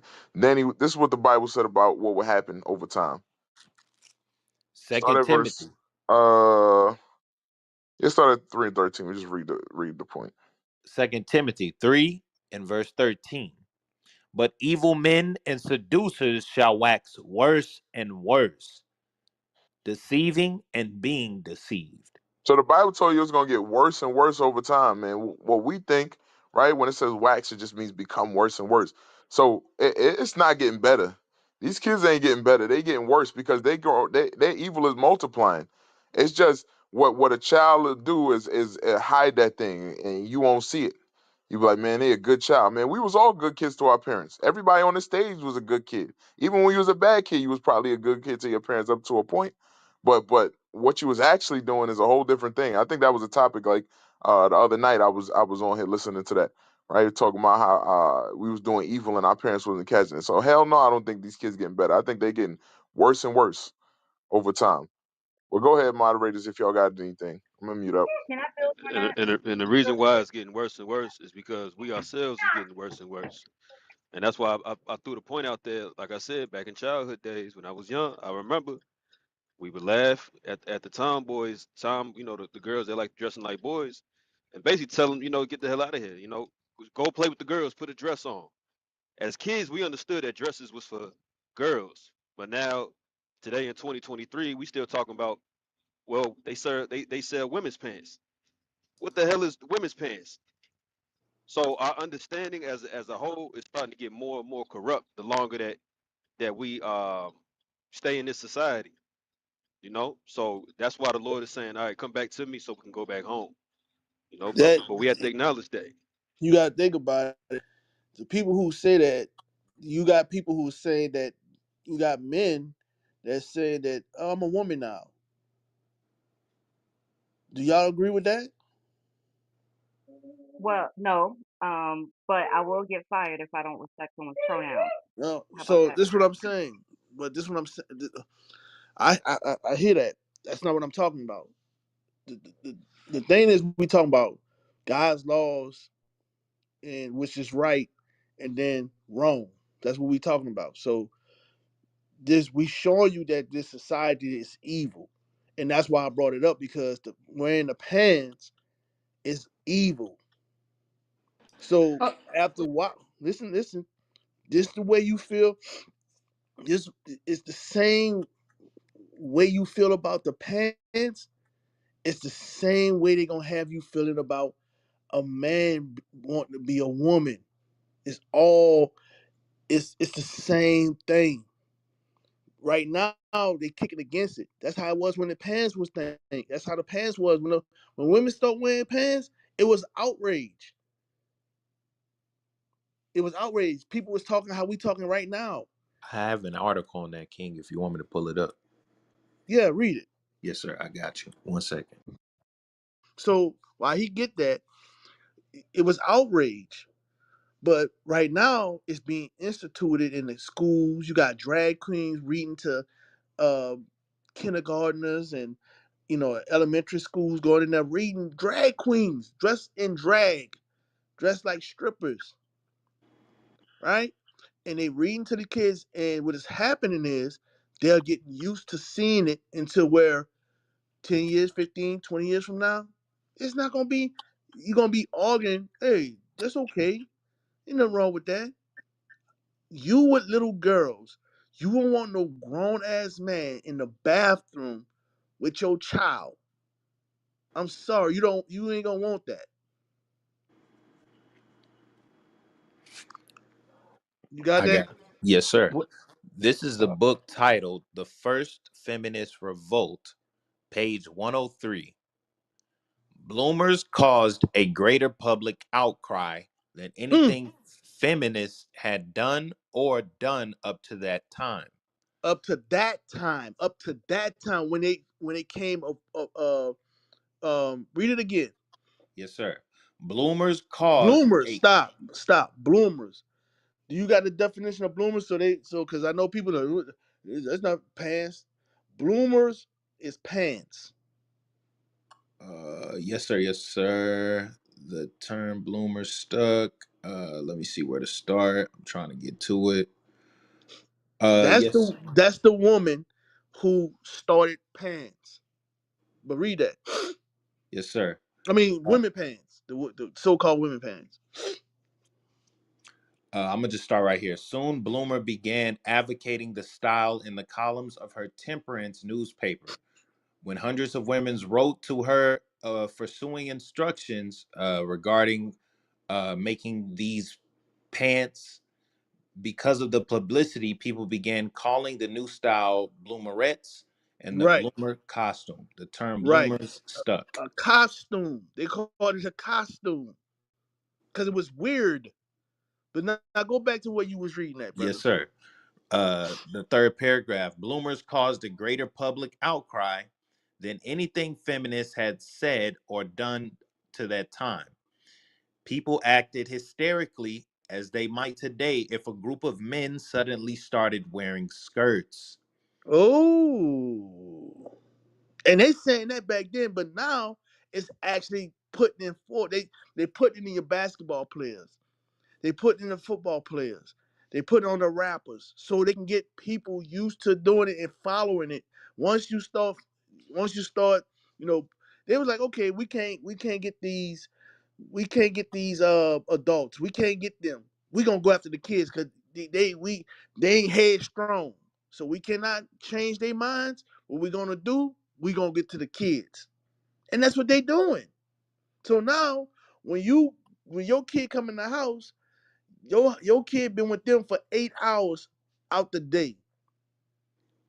You understand? You got to cook, you got to do this, you got to clean the house, you got to do all that. You probably talk to your kid 30 minutes to an hour out that whole day, and they do it all over again. You probably spent probably 5 or 6 hours out the whole week with your kid. But the devil had your kid damn near 60 hours Hey of King, the week. even at the house, even on the tablet, man. Yeah. My my my baby girl, man, she'll watch little educational stuff like Gracie's Corner, right? Man, they got some big man. He from your city, man. Big. I'm trying to use the F word, but I ain't trying to get Big the Big folks Frida. shut down.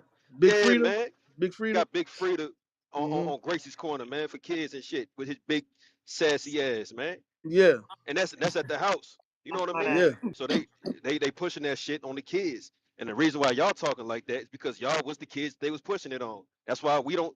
And when I say y'all, I'm including myself because I used to talk like that too to a certain level. We was the kids that they targeted in the 90s, in the 80s, in the 70s, in the 40s, 50s, whatever. That's why we don't see the things that we don't see what the Bible is saying for what it is. Yeah. The, If y'all don't want mind, I want to say something. go Going ahead. back to the pants thing, because please forgive me, but I can't help but start thinking about the fact that women couldn't vote at one time. Certain things that kind of like when I hear about this woman's pants thing, kind of relate my mind to that. It's almost like an oppressive thing in a sense. It's So not when you say versus women being a can't vote, sin. when you say women can't vote, what women? Because at that I'm talking about time, at that time when women started wearing pants. all right, but what year that was? You got the year? Probably Hold on, 40s. not you, not you. Yes, sir. Let's see. On the page, it has the year 1851, Okay, but stop. oh, sorry. Oh, but go ahead. Go ahead. But the revolt really took off in the mid 1930s. Well, I'm talking about in 18. I'm talking about 1800 when they she started pushing it, right? But it took big over in the 1900s. So, but what I'm trying to get you to understand, at that time, could we vote? We wasn't that wasn't us. We was that that wasn't our issue. That was the white woman issue. So you speaking when you say at that time, the white woman wanted to do that. That was her fight because we already knew we couldn't be with them. We already knew that. We was slaves. We wasn't trying to do all that. You see what I'm saying, brother? You No, I saying that? I hear what you're saying, but I thought we So was talking about women in general. But forgive me. well, we wanted. So this is what I'm saying. We wanted to be like the other nations. That's them. We were supposed to be wearing dresses. Women don't wear pants, and I'm saying we got everything we over here. All the wickedness we got from the other nations. The voting system. We didn't need no voting system. We had the scriptures. We had our king. We had Christ. Bring it out. You understand? But we want to follow them, and that did us no justice. They brought the little wickedness with the pants. They the ones who pushing the damn gay shit. They pushing that. Now they push that on us. Now we in the forefront of it. But they started with it. They're the ones who going to Africa right now, mad at the Africans because they don't want to join in it. What Hey what, King, that's everything. Every single negative attribute that we have learned, we learned it from the heathen. Every single thing, everything from NAACP to when we form Christian organizations, mm-mm. gangs in the hood come from the heathen. Just every fucking thing we do. come from them. We've been here for Mm-hmm. 400 years. We walk like them. We speak their language. We dress like them. We act like them. You know, Mm-hmm. and that's why when you hear our brothers and sisters overseas, when they say black culture, when they say black people have no culture, what they really saying is that we have adopted white culture because we've been here so long. You know, they ain't talking about the bullshit that we created, oh hip hop, and that's stuff that we created after our culture has been stripped from us. But that's what King going into. Every negative thing that we do, we've learned it from man. The list goes on. Just look at the eugenics tree. The eugenics tree touches on everything. It goes into education. Like Sister Chosen, she deals with education. You anthropology, psychology. Just look at the eugenics tree. Everything in America, we learned it from the other people. Muted my mic. Hey, get Judah chapter 5. Get Judah chapter 5 and verse 17. Start verse 17.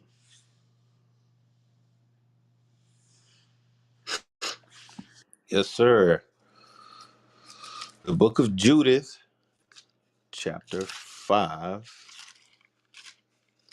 and Now, verse. when you read this history, you have two heathens talking to each other about us.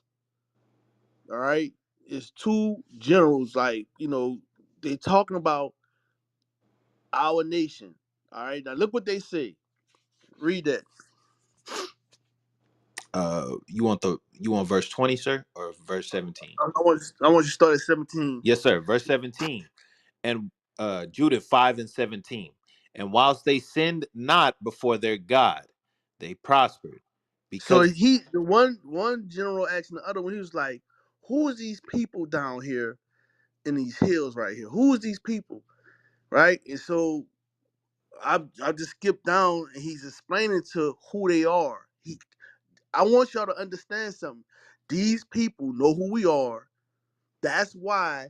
That's why I'm gonna go ahead and read it. I'm gonna show y'all something. Read on. the God that hateth iniquity was with them. Mm-hmm. But when they departed from the way which he appointed them, Mm-hmm. were destroyed in many battles very sore. You hear that? So when God not with us, we are destroyed people. And they know this. Like if God ain't with them, they destroyed. Read on. And were led captive into a land that was not theirs. And the temple of their God was cast to the ground, and their cities were taken by the enemies. You see that? The people who in our cities now ain't the real Jews. But read on. But now are they returned to their God, Hmm. and are come up from the places where they So were at this scattered, time, we came back, right? But read on. and have possessed Jerusalem, Hmm. where their sanctuary is, and are seated in the hill country. So so watch this. So we at this time we had went back and we was in a land. Read on. For it was desolate. Hmm. Now therefore, my Lord and Governor, if there be any error in this people, The error is going into sin. If there be any sin in these people, read. and they sin against their God, let us consider that this shall be their ruin, So he said, if they got sin amongst them, let us consider that we can beat them.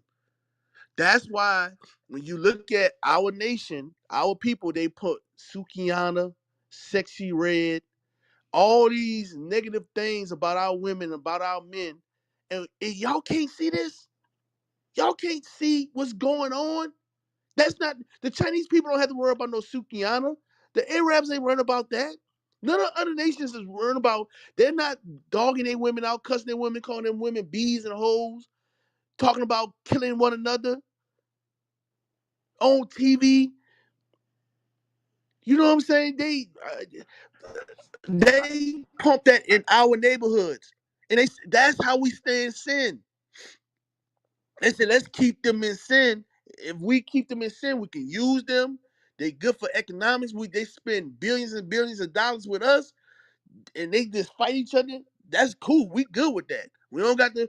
We just fake like we help. We fake like we help them, and they just be stupid. They'll believe us, and we just move on with our lives. They do that. They do that every year. They come give us some turkeys, and they come paint a building or two, and people love them like they God's gift.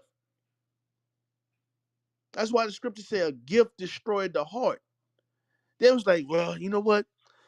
These niggas is getting restless. Let's give them a black president so they can shut the hell up. Then they give y'all Obama, then everybody say, ain't no racism. It's no racism. Look, we got Obama.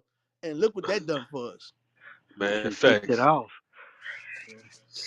Bring You that know what out, man. And not just on the girls, King. They do it on. They push it on the boys too.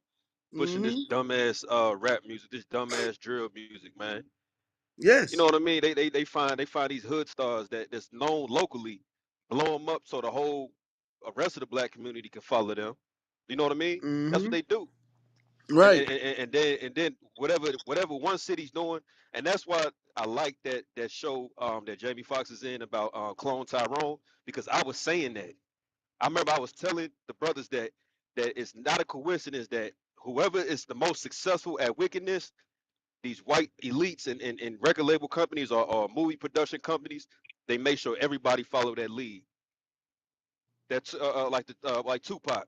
His whole he's the epitome of rap music. Every rapper after that, they gotta follow Pac. You know what I mean? Like just basketball, Michael Jordan. You know what I mean? Everybody after him gonna be compared to Michael Jordan. They always find one Tyrone, and they make sure all the other clones follow that example. And if you can't meet that measure, you ain't gonna be exalted in this kingdom, man. And they raise up these people so that we can live vicariously. Is that the word? You know I'm black, man. They Yes. live vicariously through these people. But the rest of our people is suffering, man. So so so read that again. Verse 20. Now therefore, my Lord and Governor, if there be any error in this people, and they sin against their God. Listen to what they're saying. They're not saying that we are all the same people. They know, hey, he said, who's these people down here? Let me tell you who's those people. You understand? They know the distinction. They know war. They know how to get us. We got to start thinking war. Listen, the only way we can win is with God, our God. And this God, the heathens know that. Read on. And let us consider that this shall be their ruin. And let us go up, and we shall overcome them. But if Wait, there wait, be wait, wait, wait, wait. It says, let us go up because remember, they went back to the land. They went back to Jerusalem. Guess what we did? Guess what we did, y'all? They overcame us because we ain't in the land no more. We sinned. That's why we in our land of our captivity now to this day. Now we waking up. Well, look, I want to present because y'all know the exact I was scripture. I'm a, I'm gonna finish reading this and I'm gonna let you get it. I'm gonna let you get it after I finish reading this. Go ahead. verse 21, No, no. but Yeah. Just read that one more time. yes, sir, the Let last us. part. Yeah, let us. Yeah. Yeah, let us consider that this shall be their ruin, and let us go up, and we shall overcome them. Read. But if there be no iniquity in their nation, let my Lord Wait, now. wait, wait, wait, wait. Not an individual. As a nation, we are a nation. We're not individuals, y'all. We are brothers and sisters. We are not enemies. We are not enemies. We are brothers and sisters. When we came on them ships, we understood that. We've been broken. We have been broken, y'all. Y'all don't realize we've been broken? Look at us. We own a nation. Don't listen. Uh, uh, get Deuteronomy 28:48. We're gonna come back here. Deuteronomy chapter 28, verse 48. Therefore shalt thou serve thine enemies, Mm-hmm. which the Lord shall send against thee, Mm-hmm. in hunger and in thirst and in nakedness and in Mm-hmm. want of all things. Mm-hmm. And he shall put a yoke of iron upon thy neck. So he put a yoke of iron on our necks because guess what? We wasn't broken at that time when he had to put. Listen, to put chains on you. That means you're gonna run. You're gonna run. So I gotta put a chain on you. I gotta put a chain on you. I gotta make sure you don't go nowhere because you're gonna run. Right? Read on. Read it again. Yes, sir. Therefore shalt thou serve thine enemies, which the Lord shall send against thee, in hunger, and in thirst, and in nakedness, and in want of all things. And he shall put a yoke of iron upon thy neck until he have destroyed thee. So before, before the when the yokes of irons was on us, we knew who he was. We knew his brothers and sisters.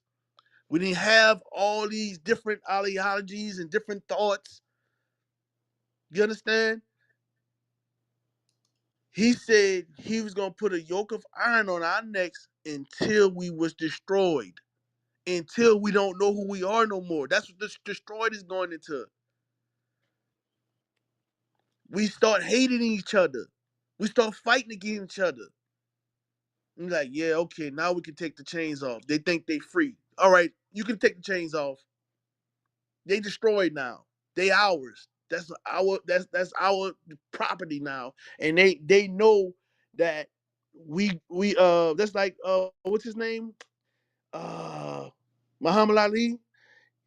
Hey boss, we sick? We sick? Remember Muhammad Ali? It wasn't Muhammad Ali he said that? Or no, Malcolm Malcolm X. X. Malcolm X said that, right? He just quoted it. So so we used to destroy people for to say we sick. We don't need to change on our necks no more. They think they free. They think they one of us. And they're good. So they got us what they wanted. So they don't need to put the chains on our necks because we destroyed. So that's why people will say today that we are free because you are destroyed. If you are a so-called black man, black woman, African American, so-called African American, you Spanish, Jamaican, uh, Puerto Rican, Mexican, Native American. If you call yourself free, guess what? You destroyed. Your mind is gone. You think you free. How you free? You don't have a military.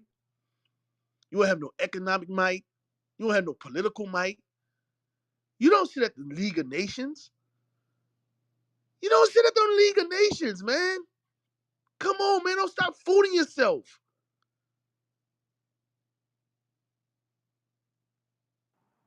Go back.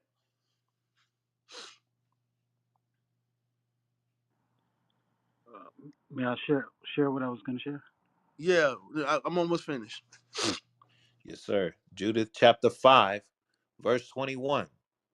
But if there be no iniquity in their nation, No sin in the nation.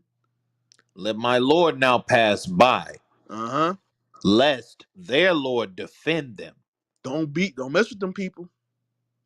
Cause our God ain't nothing to play with. When we doing what we supposed to be doing, he ain't nothing to be played with. This is the same God who destroyed the earth by water. He'll send an earthquake. He'll send tornadoes. You can't. That's that. You that you can't fight against wind and fire. You can't shoot fire. You know what I'm saying? You can't Yeah, the shoot it. Most High is 100%. the biggest killer of them all. Yeah, you can't shoot fire and water. So that's what I'm saying. I want the guy who can control water, fire, the elements. Control the That's atom. yeah, that's who on our side. Do y'all understand that? If we get, that's why I say, read that part again. But if there be no iniquity in their nation, let my Lord now pass by, Keep on walking. You better keep on trucking. Leave them people alone. Read. lest their Lord defend them, and their God be for them, and we become a reproach before all the world. It will turn. It will turn. It will. It's gonna turn. Like they're gonna be the reproach, not us. And that's what they understand. They understand. Look, we're gonna stay on top. That's what y'all gotta understand. Y'all gotta see this. Maccabees 2:8.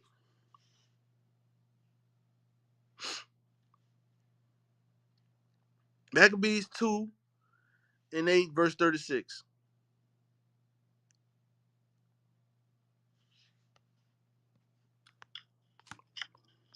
I'm coming to you, Danny.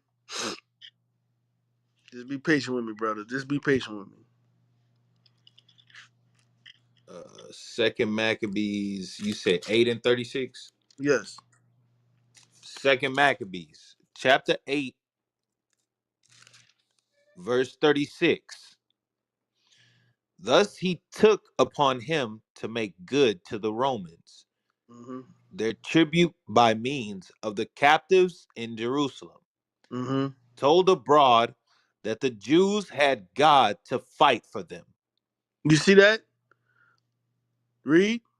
and therefore they could not be hurt. You see that? When God is for us, no one can. Like, if God for you, who gonna be against you? Who who coming against you? Because it's nothing they can do. Read that. Read that from the top again. Thus he thus he that took upon him to make good to the Romans their tribute by means of the captives in Jerusalem, Mm-hmm. told abroad that the Jews had God to fight for them, Mm-hmm. and therefore they could not be hurt. We could not be hurt when God fighting for us. This what we this what we fight for our people every day. If y'all just do what God say do, listen. All we got to do is sit back and watch God work. Do you know what happened in Egypt? Did you see what happened in Egypt? Yes, It didn't sir. touch the Israelites. It didn't touch them. That happened in that's our history. That's our history. That's our forefathers. They sat back and just watched that thing. And if we just do that today, y'all, all we gotta do is do what God said do. And guess what? He's gonna fight for us, and no hurt gonna come to us. Read. Yes, sir. And therefore they could not be hurt, because they followed the laws that he gave them. Ooh, I love that right there. They followed the laws that he gave them. He didn't give it to the whole world. You understand? We got to come out of that mindset. We are the world crap. I hate that damn song. The dumbest song ever. That was the dumbest ever song ever written. The lyrics, the beat was terrible. Everything was terrible. Yeah, it was the dumbest shit ever written. And a white man wrote that song, by the way. The dumbest shit ever written. Hey I King, know that. they only teach us to think like that, but they're gonna avenge themselves. You know, they're gonna hunt down them terrorists. They're gonna shoot at them Palestinians. They're gonna avenge their hand against their enemies. But us, they want us to have a rainbow coalition. Why? Because they don't want the slaves to rise up. Y'all got to see this for what it is, man. You bringing out some good stuff. Go ahead, King. Yeah, I'm go ahead. I want go ahead, Danny. You had something you want to say? Yeah, I was hoping y'all could help me find the exact scripture, but I don't know if it was Isaiah or no Elijah or Elijah.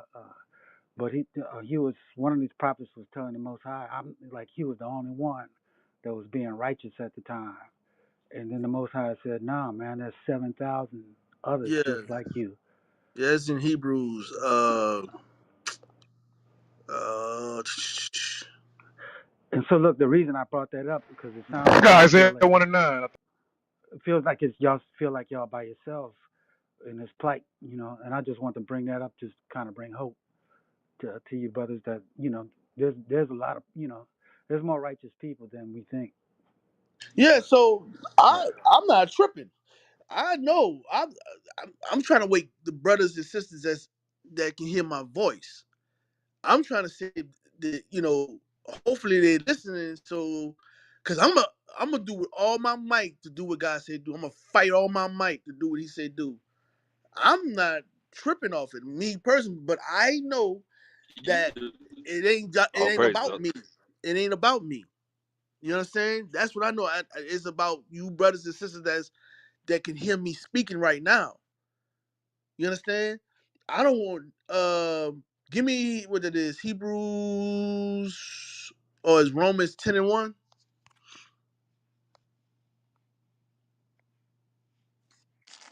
Romans 11.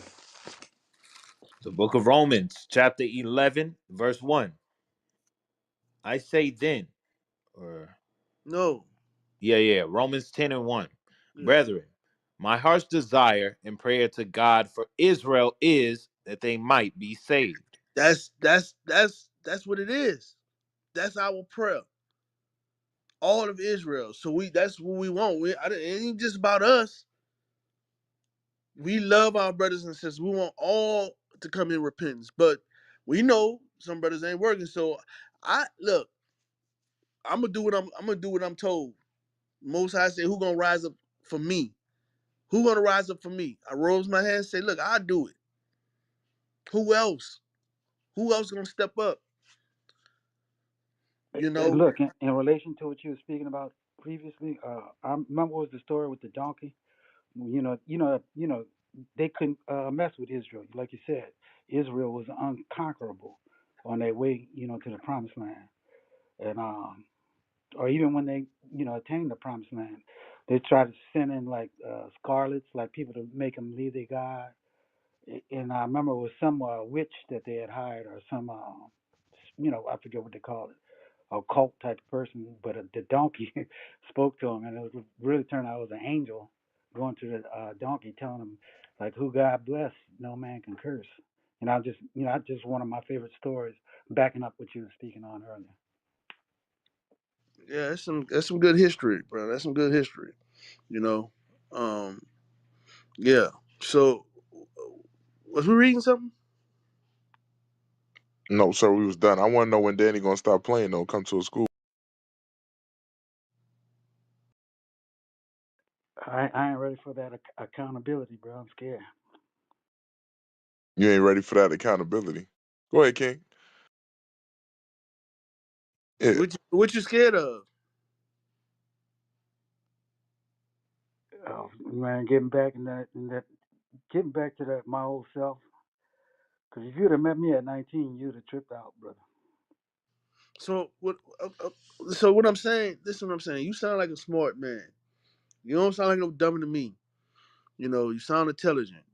So I don't understand what you scared So of. look, if it, a lot of people know me, but I produce music. I come from actually doing gangster rap. You know what I'm saying? But my reasons to even getting involved with it was like, I think I was playing chess with the devil, and the devil was playing checkers with me. I mean, I was playing checkers, and the devil was playing chess. I was, trying to come in, get with the rappers, the most, I dealt with Soldier Slim down here. But when it come, because that's who the kids listening to, and then change the message on some like Tupac type of thing, and that really didn't work out for me. I ended up just putting a lot of more negativity out there. Um, Also, like in the process of that, I had to get away from. I had to become more worldly to be able to even communicate or rock in that world. So I left some of my old self behind, and I need to get back to it, like you said. Yeah. You need to get back to what? But when I was 17, I stopped. I stopped drinking, stopped smoking, having sex. All I did was read the scriptures and make music. And had a group of brothers that I work with, and You we you was on some still rock stay stuff. you Yeah. still stay in New Orleans? Yeah, I'm still down here. Yeah. Man, we got a congregation, man. Some good brothers down there. I'm gonna tell you, man. Um, you need to get with those brothers. So what you're saying, I hear you, but that's not an excuse not to you know do, because you can do more good than just sitting back. You can do more good because you know certain things and you know how to deal with certain people. Because a lot of them brothers and sisters gonna repent, and they're gonna need people who can relate to them. You understand that? Absolutely, man. That's like I would love. Like my brother teaches has an at-risk school in Houston. Hmm. He was a teacher, but now he's the CEO of it, and he's done wonderful things. Like he's taking these at-risk kids, teaching them music production and video, whatever it is, arts. But A majority of his kids going to college and they doing but well. watch this. But watch this. What good is it when they don't know who they are? All they doing is, I'm gonna show you something. I think it's in Sirach 38. Get Sirach 38. I'm gonna show you something. And this is an example of us dealing with them. You know, I think it's Sirach 38. Uh,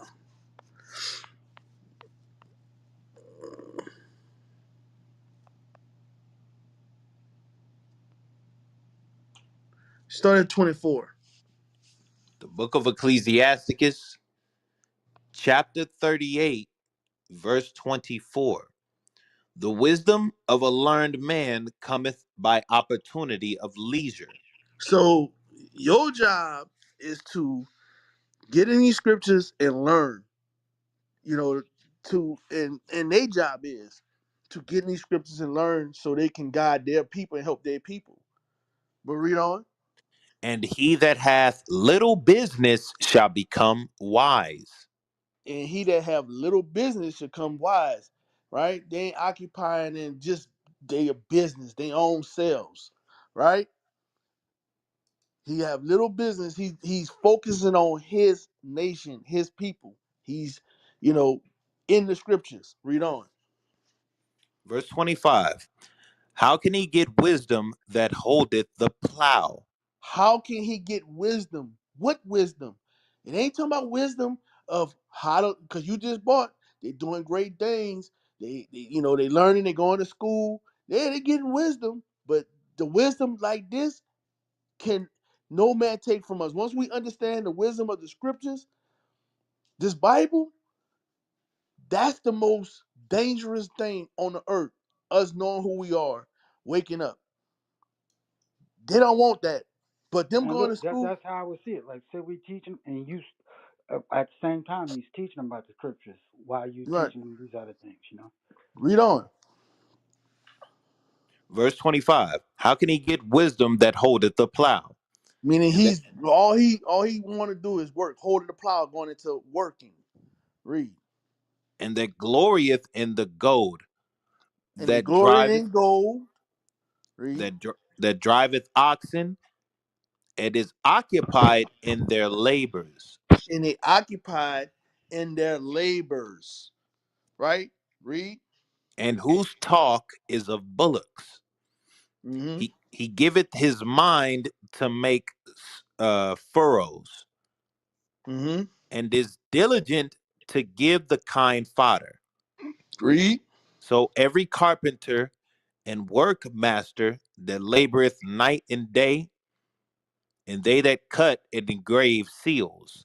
So it's going into somebody who is focused and maintaining their job, and they love their job, and they perfect at their job, right? Read on. And are diligent to make great variety, Mm-hmm. and give themselves to counterfeit imagery, Mm-hmm. and watch to finish a work. Read. Smith also sitting by the anvil, and considering the iron work. The vapor of the fire wasteth his flesh, and he Mm-hmm. and he fighteth with the heat of the furnace. The noise Mm-hmm. of the hammer and the anvil is ever in his ears. So that's what he that's what he loves. The he's getting tore up by the fire, the noise, all that stuff, the hard work. He don't care. I'm gonna do this, right? My thing is have that same energy for the Lord. Read. And his eyes look still upon the pattern of the thing that he maketh. He Read. setteth his mind to finish his work, and watcheth to polish it perfectly. Perfectly. Now watch this. Drop down, uh, drop down to verse 31. Verse 31. All these trust to their hands, All and these, all these trust to their hands. Read. and everyone is wise in his work. Mm-hmm. Without these cannot a city be inhabited. Without without you, Negroes, a city can't be inhabited, And right? they Because they ain't doing it. It's the black Hispanics. They're the ones who building this kingdom up. That's why when you driving, on a 45 or wherever you going, that's what you see. You see Poppy and them. Read. and they shall not dwell where they will, nor go up and down. So they want to be. Listen, they got to travel. They want to be here. They want to be at home with their family, but they got to go somewhere else because no, I need you to go build this bridge over here, and then when we finish, we're gonna go to this city and do this, and then we're gonna go back town and build this road back here. Read. Verse 33. They shall not be sought for in public council. Read that again. They shall not be sought for in public council, So that's going into his people, us. You're not gonna be sought in council. Read. nor sit high in the congregation. Read. They shall not sit in the judge's seat, If we don't have people who's studying, whose mind is occupied in God's laws, how can they run the nation? Read. nor understand the sentence of judgment. When judgment go out, how they going to understand it? Read. They cannot declare justice and judgment, and they shall not be found where parables are spoken. Right now, they not here. They worrying about working. They worrying about this. They talking about foolishness right now. The parables are being spoken right now. Read on. But they will maintain the state of the world. They gonna maintain the state of this world. Hell with this world. That's your job to maintain their kingdom. What about yours? What about yours? That's your whole existence. I got mine. Well, it ain't yours. You maintaining their kingdom. Goofy. That's why you keep saying you free. You're not free. You maintaining whatever they giving you, you maintaining it for them. Because like I said earlier, if they want it, they gonna come get it, and there's nothing you can do about it. You don't have no army, you don't have no military, you don't have nothing. You got Kanye West crying. You see what he going through with all the billions that they said he had, you know, and he can't do what he want to do because he don't have his people to back him up. He's going to another nation trying to build something that he can't do without his own people.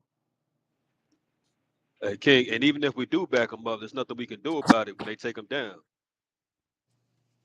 No, I'm what you talking about? I'm saying with Kanye, I say even if we do back them up, let's say we want to, I say even if they take them down, there's nothing that black people can do about it because we didn't build them up.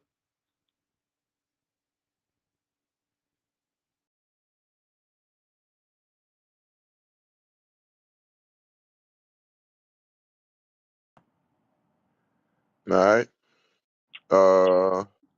I don't know. Danny, And look, Danny.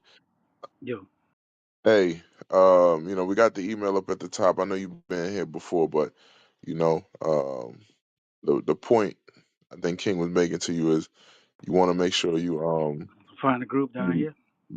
yeah, I mean, email us biblicalsmoke@gmail.com. We'll put you in contact with them, right? But you don't want to play around. You learning, right? You hearing different things, and then you taking your sweet time, right, with it. And this is what the scripture say real quick. Read Sirach 5 and verse 7. The book of Sirach or Ecclesiasticus, chapter 5, verse 7. Make no tarrying to turn to the Lord, and It means don't wait to turn back to the Lord. Go ahead. put not off from day to day. Cause that's how mine said a lot of times. Like, yo, I do it tomorrow. I'm gonna get with them brothers. Eventually, I'm gonna get myself together. Some point, I'm gonna go. Go ahead. For suddenly shall the wrath of the Lord come forth, and in thy security thou shalt be destroyed. It And says suddenly, right? Suddenly, that judgment's gonna come. So, email us, bro. Lord's will. We hear from you. All right. I'm gonna move Yeah, on. We're gonna go I'm about to. to save it in my notes right now. And look, y'all.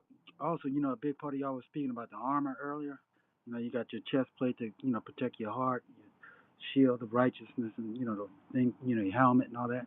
But they didn't have nothing on their back. You know what had their back is their brothers.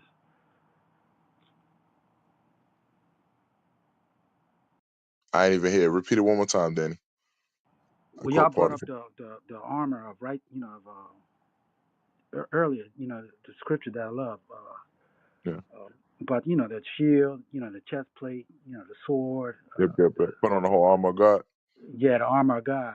But when I remember studying it, a brother mentioned they didn't mention having the back covered.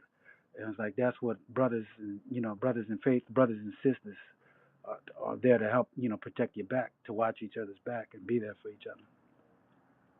Yeah, I think what you don't realize, right, when you alone and you trying to get yourself together, and this is what a lot of people don't realize is you can't actually fix everything that's wrong about you, right? Because some of the stuff you comfortable in, you need to be around people that's going to challenge you and say, Danny, that ain't You right. need to be chastised, yeah. Right, exactly. And a lot of time we avoid that because we know we ain't right. Right. So we say, I'm trying to fix it. I'm gonna fix it first and then I'm gonna come around. But reality is that's just a demon on you saying, yo, if you go around them, they're gonna hold you accountable. Right? They actually gonna make you fix this thing. And we tend to be more afraid of that than the judgment that's coming if we don't get Hey, right. hey, brother, listen. I know you hear us on this app, and a lot of people, that's what I think it is. They see how we deal on this app, and they think we like that with our wives, our We kids. gonna We like go that in at the with, school, King. yeah, like you woman, get down. And like we don't. That's not how we just. This is what this platform is right here. What you see, this spiritual warfare right here, this war. When we get on here, it's war, because we fight for the hearts and minds of our people. The spirit, we fighting for them. They don't know. You know what I'm saying? Just like the sister Joe was talking to earlier. She didn't even know. You understand what I'm saying? The sister didn't know. And uh the the pastors, these people have deceived our people. You get what I'm saying? They have deceived our people. They have not taught our people the right way. They have led our people astray. Collecting money. Right. So uh we like you got people like I I think the sister was sincere. She just know what she know. That's the scripture say. Get that Romans 10 and 2. This is what the scriptures say. Like our people, in their mind, they love God in their mind. But read that. Romans chapter 10, verse 2. For I bear them record that they have a zeal of God, but not according to knowledge. You see that? They got a zeal, but it's not according to the knowledge of God. You Got the can't heart just conditioning, but they don't got the proper train. Yeah. right, right. They, you know, it's based on what they was taught. You understand? It was based on what they was taught. Now, what they don't understand is anytime somebody brought something to somebody in the scriptures, they listen, but you had to for Christ to step on the scene and start teaching. Y'all gotta understand. Y'all gotta understand something. You would have to been in the scriptures. You would have to know the scriptures for Christ to step on the scene and say, "You don't have to do this. You can do this." For him to just step on the scene, they would have had to be like, "Holy crap! This is the one who was foretold to come. That's the Christ right there. Look what he's doing. Look what he said. It said this in Isaiah. He's doing it now." But even going back and forth with Christ in the scriptures, they would have understood. But the Christians today have been trained not to do what Christ done. Christ never ran from nothing. Christ always stood and talked. Like you got people, you got Christians who I don't want to talk. No, so they don't. So they are right. You got to understand this. Listen to what I'm saying, brother. Listen, y'all listen to me well.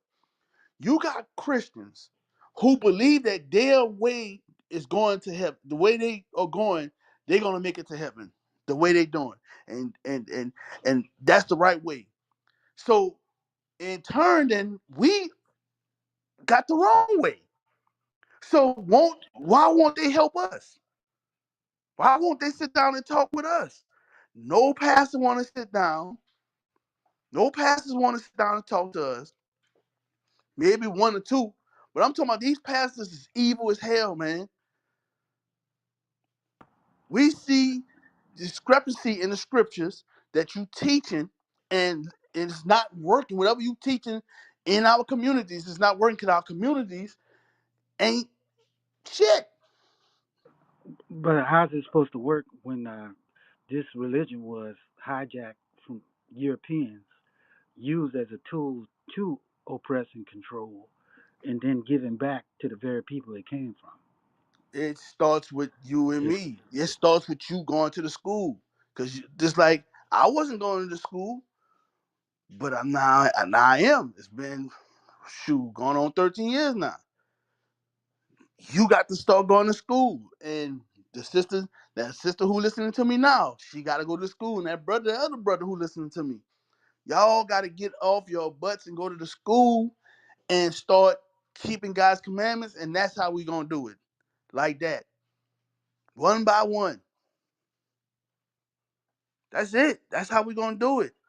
And we brother. I've cannot. been studying. I just fell off. I just need a refreshment and need some, some fellows around me to keep me up. What do you call it? Fellowship. Give me Second Timothy 1:7.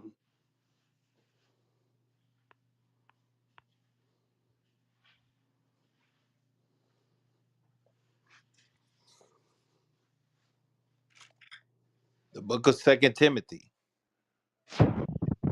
chapter 1, verse 7.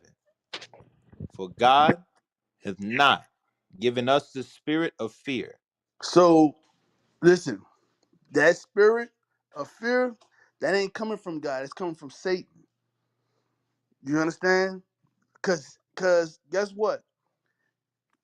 Whatever your job is, Satan know how dangerous you are. So I he got to stop you at all costs.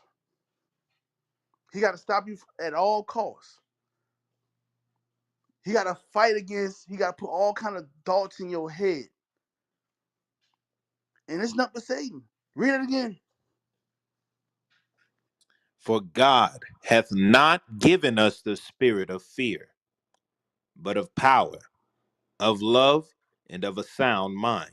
So, brother, get to that school. Cause there ain't nothing holding you back. You know, New Orleans ain't big. That school right there, you know. New Orleans super small. Yeah, you know. You ever talk about That's six where I'm degrees of from. separation? We ain't got none of that. Yeah. That's where I'm from, you know. And that city is wicked as hell. So you need to get New around Orleans is some. tough, bro. Yeah. Yeah. You need to get around some like-minded people, some God-fearing people. And once you get around us and you start seeing like, damn, why did I wait so long? That's the once people get off their butts and like, damn, I should have did this 5 years ago. And like, yeah, bro, you wasted 5 years. Yeah, you wasted 5 years. You know, it's so much you can be doing right now, Danny. It's You know so what's wild, much. man? At one point, I thought I was so strong that I didn't need any of that, but I fell off. You know. Yeah. Give me that Yeah. Ecclesiastes 4:9.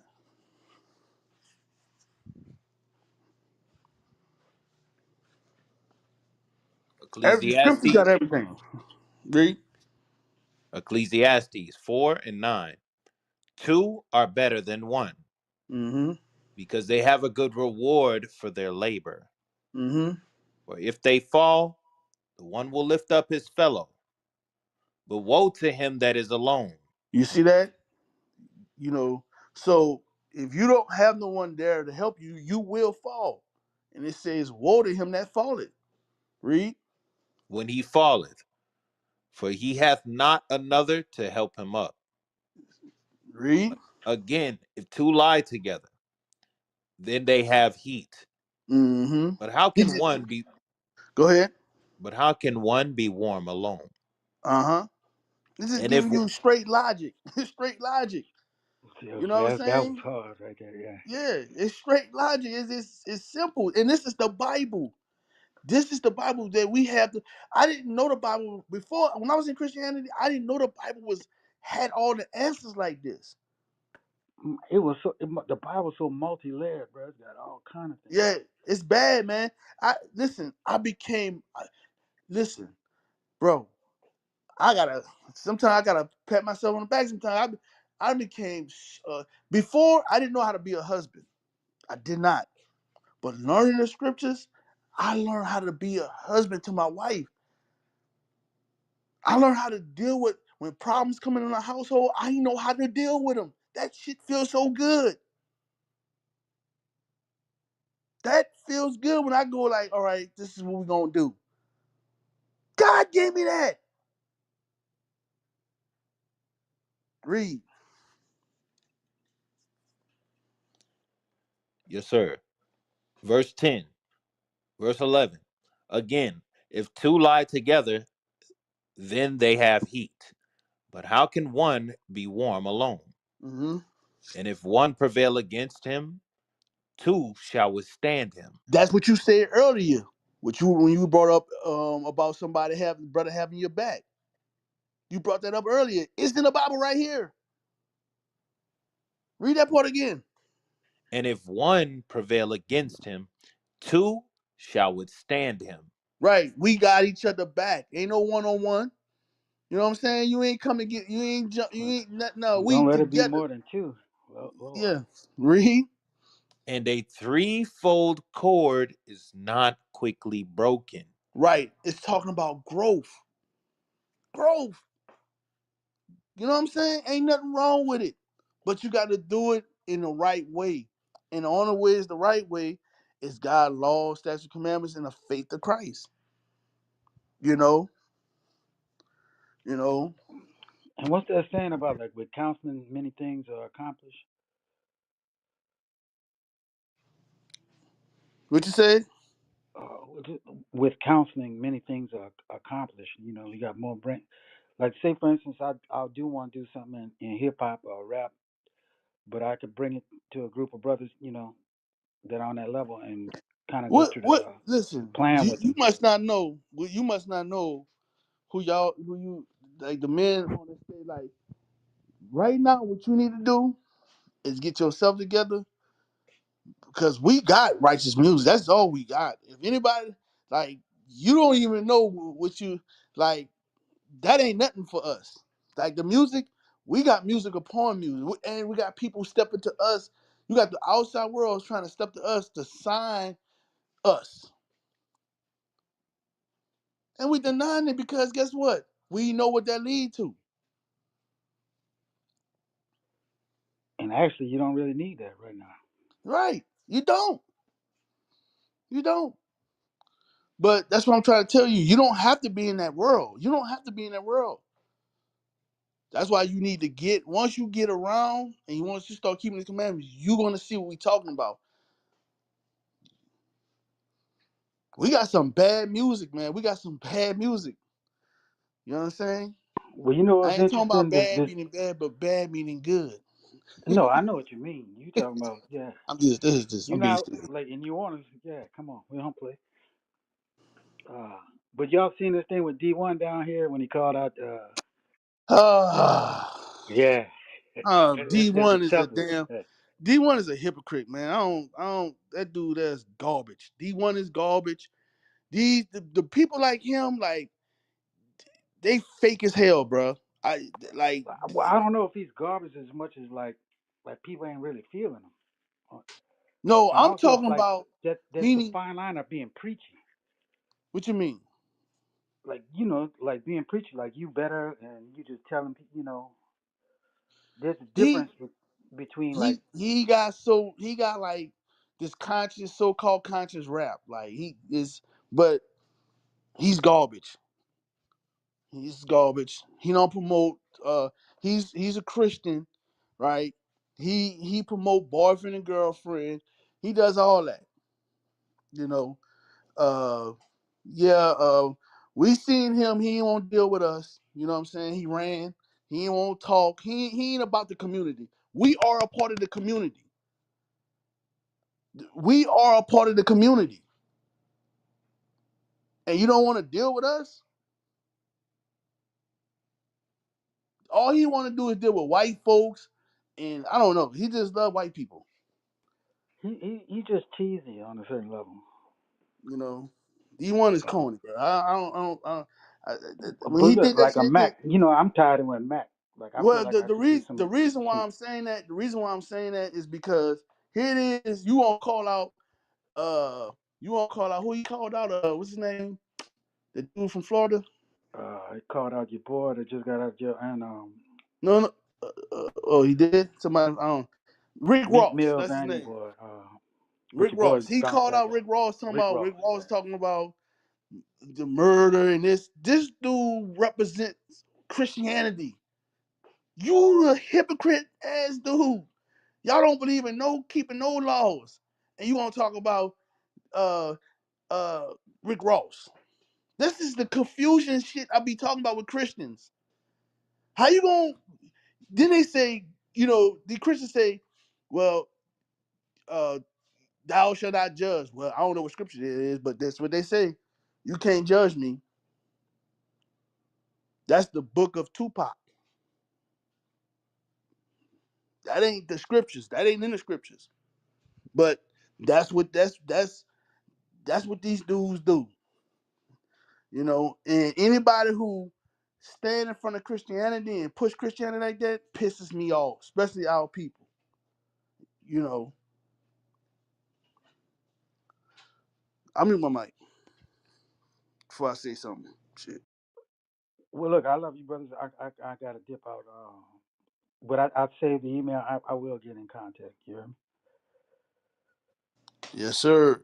I appreciate y'all.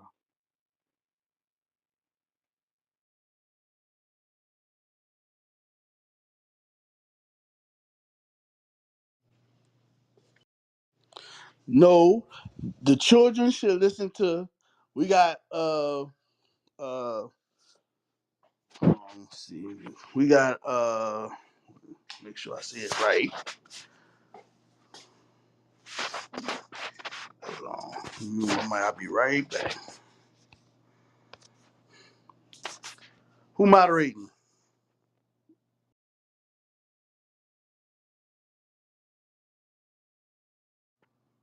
Oh snap! Who's moderating?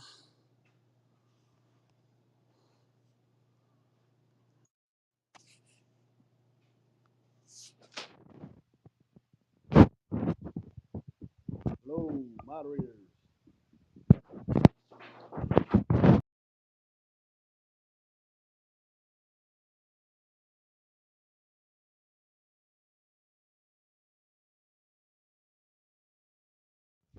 West Coast, where y'all Hey, I got it, King. at? All right. So we'll go ahead and reset the room. Um, Topic is, can black people be racist? That's the topic of the night. Let's go with TT. You spoke already, sis? Or you been on? TT, you there?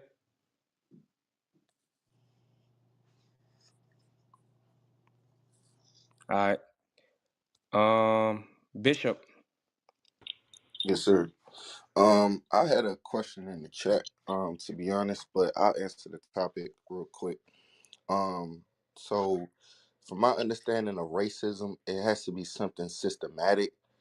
So I guess black people don't have the power to be racist at the moment, because we don't have any systems in place. But I do believe that a lot of people think that, they understand that when we teach the Bible, that they understand that God is racist. He sees one race as superior to all the rest, right? And they see power in that. So that's what really get them scared. That's what really get them mad. That's what really get them tight. You know what I'm saying? So I don't know. If I'm going with like the definition, textbook definition of racism, I say no. But if you're saying like you could believe one race is superior to the next, yeah, if you believe you're an Israelite. But I guess if you believe you black, then nah, because most black people want to be equal. So I guess it's hard to be black and racist. I don't know. There's so many ways to answer that. I did have a question to what King was just talking about. I don't know if he's still there, but I was just curious because that D1 dude, he did start popping on my feed recently, and I seen him a long, long, long time ago, right? Like I'm talking about like over years ago. He just started resurfacing or whatever, calling rappers out. And I was just curious, have you ever ran into the Israelites? Have you ever ran into y'all? Or Yeah, he yeah. has? For real? I've walked up to him myself, and he turned around like he didn't want to talk. He didn't want to deal. Like he didn't want to deal. Like because he's about this getting with the community and let's work together. Let's see how we can make the community work together. So when we saw him, we stepped to him. Me personally, I walked up to him myself, and he walked away. He didn't want to deal, and he said the white boys. Damn, Yeah. that's disappointing. Yeah, You know, and the reason why they pushing him because I seen somebody in the comment section say, "Yeah, we need to, this." No, no, that's another. That's another. Y'all got to think about it. We always get Duke. We always get Duke. This is how you don't get keeping God's commandments. If they ain't keeping God's commandments, there are the dangers. They dangerous. So now, the reason why you seen him pop on your feed, that's just another way to distract you. Say, you know what? Yeah, they've been talking about this. Let me follow him. That's all that is. They're just trying to change it because we coming now and people listening to us now. So they gotta like, all right, yeah, damn, this shit do look bad. Let's try to find some. Oh, him, D1, get him. He ain't promoting God's laws. He with us. Let's put him out there. Nah, I see what you're saying. I That's was why you thinking see that. I was him on the thinking that feed. while you was talking, as you was talking, I was like, "Oh snap!" And then you just Yeah, end up that's saying why he's exactly on what the I was feed. thinking. Now Yeah, you see 'cause- why I'm so angry.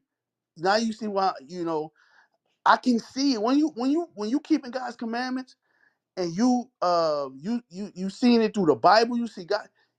You can see you can see it. They can't hide. They can't hide from a person who understand who they are and know what it is.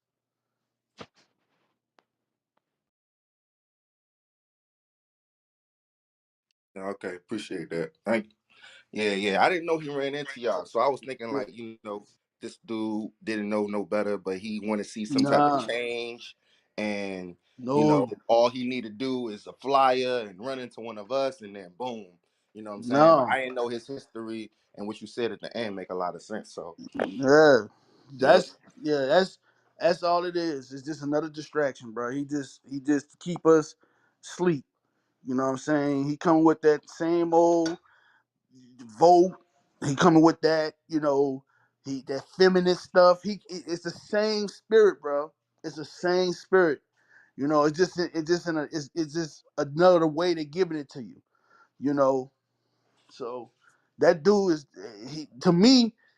He more dangerous than Rick Ross, because Rick Ross, you can see him. You can't see this dude. I can see him, but the people who are the people who are men of God can see him. You know what I'm saying? But D1 more dangerous than Rick Ross. He's Hey, more King, dangerous. Yes, sir. can you hear me? Yep. Okay.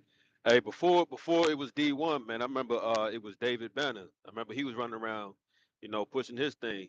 And the same way D1 did you, that's how David Banner did me. When we had went to the Chicago University I to remember go that. holler at him, I remember that. you know, we trying to get it. Me, same thing like you said. Me personally, try to speak to him, and he seen me, and he turned around. But one of the brothers with us was like, David, yeah. And then he turned around, and I gave him the flyer, and then he took it. So what these people don't know on this app, man, we be running to these celebrities all the time. I done met, I done met Twister on the block. We done met RZA Islam. We done met, man, you name it, secretly behind closed doors. They run across us, because the Most High be sending us to them to try to give them a chance and an opportunity. And a lot of times they dismiss us, you know, but they'll try to give me that second First Peter. It's about making merchandise of y'all. You know what I mean? I'll find it, sir. Yeah, my bad. I be severely shooting from the hip, man. I'm not even gonna lie. But let me get this one script and I'll pass it back. It's Second Peter 2 and 3. Yeah, yeah, give me that. Thank you, sir. Second Peter chapter 2 and verse 3. And through covetousness Uh huh. shall they with feigned words With feigned words, they come with black economics. They come with so-called black unity. They come with they some of them even push peace right now. Whatever the black community, whatever we suffering the most, it's always that Negro that's going to rise up and try to act like he got the words to fix this problem when really we got a spiritual situation that we got to fix. Come on. make merchandise of you. Right. A lot of times, most of the time, they just want to line their pockets up. Black Lives Matter. They just want to line their pockets up. NAACP. They want to line their pockets up. David Banner, D1, RZA Islam. All these brothers, man, and we love them. We ain't trying to knock them. We not hating. We not just speaking rhetoric. We spoken to a lot of these people. It just the thing is, these people who say they for the community, they for, setting stuff, getting this stuff set in, setting, our community in order.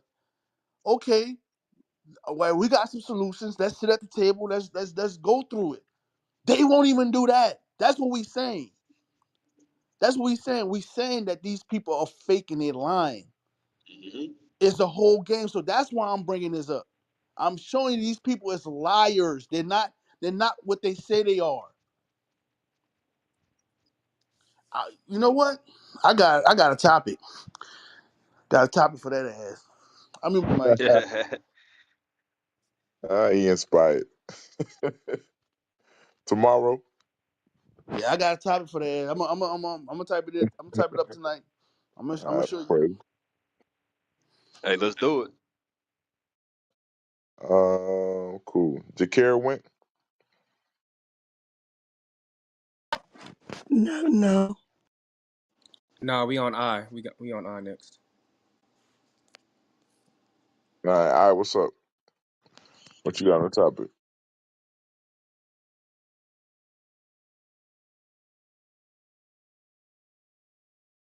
All right. We'll go to Jakara. I might be asleep. Can y'all tell me the rules again, please? Oh, Um. hold Go on. ahead, Ken. Before we go, let's do NJ. Are you up? Unmute your mic.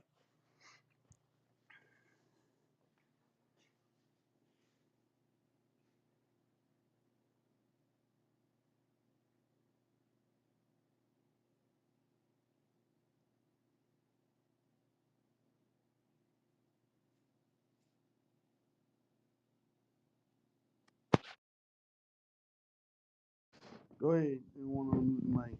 Go ahead. Let's go. You talking about Nando King? Yeah. I Oh said yeah, Nando. NJ. Nando in the chat. Nando, you could come on mute. Your mic ain't working. Go out and come back in.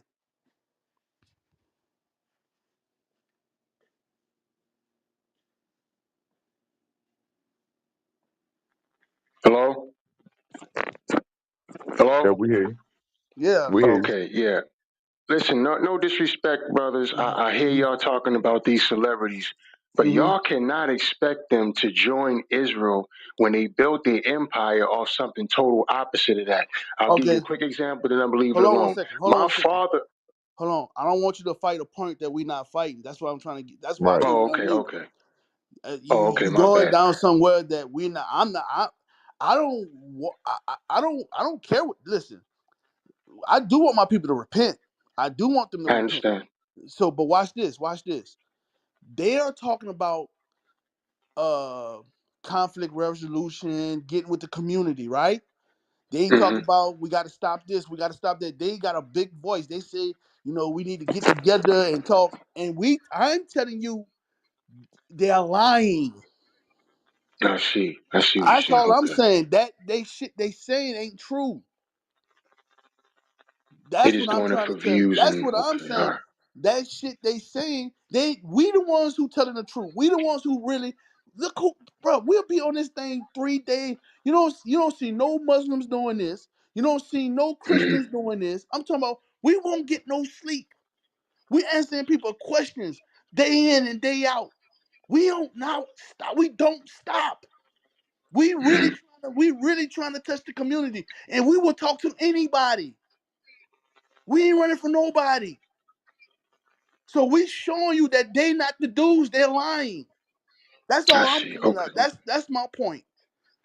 Okay. That's All right. it. And it's not even celebrities. We talking about community leaders, those that act like they for the community. That's more so what we talking about.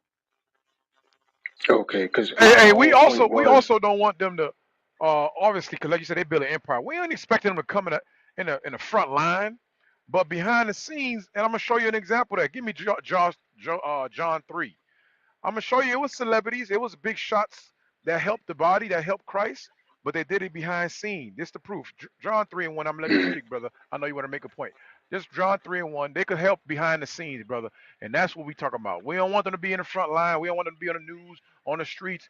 But there's a lot they can do for the truth behind the scenes without being recognized or heard of. You know what I'm saying? John 3:1. Read that. Okay. John 3 and 1. There was a man of the Pharisees named Nicodemus, a ruler of the Jews.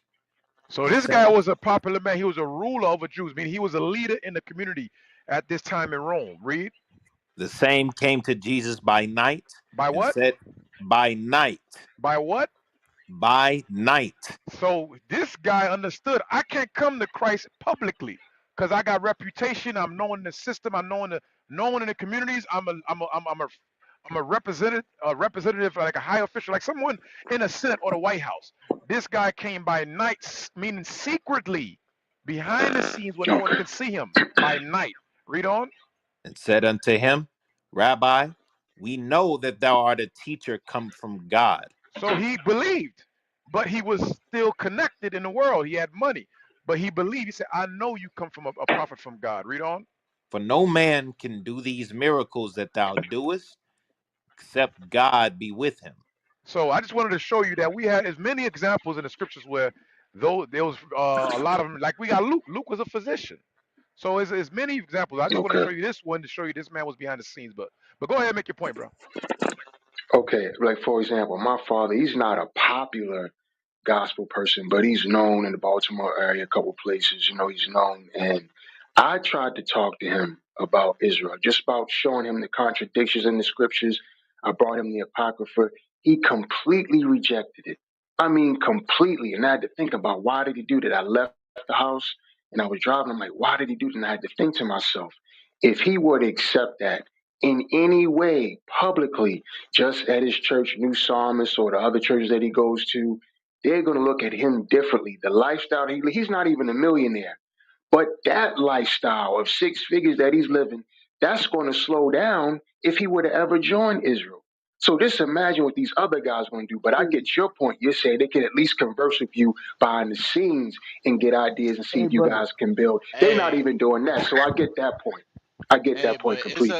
that Oh, it, brother. The it's brother a who was little it's a on. little bit different in a sense what Jay was just saying because I don't want you to get it confused and think that you could be behind the scenes in the Christian church and and also in the truth. You can't mix the two. What Jay is Okay. talking about is some of us have high status jobs, right? High status jobs that, you know, like for instance, there's government clearance jobs and things like that, right? There's Hmm. some jobs where you put your whole livelihood on the line by showing this truth when it's not necessary to do so. You already got men that's on the front lines leading the way in that regard. Everybody don't have to be on the front lines. So what Jay I was see. saying is in regard to, you know, your means of taking care of your family and bringing those things back, you know, those alms back to the nation.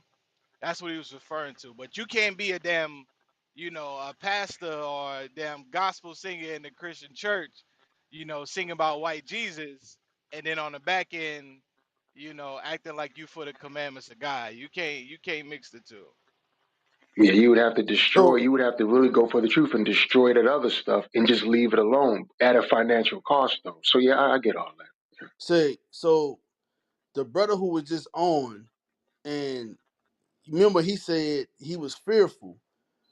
So to your point, what you were Hmm. saying about that brother, yeah, they're gonna be fearful because of status or how they gonna look in front of everybody.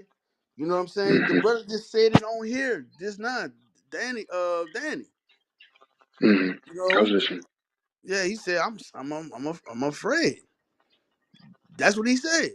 You know, Yeah, and all right. yeah, so that's what it was. He got to show that he's wrong. He's been teaching wrong for I don't know how many years he's been teaching. You know, he gonna have Hmm. to say he was wrong.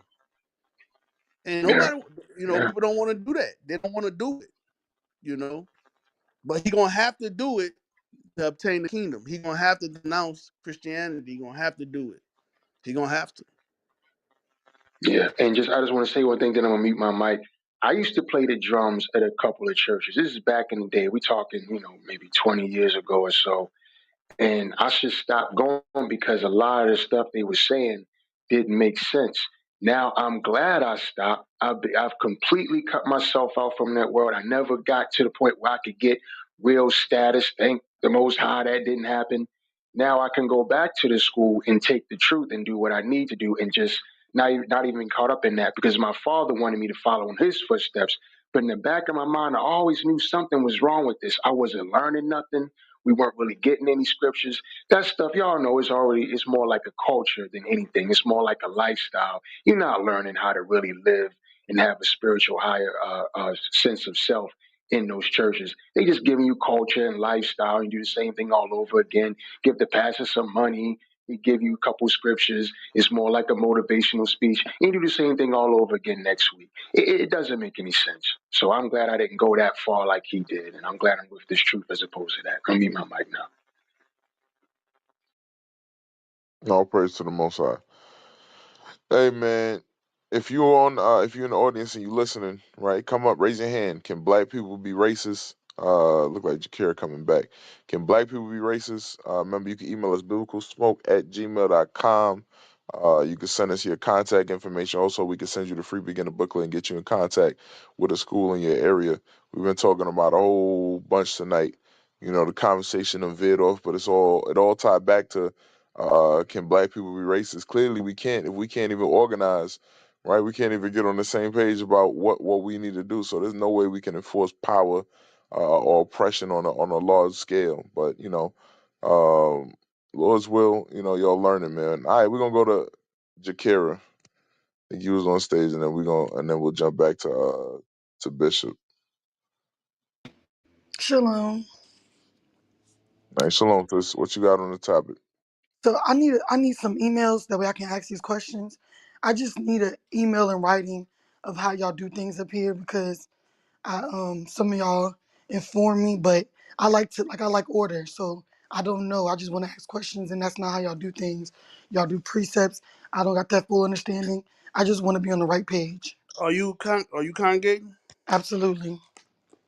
Just ask questions at the school.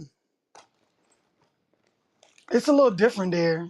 So I don't really feel comfortable yet asking those kind of questions. Like I said, I prefer email because I can ask it, and if I don't get it, it's right there, and I can go back to it. Okay. Versus You see the email above my head? BiblicalSmoke at they don't Gmail. email back though. Huh? They don't get back to you. When the last time you emailed them? When I came the first time when I was trying to get to the Sabbath, which I did make it last week, I ended up getting Caleb to send me the number and the right extension, and that's how I got to the school. But I'm not saying it's nothing bad. I'm just being 100% with you. Like, I just want answers on Just certain try things. again. Try to email again. They'll get back to you. Gotta Okay, be patient. I don't want y'all being like she harassing me. She send an email every day. Nah, that's fine. The more you harass, the better. You trying to get answers, but just be patient, cause they deal with a lot of emails through that email. Uh, just keep trying though, and then like King said, go ask your questions at the school. If you feel comfortable asking them in email, I don't see why you don't feel comfortable asking them at the school. I feel like email again, I can go back and reference versus asking the same. I asked like when I went to a certain event, a member event, I asked the captain the same question over and over again because I didn't get it. I'm not about to sit there and be like, oh, I remember. No, if I Well, don't get just it, so I'm what you do, what I see a lot of people do, and when they go ask the questions, they have their notebook with them, their little notepad. So you just write it down, so they have the answer with them. It's the same thing as the email. You writing it down when you ask the question, you get the answer, you write the answer down.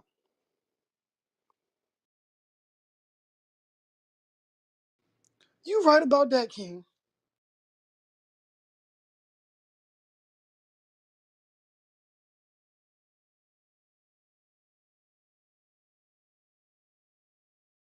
Nah, it seemed like a light bulb went off. I guess.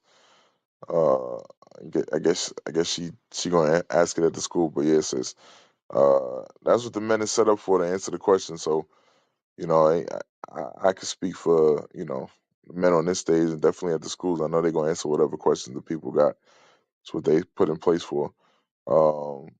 All right, we're gonna move on. We're gonna go to Damara or Bishop Ishi. Oh yeah, I'm good. I'm good. I think I already spoke. I'm good. All right, let's go to TT. Shalom. Shalom, sis. What you got on the topic? I think black people can't be racist because we literally have no power in like this captivity. But I noticed like a lot of time in school, people like to say like I don't know like when it starts to become a thing, but a lot of people say like black people are racist. Like I hear that almost every day. That like you're racist and stuff like that if you say certain things. Like I You, hear you, it all the time.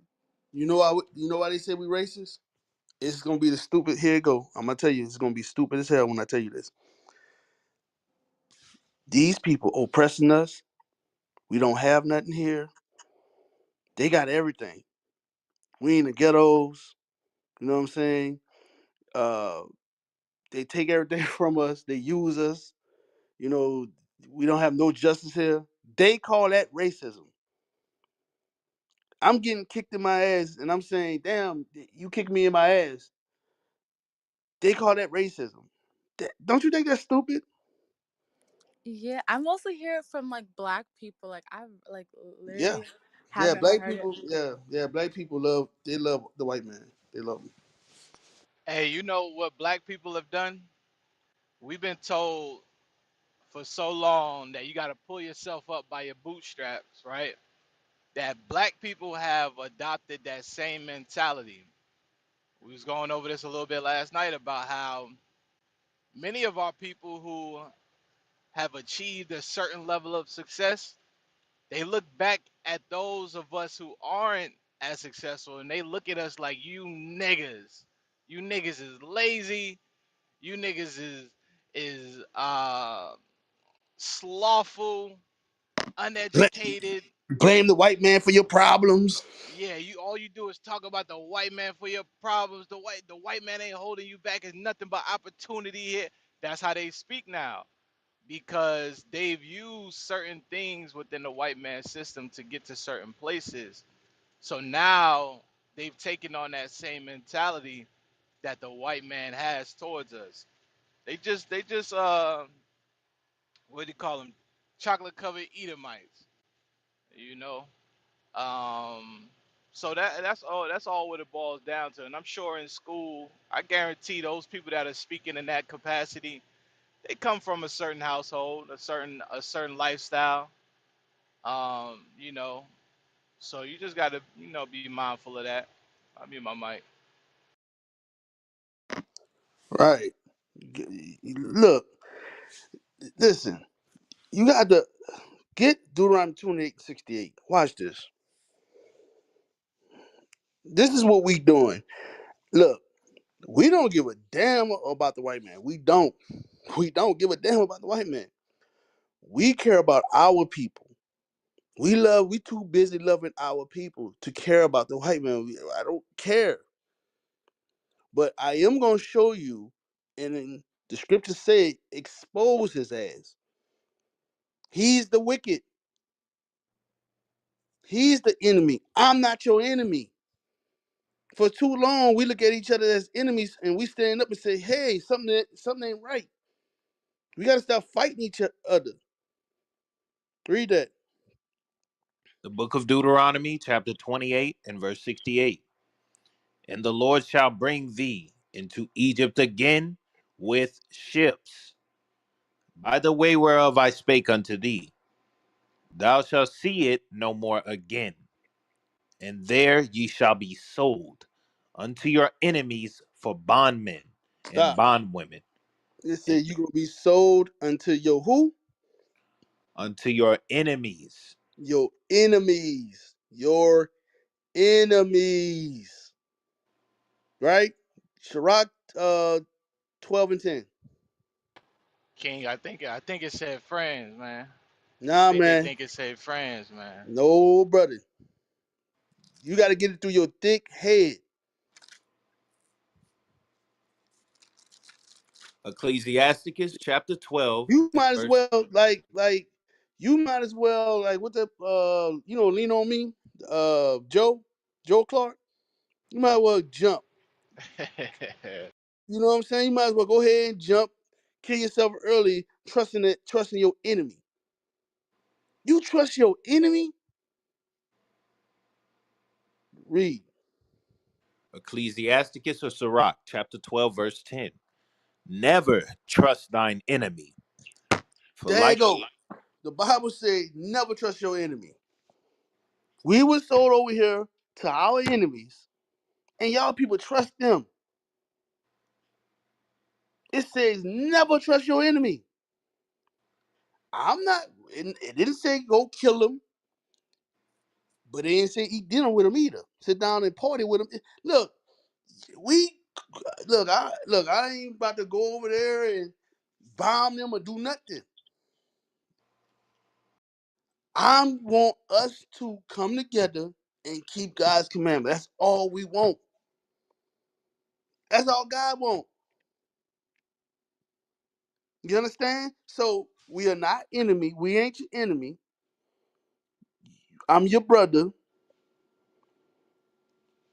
We brothers and sisters, and we're not enemies. We got to stop killing each other. We got to stop hating each other. We got to stop being crabs in a barrel. That's what we are, man. We just tear each other down,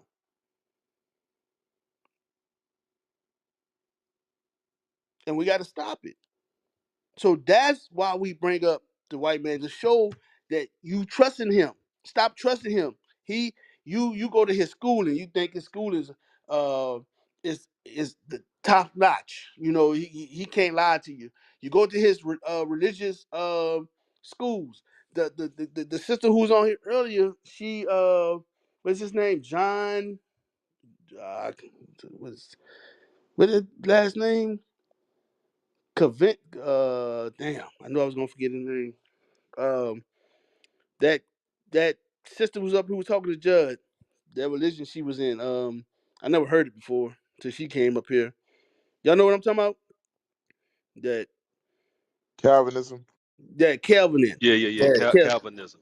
What's the dude name who started it? John Calvin or something? John.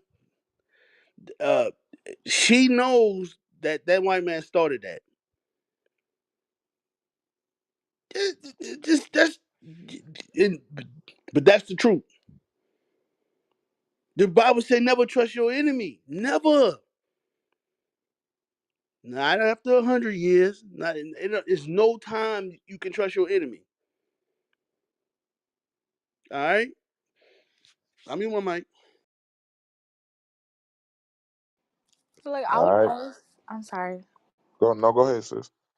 So like I noticed like in school when you bring up, or like I don't know, maybe it's just this generation, but like a lot of people are so quick to say like you're racist for bringing out facts, and I was like, I've never, like, this is so new, because I've never like been somewhere where if you show receipts, then like you're the bad guy. Because like they'll say blanket statements and then you be like show proof, like, and then they'll be like you're racist. Like I remember we was like in ELA, and then they said that like basically white people were like civilized first, or like, and I was like that's not really true.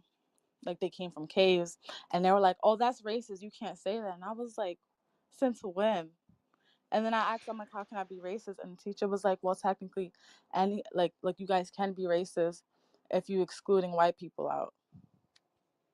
Sis, it's always been like that. Ever since black folks been speaking up on their behalf, that is a media tactic that our people, you know, and those around have learned to use against you to discredit what you're saying.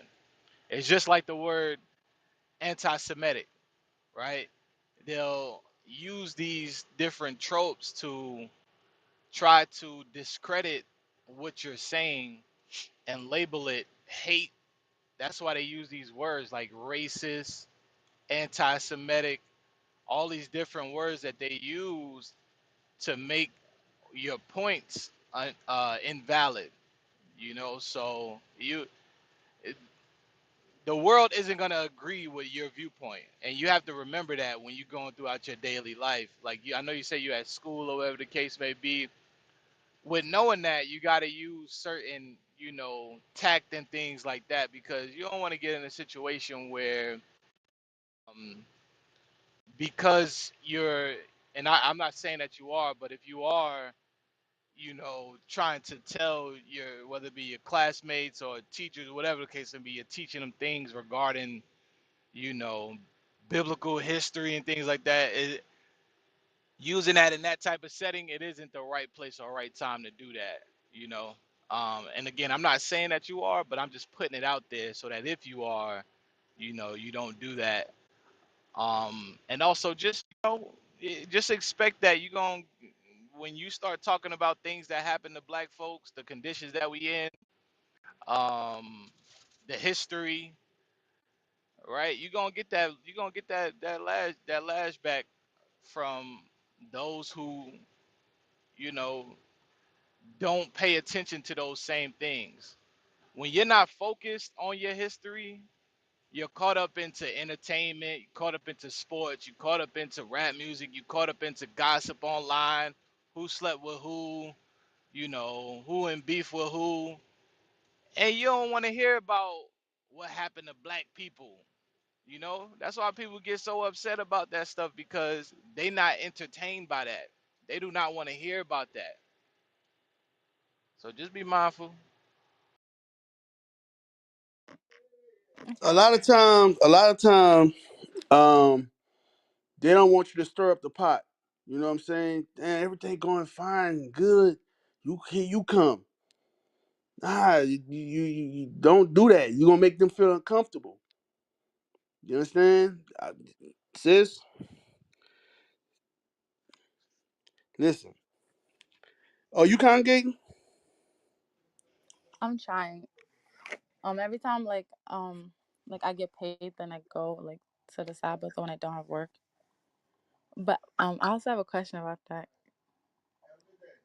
because I'm trying to get out of like I have worked the Sabbath, but I'm trying to like call out, but I don't know what to say because I want to go like to Sabbath like the Sabbath, but I don't know like what to say to call out.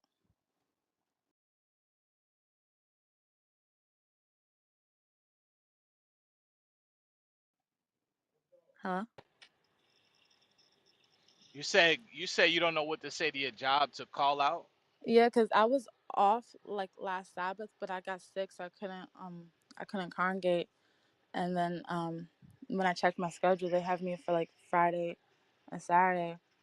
But I was like, I don't want like I don't want to go. But I don't know like how to do it because I've like never had a job like in the truth, so I don't know like how to go about it. Because if I knew like what I know now, then I would have changed my whole schedule over. But I don't know like how to do it, like how to like Well, phrase it or anything. the first thing you need to do, have you already tried to do a religious accommodation? What is that? That's basically where you tell your job that, you don't work on Saturdays because of faith-based reasons. Most employers have a religious clause in there where if it's because of those reasons, you can get that day off, right? So you want to first go and research that about your company to see if you're able to request that day off. That's the first thing you need to do. Use the resources that your job offers you, and if that's not the case, um, you know, and with that, coming to the school, you can we help our brothers and sisters with those type of things to be able to help get the Sabbath off. And you got to pray to the Lord, you know, that you can get the Sabbath off, keep the Sabbath, you know.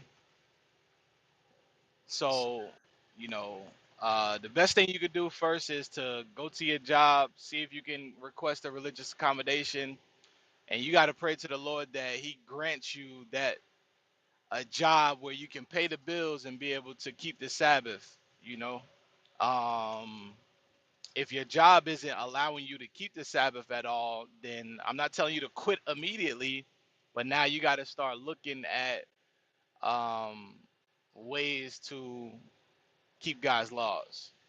You know, um, yeah. I told my boss, I think it was like the second week, that I need to have like for religious beliefs like Friday and Saturday, and then she literally made it seem like it was the end of the world. And then like last week when I was working, she was like came to talk to me, and I go to school, so I'm only part time, and she basically said the problem wasn't that I come in late from school. The problem is like Saturdays, because she was like, we need you here Saturdays because Saturdays are the moneymaker days and stuff like that. But if I'm coming throughout the whole week, like if I'm coming Sundays from Thursday throughout the whole week, even if I was school, I was like, why can't I have like it makes no sense that Saturdays are that important. And then she was just going on about how like Saturdays were important, and even though I told her I needed it off, and she was like, you can have every other Saturday off, and it still didn't change. Yeah, so again, you know what with you knowing that now, and with her telling you that, you know that it's gonna be very, very difficult for you to get the Sabbath off in that regard. So it's something you got to come to a decision to on your own regarding what to do. But again, you know, pray about it, fast about it, you know, and as long as you sincere behind it, hey, get that real quick in James 4 in 3 about ye ask and receive not because you ask amiss. I just want that top part.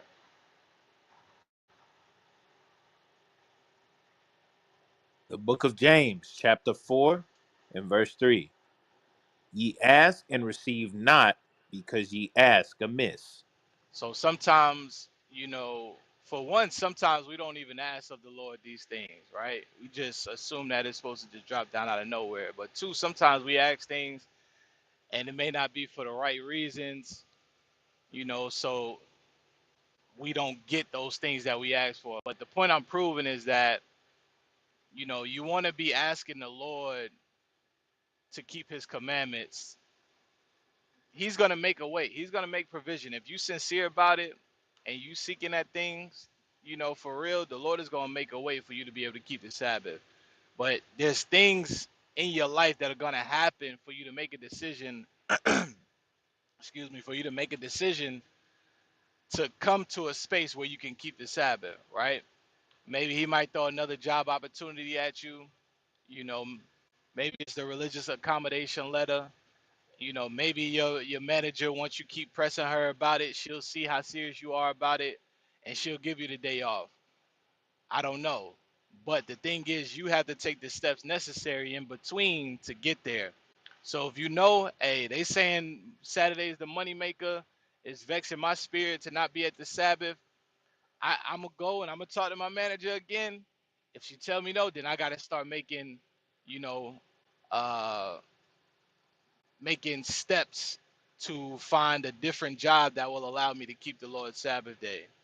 But the scriptures is what the scriptures say the Sabbath is the Sabbath. No buying, no selling, no working. So this is what we commanded to do. Okay. So just pray that the Lord make way for you to, you know, keep the Sabbath. I would say definitely try as much as you can to get her to religious accommodate you and make sure because I'm sure there's some type of uh like the introductory booklet you get when you get hired onto a job. I want to say code of conduct, but I don't that's not the word I'm looking for, but it's the the book that shows you all the company procedures, company policies, all of that stuff. You got to look at that stuff because sometimes your manager won't tell you, you know, that those things are in the book because she don't want you to not work on that day. You know what I mean? Yeah, the So employee you handbook, right? employee handbook. Thank you. Going crazy. But yeah, get your employee handbook and look in the section. It should be a section that has, you know, the religious accommodations in it, and you'll be able to see if there's a policy on it or not. I don't know how big the company is you work for, but you may have to get corporate involved, you know. But if it's there, it's supposed to be available to you. So use that resource first. Pray to the Lord that he provides a way for you to keep the Sabbath.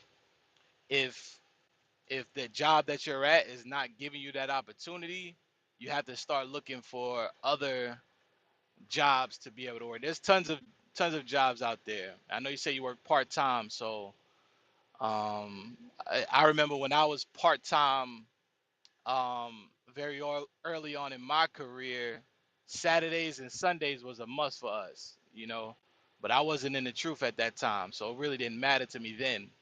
But I know how part-time gigs are. They usually hire part-time to fill in the spaces that the full-time guys don't want to work. All right, so I mean my mic. Okay.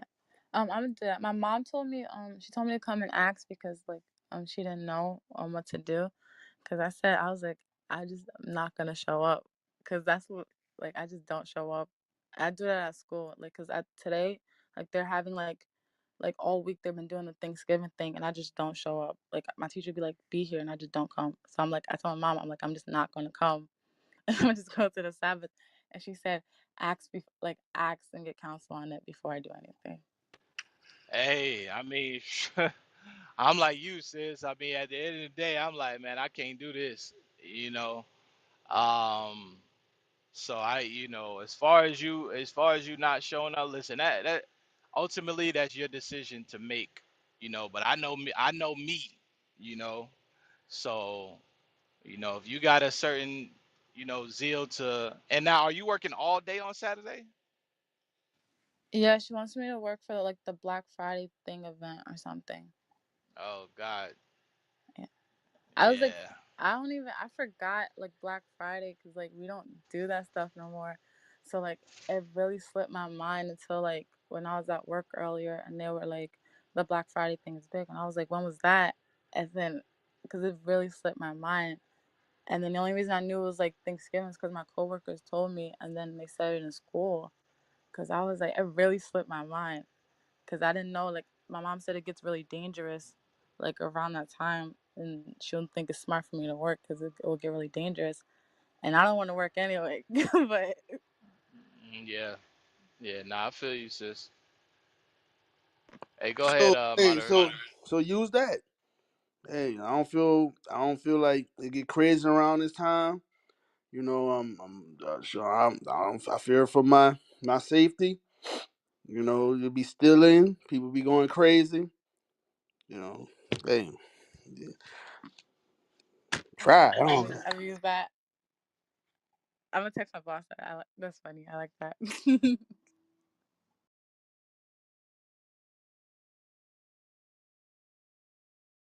All right, all praises. Good advice there. I'm sure somebody else could use it too. We're gonna go to Ashar and then we got Dade. Hey, I'm sorry. And do you? Is it a job that you need? Good yeah, question. like right now, um, or right now, like we kind of need it.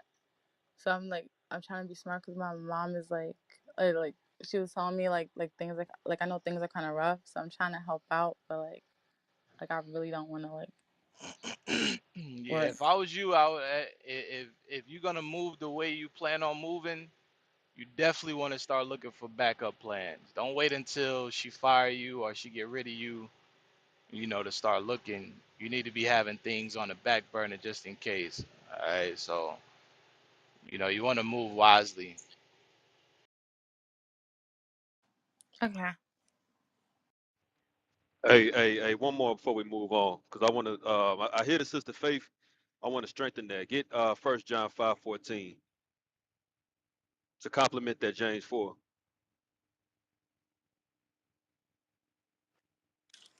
The book of First John, chapter 5, verse 14.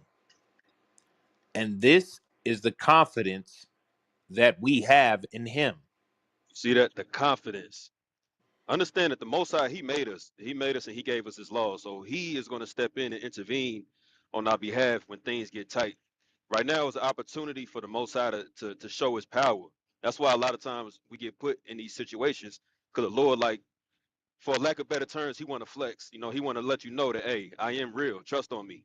So we got to have that confidence. Go ahead. That if we ask anything according to his will, Uh huh. he heareth us. So he gonna hear that because the Sabbath day is a part of His will. So if you in your prayers, you know, when you sending up prayers to the Most High, letting them know, Lord, I'm trying to get the Sabbath off. I'm doing everything in my power. Eventually, He is going to intervene. He's going to bless you with a job that is paying you even more, where you don't have to work the Sabbath, or He'll calm that manager, calm her spirit down to make her fall back from you. It's all type of things that the Lord will do. So just keep that confidence, sis. You know, don't give in or don't give up and be like, well, to hell with it. They're not going to give me the day, so let me just stop asking. No, just keep praying. So I do want to leave you with that. So I'll mute my mic. And thank you. Hey, I All worked a right. job. I worked a job that um you worked on the Saturdays when you worked on Sabbaths. So um I went to my boss and I straight up and asked him. I said, man, listen, I've been living wrong. I straight up told him. Uh, in my faith, we got to keep the Sabbath. I can't work the Sabbath no more. And he was like, fine. But what happened was a lot of people got mad. It was like, what make him so special and stuff like that. And they start getting all upset. And what happened was the job came with a and B. Now I had the Sabbath off every day, but they was happy with that. If it wasn't for me, they wouldn't have, stepping up. They wouldn't even, and people would thank me for it. So you had an A and B team. You had, and they never had that in existence. That company was there for what, 60 years, 70 years, something like that. They was there for a long time, and they worked every Sabbath. So, by me asking for that, they got an A and B team. So the A had one Sabbath, the B had one Sabbath. Just ask.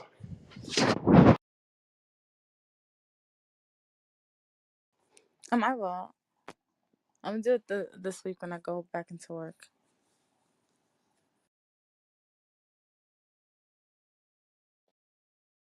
All right, all praises. Shar, what you got on the topic?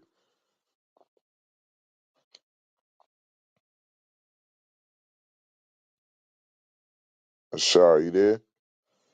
Unmute your mic if you're trying to talk. All right, let's go to Dade. Hey guys, good morning, man. Thanks for bringing me up. I just got out of work. I'm actually leaving work, and I was listening all night. And something that stuck out with me is what West Coast said. He said something to the extent that black people can't be, a racist is one who has control over another race to superimpose laws and their will onto an. I'm paraphrasing. I'm butchering it. I'm destroying it. I know, and I apologize. But that was like what 11 o'clock last night, and I'm just getting out, so I'm just paraphrasing. But basically, what he's saying is that we can't be racist because we have no power in parliament. We have no power in military. We have no power in economics. So we have no power to redline people. Any other race. We're at the bottom of society basically. So it's impossible for us to be racist. And that stuck with me because I'm Benji. My dad is old school Benji. And he told me that years ago and I never understood it. Never understood it. Only afterwards, I started to figure out what he was saying. And then I heard it last night. I'm like, damn, my dad told me that years ago. And it makes sense. It makes perfect sense. And you men have all the patience on the planet because I was listening when I can't remember his name. He said that Edomites are black people, and white people never had black people in slavery. And as he's saying that, I'm banging my head against the wall. I'm like, what? what is happening right now? And you guys are just so calm. You were just like, yeah, yeah, listen, let me explain to you. And Uno Dos was like so calm. I'm like, how do these guys do it? Man. But no, there's no way. There's absolutely no way that black people can be racist because we have no power within ourselves as a group, as a unit, as a nation to superimpose our beliefs or um, flex our muscles on anybody whatsoever. And for anybody to say that black people can be racist, they have no idea what they're talking about. Black people Oh, stubborn. you talking about Applebee's? Okay, I remember now. What's his name? Hey, Applebee. Applebee's. I was calling him a gay pay. Oh shit. Oh shit. Yeah, man. So yeah, we can't flex our muscles on anybody. If anything, um, uh, King King was making a valid point. King was saying when he was reading the scriptures about if there be any iniquity in this people, then we can overpower them. And that's so true about us because there's no way on the planet that you can push drill music in China. They'll never stand for it. There is no way that you could have in any of these Muslim Arab countries um TikToks of these women twerking and showing their boobs and bending over and slap. There is no way that that would ever happen because they would never allow it. Hey, Dave, to your point, it's crazy. Like, that's how we know we in the hell of all hells over here. Because everything that we consume over here, they ban in other places. Even down to the food, the ingredients they put in the food over here. You go overseas, they don't even allow the ingredients to come into the damn country. It just shows you how wicked this place is, you know. So yeah, I just wanted to make that point what you're saying, but continue. Yes, you're absolutely right. I saw something. It was on Netflix at some point where there were some ingredients in the foods, and they were comparing the foods of other countries to the foods in the U.S. And some of the foods are Group One carcinogens. That's like giving you instant cancer, and it's in the food, in the processed meats and everything. Most of this stuff is not allowed, but that's a different argument. What I was saying is that what King was saying if there's any iniquity in this people, then the other nations can overpower us because we're not keeping the laws. And once we as a nation keep the laws, then God will fight for us. So these other nations, do you think these producers who put out these, I, I can't even call them rap stars, these noisemakers, you think these producers who put these people out don't know the contents of the lyrics? You think they don't know? You think they don't know that the lyrics are saying, I'm going to shoot you in the head if you come on my block?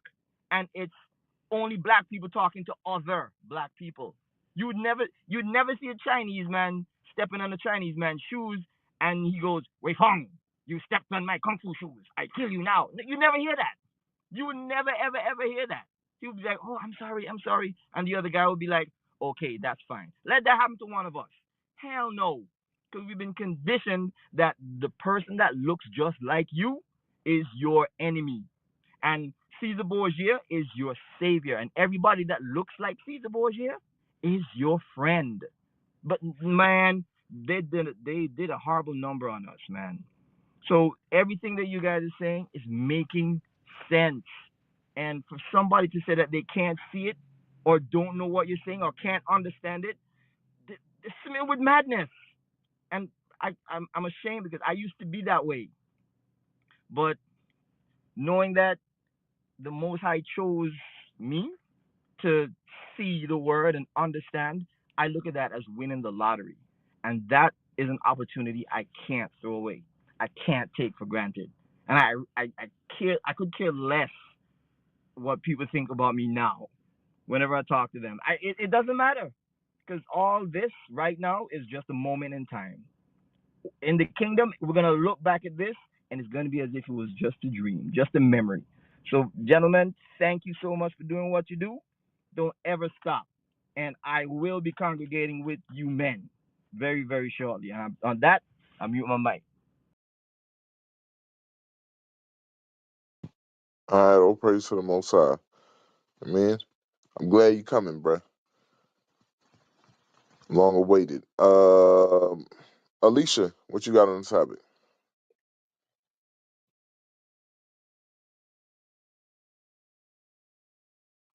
Alicia G. Shalom, leadership, most on Christ bless. Shalom, sis. Um, What you got? yeah, to the topic. Can black people be racist? No, black people can't be racist. We can be prejudiced. We can have favoritism.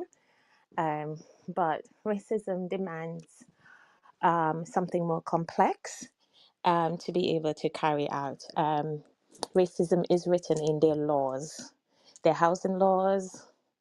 Every law they've written racism inside of it in a very particular way, and so that is be able to practice from the root.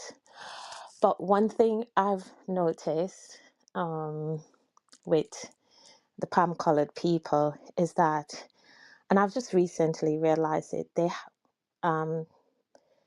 or actually paid attention that they actually been conditioned to know how we would respond to them. So if they ask a question, they condition that we are going to reply to them right away.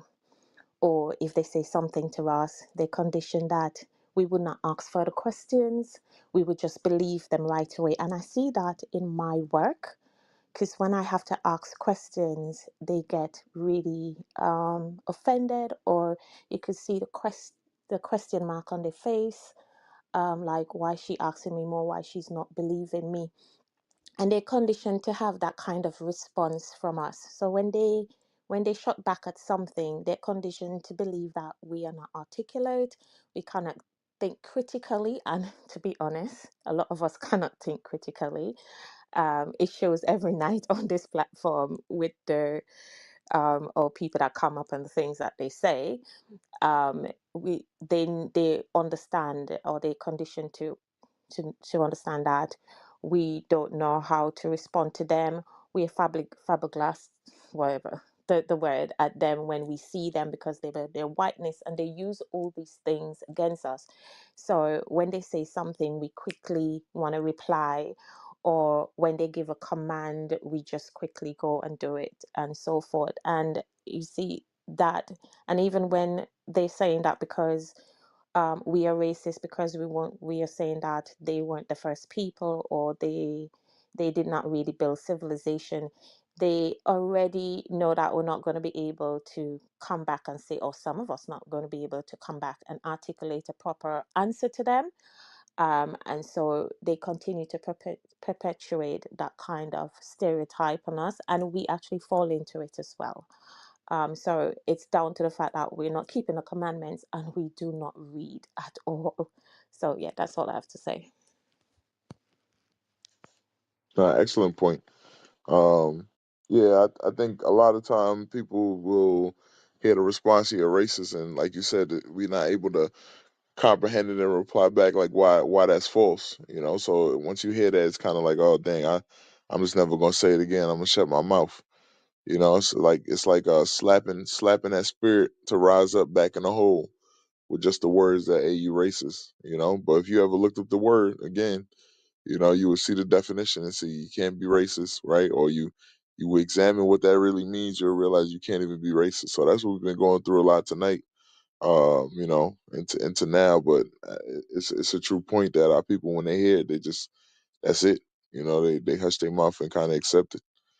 Um, Hey man, ain't nobody else on stage, so if y'all want to come up, remember the topic of the room is, can black people be racist? I want to see what y'all got. Anybody on the stage got a question for the moderators, or if any moderators y'all want to bring anything out or got Hey, a thought on the topic? hey, West Coast, real quick. The term is called a trigger word. You know, they use trigger words like, "Oh, you're a racist. You're anti-black. You're a hate group.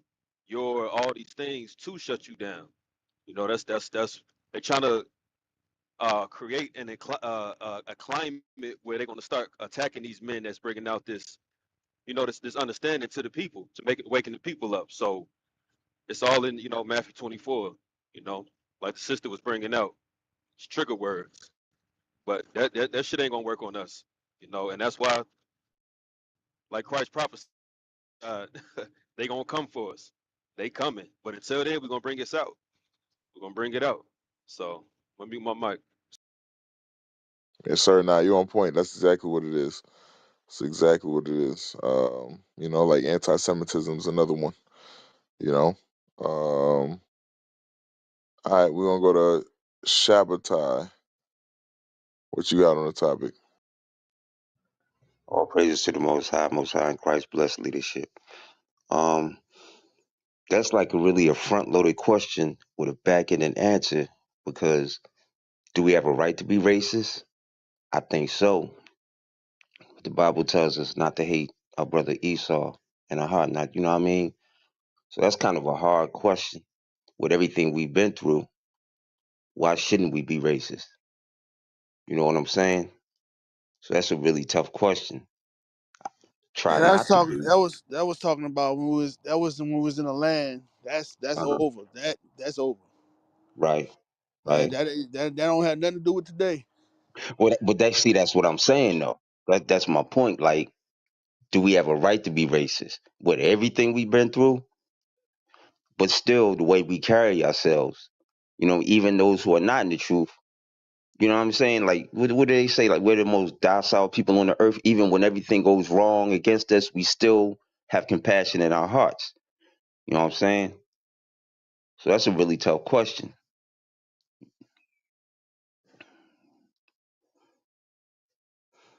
I mean, Uh, it ain't tough for right, me. Get that in Deuteronomy 6 and 7, 7 and 6. It ain't tough for me because I'm just gonna do with God. I agree with God. Read that. The book of Deuteronomy, chapter 7, and verse 6. For thou art an holy people unto the Lord thy God. The Lord thy God hath chosen thee to be a special people unto himself, above all people that are upon the face of the earth. That's what God said. I agree with him. Yeah, Yeah, it's pretty racist right there, buddy. And I yeah, agree with him. I mean, yeah, it's easy for me. yeah. No doubt, no doubt, no doubt. I do want to say this. I want to give a shout out to IUIC Philadelphia. I congregated the last two Sabbaths. They just switched my days off, so I don't know when I'm gonna get the Sabbath off again. But all the brothers out there, they show much love, and as soon as I can get the Sabbath off again, I'm gonna definitely trying to go back to congregating. But like, You a union? You work for the union or a union job? oh yeah, I definitely got a union job. Definitely got a Yeah, so union I can hear how you speaking. job. I can tell. Yeah, All right. yeah, Well, yeah, you know, and and um Hey, and, and you in the midst of some scholars too, man. There's some good brothers in Philly, man. oh Real good man, that's brothers. yeah, no doubt. They. And what's crazy is the first week I went to the night class. They told me to come to the night class, and I don't know. All I know is the class was like 4 hours long, and me and my son went. So after the class, he's like, "Yo," he's like, "That class was like 4.5 hours." I was like, "Yeah." And then the brothers did another like 2 hour class after that. And we tried to stay for that, but by that time it was like 12 o'clock and I still got an hour drive. So I had to bounce then. I bounced like 12 o'clock. I didn't get home till like 1. But what I mean, it was engaged and, it was engaging. Me and and I asked my son, I was like, so what you think? He's like, yeah, I like coming here because as I'm going through the Bible, I'm able to find the scriptures. It's forcing me to focus on finding the scriptures through the Bible. I was like, yeah. So then, like I said, we went back the next week on the morning class. As soon as I can get the Sabbath off, I thought I was going to be able to get it off, but then they flipped the script on me, and then they gave me some other 2 days off, which is close to the Sabbath, but not the Sabbath. So I'm still striving. I'm still praying. I pray something opens up, but I definitely want to go back. I definitely want to go back.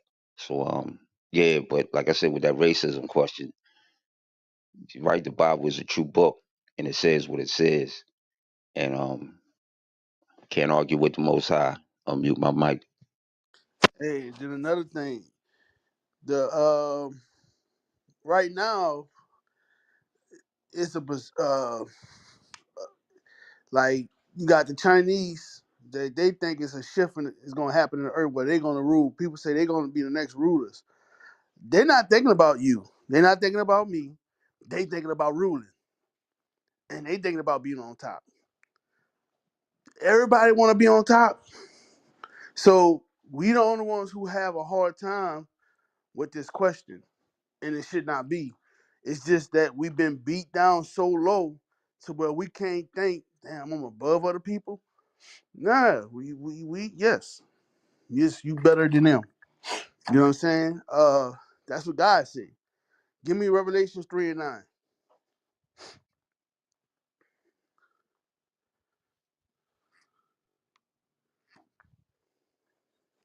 Revelation chapter 3 and verse 9. Behold, I will make them of the synagogue of Satan, which say they are Jews and are not, Mm-hmm. but do lie. Behold, I will make them to come and worship before thy feet, and, Mm. and to know that I have loved thee. He loved us and no one else, and he gonna make them worship our feet, and I'm gonna love every bit of it. Yeah, yeah, no doubt, no doubt, because the way I was raised in the Black Christian church and just that whole programming and brainwashing to have, you know what I mean? Because I didn't come into the truth till I was 50 years old. I didn't start following IUIC till I was 50. And it was like 7 years ago.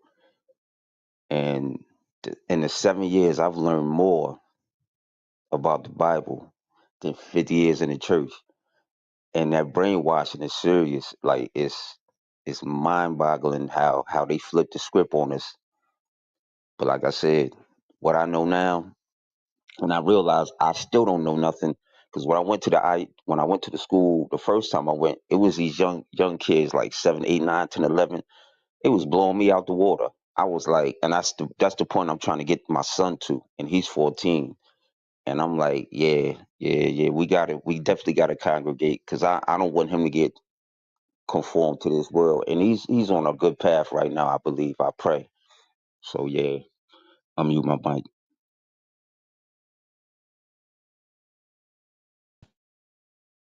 All right. Amen. All praises. Like Gabriel mentioned, man. Just endure up there, man. I think you know what you saying is just a benefit, right? So we'll keep it moving. We're gonna go to Elizabeth.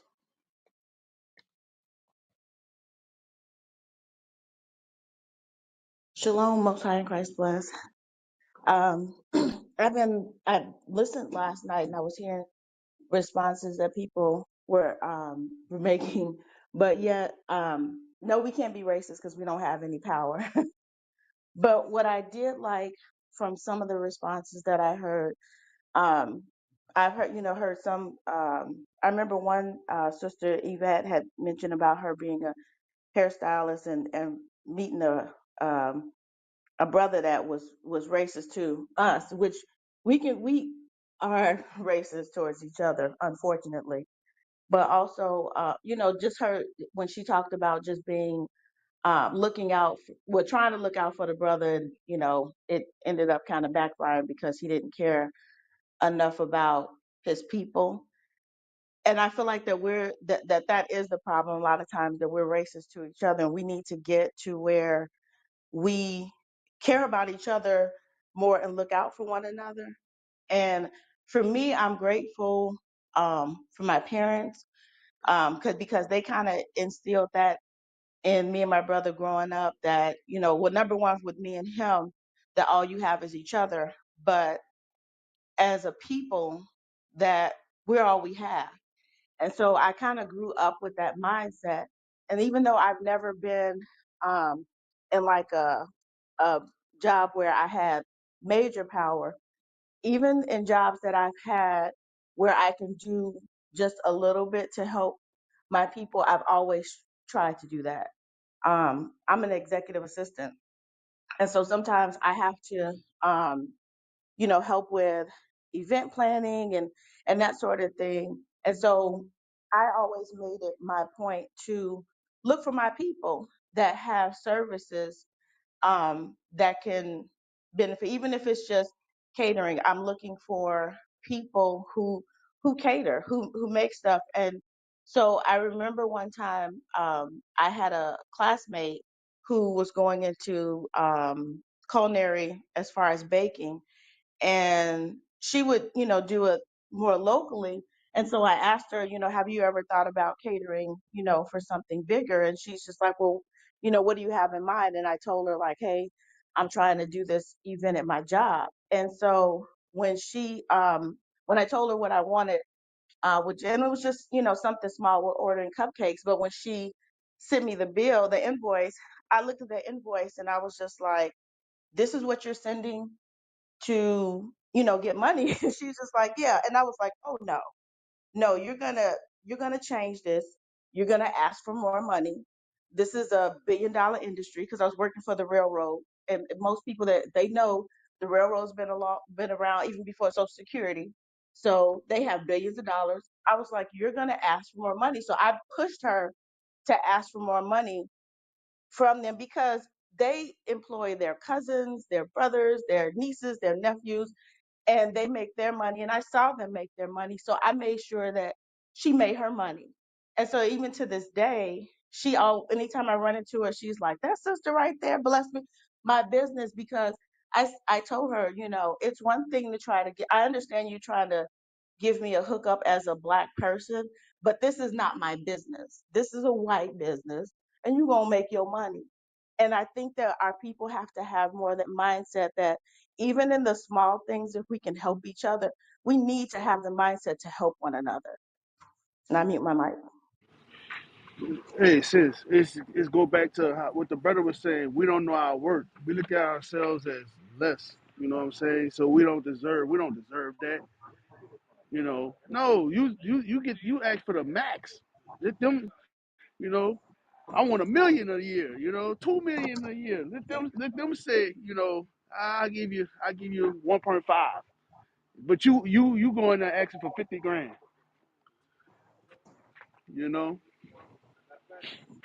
That's true. I have I have seen that even within, when it comes to employment. Like at the railroad, I would see them do that. Like I saw how much people would come in the door with the white people, what they were coming in the door making versus what our people would be making. And so a lot of times I would try to kind of let the person know up front, like when they ask, ask for this.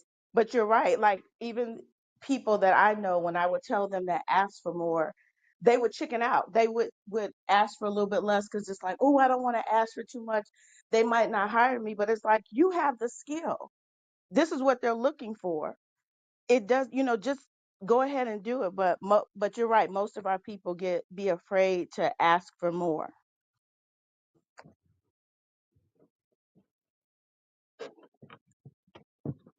I mute. All right.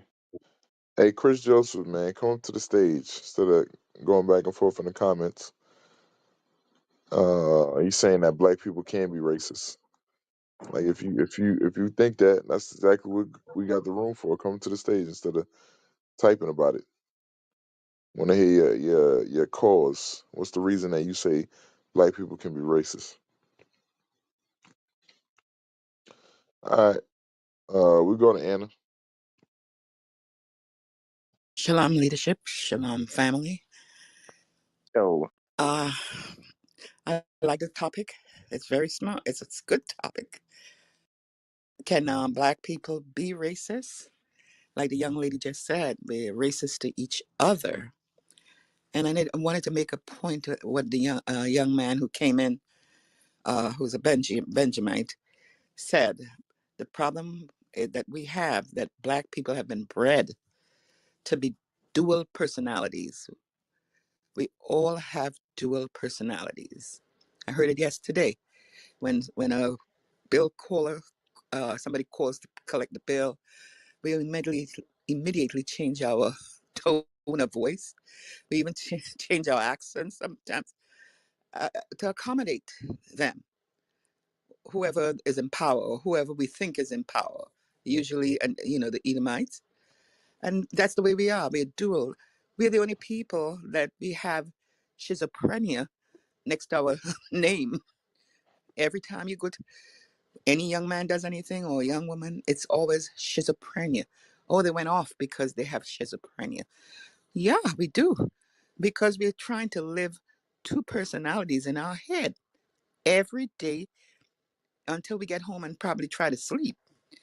You're walking two lines.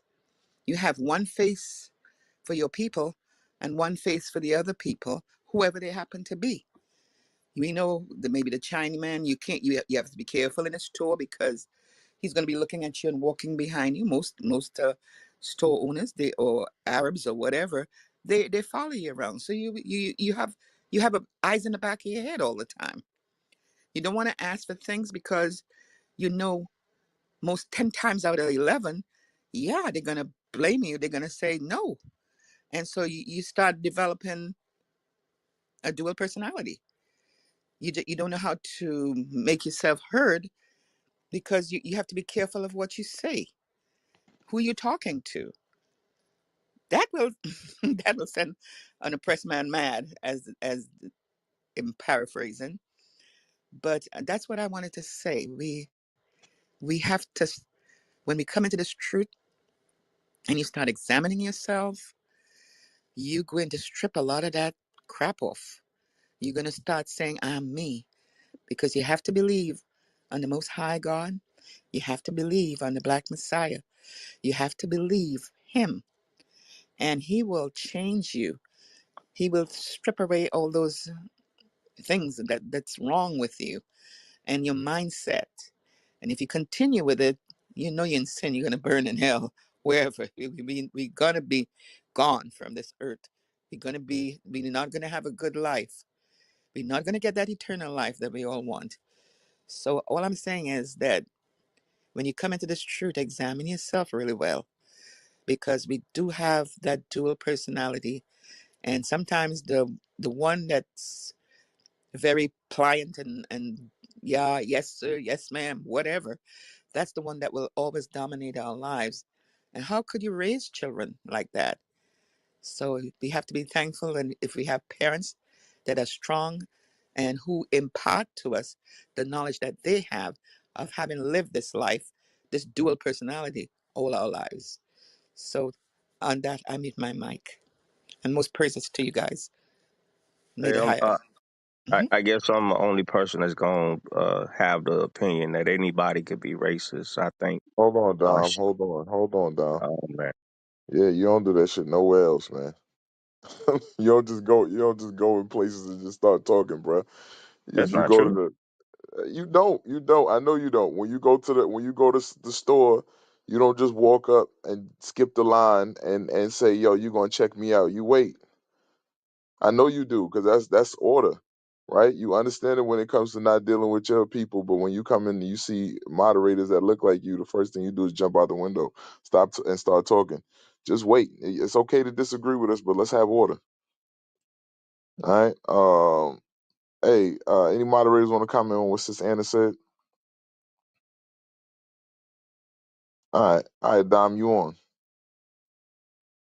Right. Thank you. Listen. So, I think anybody can be racist, including myself. I don't want my kids to be with no white boy or no white girls. I ain't with that shit. So, the sister talked about black people not having no power. We got plenty of power. We got plenty of power. So, this idea that we can't be racist because we ain't got no power. I don't know where that mindset come from. We got plenty of power. So, as a matter of fact, we might have more power than those who appear to have power. Um, Dom, I'm definitely, yeah. Go ahead. do you pay taxes? Yeah, I'll be paying taxes. Yeah.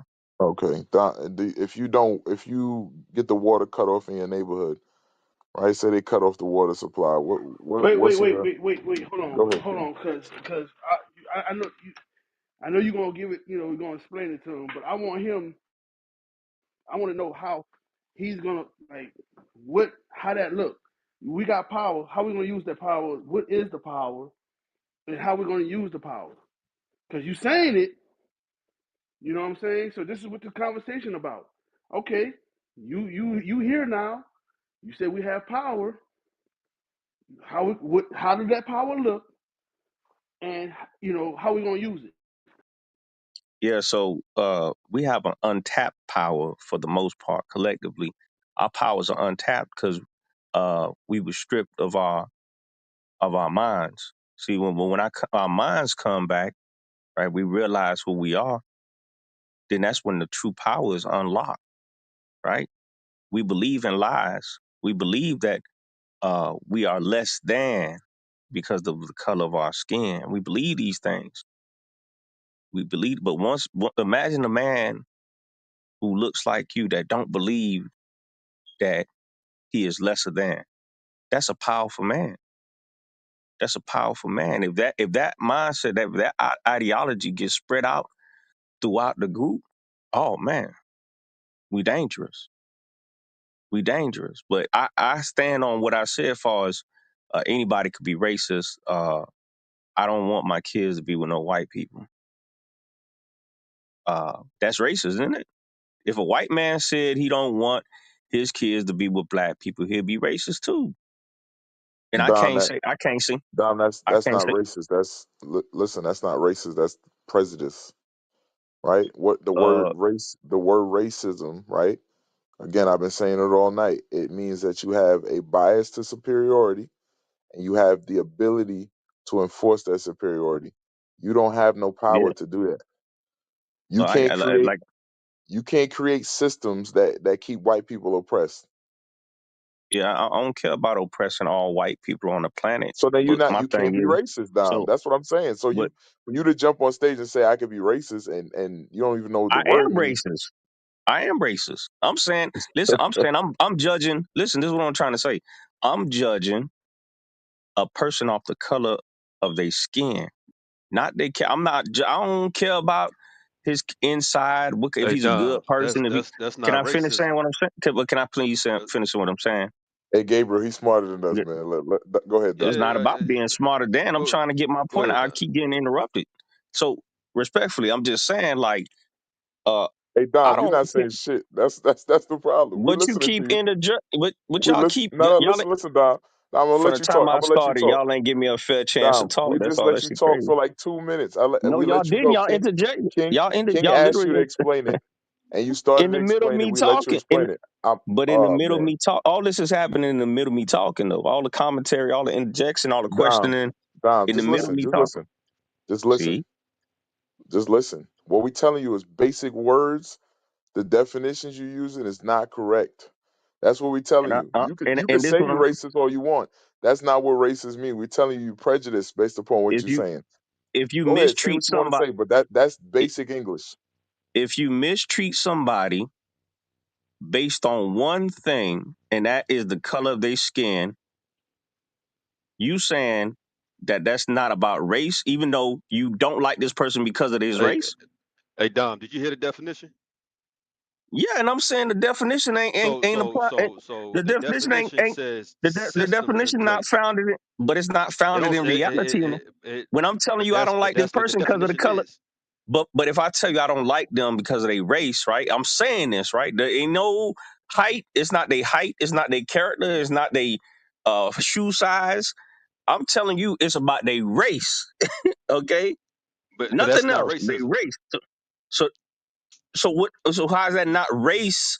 Ism? If race is the reason bro. why You I don't. you making up This is what your I'm trying to understand. own definition, bro. Like I'm no, Yeah, telling because man. you, I you like prejudice make up this to your me, I'm brother. own thinking. Brother crazy, man. definition To, of a word that's already established in the then English why they call it dictionary, race? and then Then you why they want us put to, race? to understand your definition of an already established It's not word in even. the It's not English a. dictionary.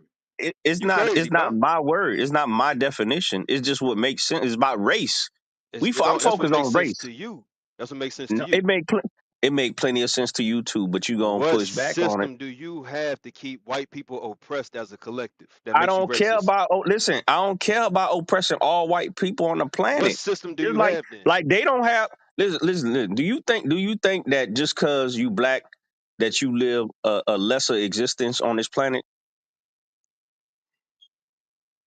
Hey, This is what I'm trying to get you moderators, to y'all understand. got it, man. It's Yeah. Do you think a uh, white person has a better life and a better existence, a better human experience than you just because of the color of their white skin? You believe that? I don't believe that. I don't Dom, believe every single white man. Dom, I don't believe Dom, in this. race. Dom. What? Race is more than What? color. You know What? that, right? Race is more than color. You What? know, it's multiple Right. races of the same color, right? So What? even your What? argument don't make sense. All My races are argument. black except for one race. My So you my making it seem like argument. it's about color. That don't even Wait, make sense. all races Even the according to same. your That's what you said. definition. Wait, I'm gonna wait. You say it just again. said all All race. races are black except for one race. How is all races black? Do you have a passport? Yeah, Have you used that passport? absolutely. So when you go to these different countries, have you seen dark people in these different countries using your passport? Yeah, yeah. But we going away from what you There's just no said. but. You said There's all no but. races So is black. all races are black So if all except for races one. are black, wait, hold on. So if all races are black, Ain't then no, how can ain't no one if race? they are. Okay, so if all races are black, then a white man can't oppress me because he's the same as me. Bro, you simple as hell, bro. No, I'm just saying. Listen to what you said. You said all races black, right? So that means white people included because they're a race. So they are me. So white people is me. All You races is black man, because we. hey, I'm hey, just, go to the restroom and get a Q-tip and clean your yo, ears out, cause you listen. can't I'm hear just it, bro. I said listen. all Only thing. races are black Now they except for mad. one. That's what I said. Oh I shit, said this shit crazy. no. Hey, I do this for a living. I'm good.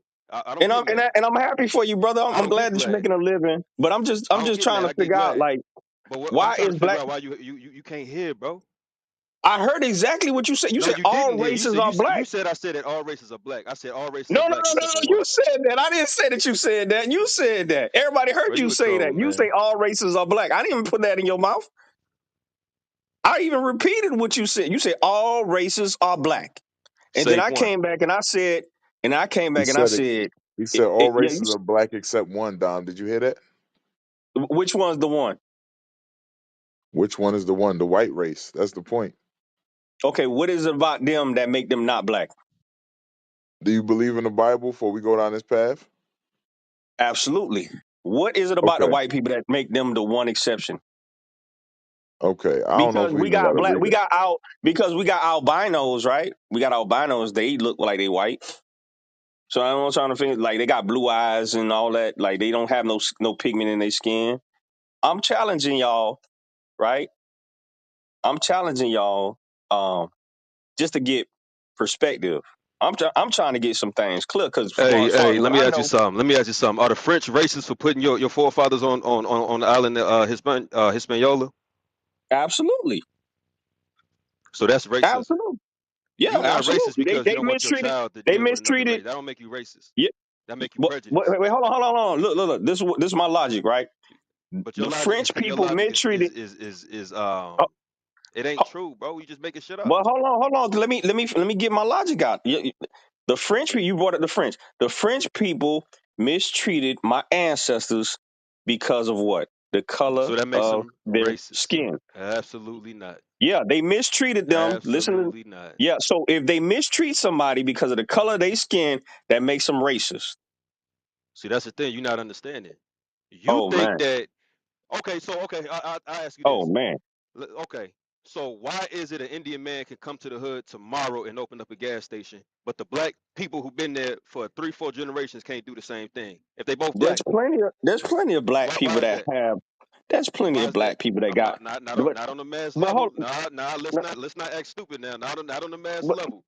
Now but I what you don't maybe you're mean? not from the hood, maybe you from the burbs, but if you go to the hood, Here you'll we see go. more Now I'm from the Korean birds. restaurants, and you'll see But more Arabian spots, more but than why you black think owned why? ownership spots, But the spots that reason we why. own. But the reason why they do that is they able to do that is because they live inside of those restaurants. They Bro, live in come on, you the making damn shit back. up. You come But on, you making no, stuff I'm up. not making this up. You I'm not thinking making that this up. They be living no. They be living in the back of the restaurants, bro. They come over on ships across the water and they live right in that same restaurant for a couple of And years you know why while they they can run the live? You know business. why they can I live know so this for a comfortably fact. in these neighborhoods? Because of niggas like you. That's Oh why. man, here That's we why they. go. That's why they eat off us. Because niggas like you Oh man, here we go. I don't don't know even shop nothing. at the Don't want to Korean. know I nothing. don't even shop at the Korean Don't want restaurant. to I don't learn even shop. nothing. Here we That's go. it, man. I don't want to. The Now I the don't the want to the, learn the nothing. basic understanding that you have, you're content with that. You don't want to learn more. You know Why it not? all. Well, hold on. Just because I disagree, that mean I don't want to learn nothing. Just because I have a different perspective, that makes me the closed-minded one. Because I don't see like the evil of racism as just being limited to the color of somebody's skin. I think anybody could be racist, myself Dom, included. That's all I'm saying. Dom. You're using English words to speak, right? Yeah, Okay. How do we understand what you're saying, Dom? it seems like y'all don't understand what I'm saying. Dom, 'Cause Dom, I'm saying I'm racist, and I'm a Dom, black. I'm black as I'm black as. Dom, Look at my PTR. Look Dom, how black I am. Dom. You keep speaking with English words. You expect us to hear you and know what you're telling us based upon the English words. All English words have what, Dom? Meaning They all have and what? definition. They all have Yeah, meaning, definition, Dom. meaning. So Yeah, now, meaning. Dom, you sound very That's what I just ignorant said. when you use an Yeah, I English oh. word Now I'm and then ignorant. you say, no, that's not what it means. So again, if I don't want my kids to be with white people because of the color of their skin, because of the Dom, race, Dom, you saying that's not racism. But let's Dom, flip it. Let's flip it. Dom, Let's flip it. Let's flip it. So tell if a me, white man say, tell hold on, let's me flip it. Let's the flip it for a minute. meaning. Hold on. Tell me Can the I finish saying what I'm saying? definition. Y'all, he won't Show let Hey me me the finish. Don. Hey Don. Hey definition This Don. is of crazy. racism that Hey I can Don. read. You gotta Show listen, because me, if you don't listen, show me the he gonna have to talk to definition But he of yourself. cut me off racism though. that I can read, Dom. Show me the If a definition white of man, racism that I let can me ask you read. a question. Let me ask you a No, no, question. no, If a no, white no, no, man, no, no, no, no. You can't ask anything. Show hmm me the definition of racism that I can read. well, I mean, you could easily Google it, right? Oh, And okay, let's Google. even Let's Google it, Dom. You yeah, Google it. I'll Google it. even in even when you No, Google, no, no, right? no, no, It's a no, no, prejudice or no. discrimination. We can easily I'm reading it. Google it. Google it, I'm Dom. reading the. Yeah, I'm reading it right now. Okay, what does it say? It's a prejudice, discrimination, or antagonism by an individual, community, or institution against a person or people on the basis of their membership in a particular racial or ethnic group, Keep typically reading. one that is a minority or marginalized. That's what it say. Read That's it. the definition right there. That's what So, it say right there. That's it. That's exactly what I've so, been saying.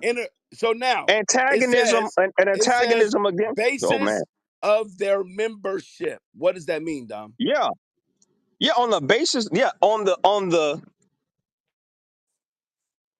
inclusion of them being of that group, the basis of the membership. They are included in that group. So they belong to that group. So the antagonism is coming uh to them for no other reason than the fact that they in that group. So I'm saying, Hey, So why you wait, wait, I conveniently wait, ain't wait, trying skip the wait, wait, institution part though? wait. they mad.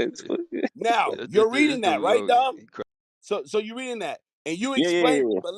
but let's continue to read it. It says the belief that different races possess distinct characteristics, abilities, or Hmm. qualities, Yeah. especially so as to distinguish them as inferior or Hmm. superior to Correct. one another. Yeah. That's right. So now, That's what I'm saying. That's what I'm so saying. now, so It so don't talk which about. It don't one? talk about no institution, no system, no. It talking about inferiority. I'm So which saying one? I don't want. So which one are What do you you? mean? I'm superior. Oh, you are. Yeah. Okay, so tell me Why are you what shocked by that? laws Why are you shocked that I say what that I'm laws do you superior make? to? It ain't Give about me a no law that you laws. I'm made. Give me a law. superior. Listen, I'm superior. Listen, I'm superior. I'm Give me superior a because law I can stand that out in the shows sun. I can stand out in the superiority sun. pushed Hold on. you I can across the stand out. earth. I could dance. I could dance. I could run fast. I can stay out in the sun as long as I want. Nothing, no sunburn, no nothing. You're No not listening. sunburn, no nothing. Listen, Give give my eyes me don't squint. a My eyes don't law. squint. because of the Give me a bright light. law that your So superiority pushed across the earth.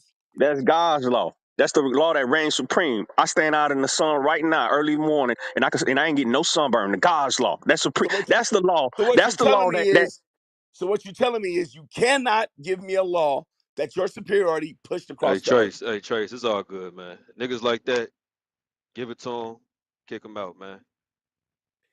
But go ahead, finish your definition though. Let edify everybody else. But yeah, I can't take that dude no more. Hey, Because the point is hey, deal with, don't kick them off, bro. Deal with the people.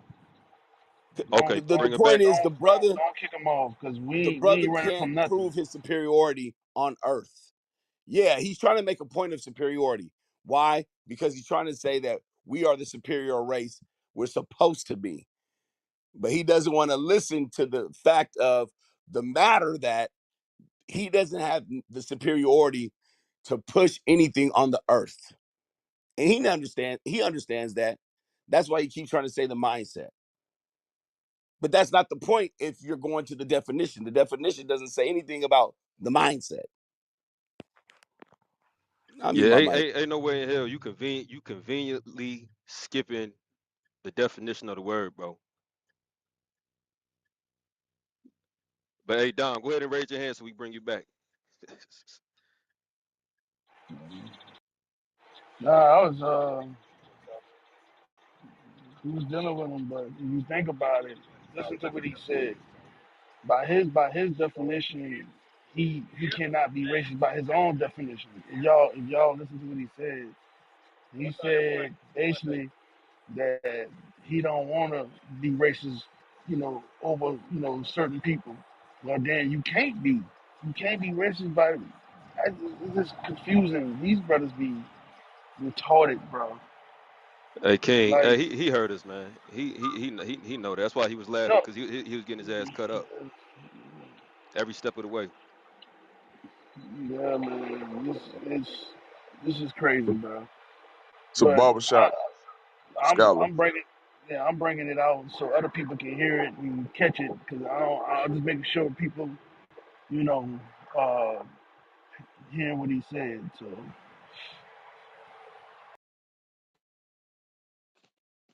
And the thing he don't realize, right? The Lord told you not to marry other nations.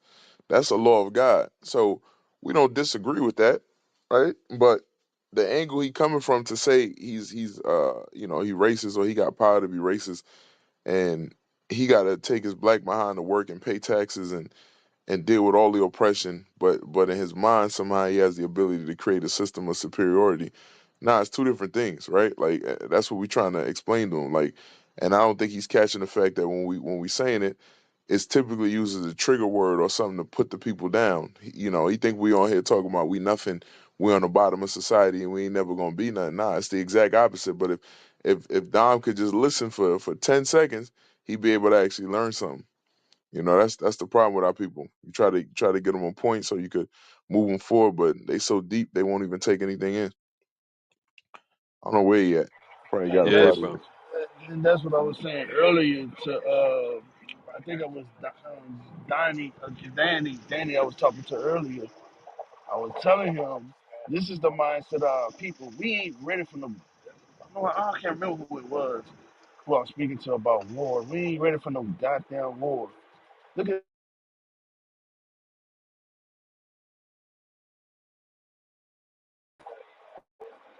this. Just don't make no sense.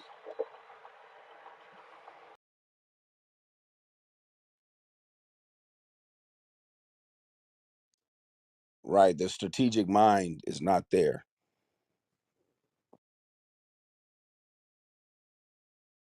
So you can't go to war with another nation. A sister was saying that we need to go to war with people with a mindset like that. You know what I'm saying? We can't go to war, man. That's why we need the God. That's why, because a person when you read something and then like, nah, I'm gonna change it. I'm gonna make my own definition of, you know, is ain't is no more, boy ain't boy no more, girl ain't girl no more. Yeah, It's just bro. And then you over talking and won't let those who need to educate you try to educate you. Ain't no dealing with niggas like that, man. Nah, you deal with them. You get Yeah, them. they No, know no, everything.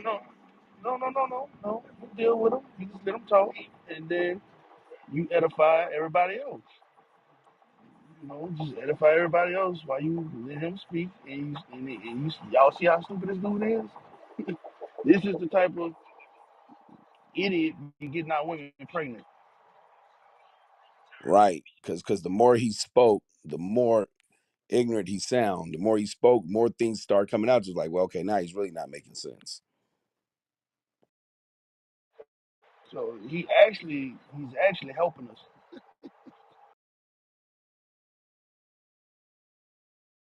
And his point of I'm a racist because I don't want my son to marry a white woman. Like again, most our mothers didn't want that. Most our fathers that don't push that. But they go to work, they pay taxes, they're systematically oppressed. So it's like you don't even got a strong argument. You arguing with a very weak argument, and you just loud. You know, that's how people like to deal. Like if I just scream up over the top of you, that's why I'm like, here, barbershop philosopher, man. That's the behavior of a barbershop philosopher. I'm finna just say something wrong, and I'm gonna scream up over the top of you, and it's gonna make it right. I A mean, deep no dummy, matter what man. I say. Yeah, that's it. No matter what So I say. so If I so just so say it letting loud. letting white kids not play with your kid make you racist. So to hell with all the systematic shit we done went through, redlining and Jim Crow laws, black code, slavery. Just the fact that you don't want somebody playing with your child make you racist. Oh Get the man. hell out of here, man. He was just talking about being a bigot. That's all he was. It was just bigotry. It's how people, man. Sometimes it just give me a goddamn headache. Yeah, I got it all praised. Though. Hey, I don't mean to be toxic, man. I can't get shit that nigga, man. Shit. Hey, hey, Miss V, you say you confused? Yes, I am. I don't understand. He gave the definition of being a racist, but you guys are saying, no, that's not racist. What do you mean? No. He cut himself. He read it, but that's not what he originally wrote here. That's why uh, the brother told him to read it. You see what I'm saying? So he didn't say that when he first came up here. And he was like, yeah. It's like, bro, you check. You didn't accept the definition. We said that, you know. So he wasn't saying that when he came up here. Hey He V, Miss wasn't. I V, was Miss V, listening what's to him the whole time, and he said, "Okay, He was saying yes, he dislikes white people. He doesn't want his kids to marry No, anybody white. what's the definition of racism, Miss V? You're hold on. prejudiced. You're prejudiced when you're racist. You're prejudiced against someone because of their skin color. That's what the definition of being a racist is. So what about all that about institutions and systems being put in place to oppress? So we're just going to conveniently sidestep all that and just say because you don't like somebody that make you racist. That's basically what we're doing. Right? If you don't like someone just because of their skin color, that's being a racist. Is it But not? racism means more than that. It means that you have the power to put Where things does and it say that in the institutions in play. definition of being a racist? It didn't say nothing And about that's why power. and that's why I don't like these niggas to talk because they be putting that dumb spit on everybody. But where does it? Okay, in that definition, Merriam-Webster, I take it that's the definition. Where does it say anything about power? Where does it say that? Hey, Miss V, Miss V, Yes. I'm gonna do this for you. All right, I'm gonna read it again, and we go see what it says. Right, Mm-hmm. this is racism. It says a belief that race. Now, when him and I, because I dealt with them on the definition. We read the Google. Now we're going to the Merriam. It's the same difference. You brought up Merriam, so I'll read it. Because when we got down to superiority, and I asked him which is which, he went into a mind state, right? And I understand what he was trying to say about to have that mind state because I'm better. We're biologically superior, right?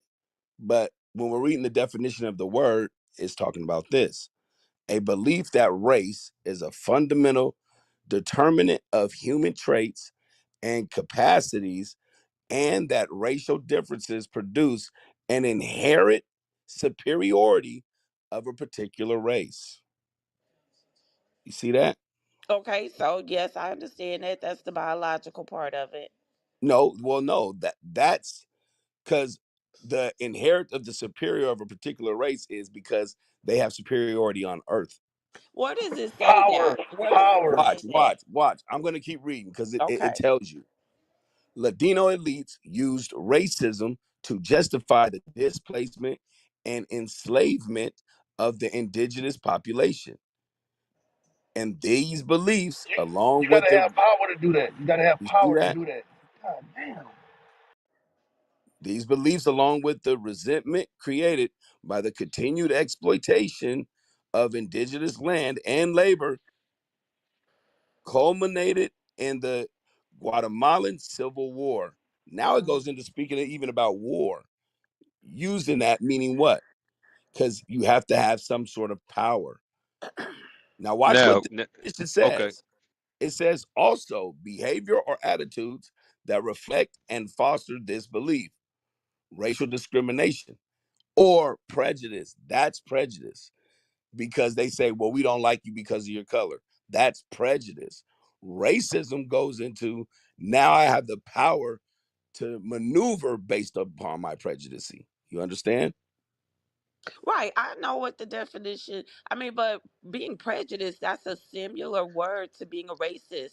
We can still be racist. We just don't have any power to Now, oppress people. Ms. V, Ms. V. Now we got to go to the scriptures. Now we got to go to our God to get understanding. Ecclesiastes 4 verse 1. It's gonna clear up everything.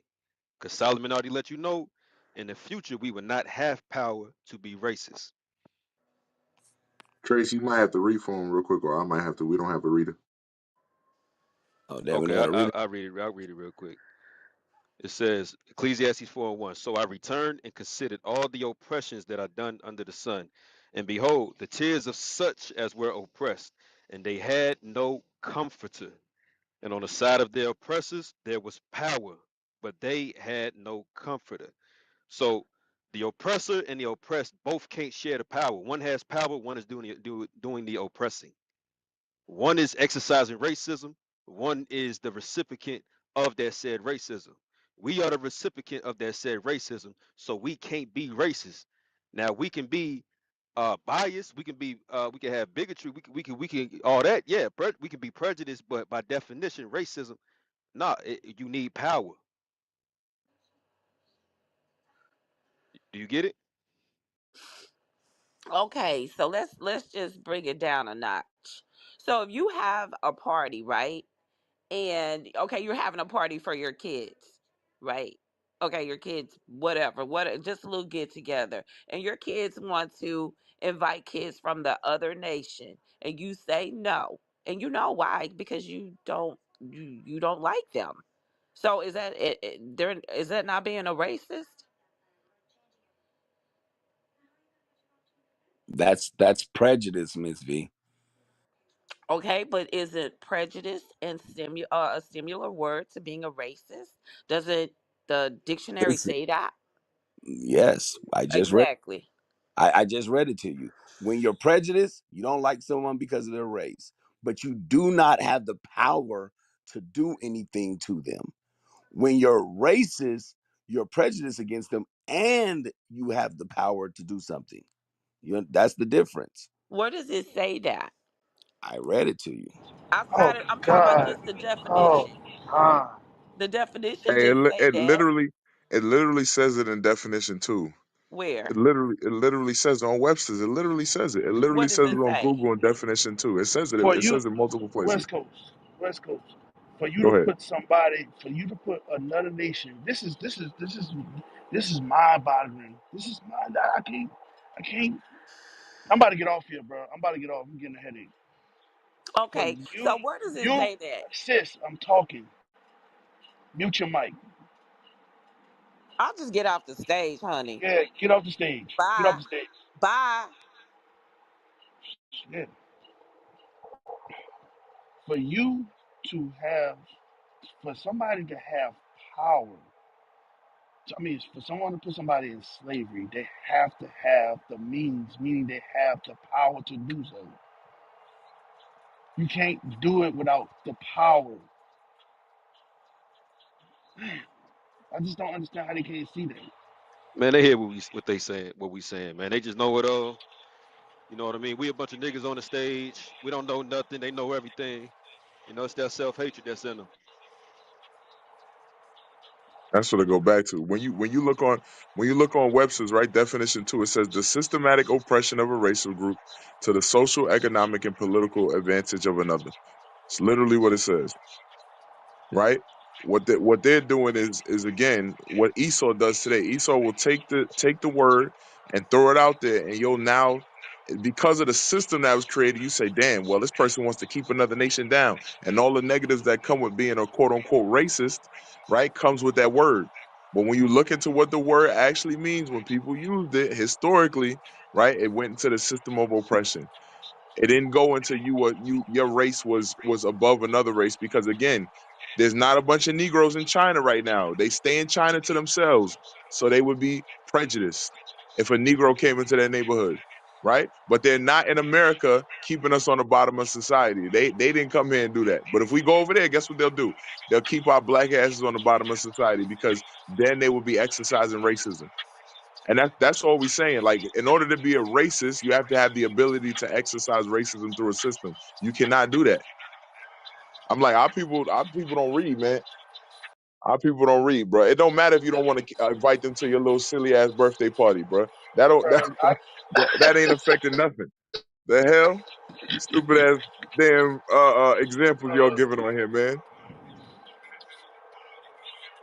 That dumbass birthday party, man. God said don't celebrate birthdays no way. That dumbass birthday party. Anybody want to go to that shit anyways? Hey, that's just they're like, yo, they have parties in freaking mansion. He's my little birthday party in the block in Raheem house. Nobody want to go over there.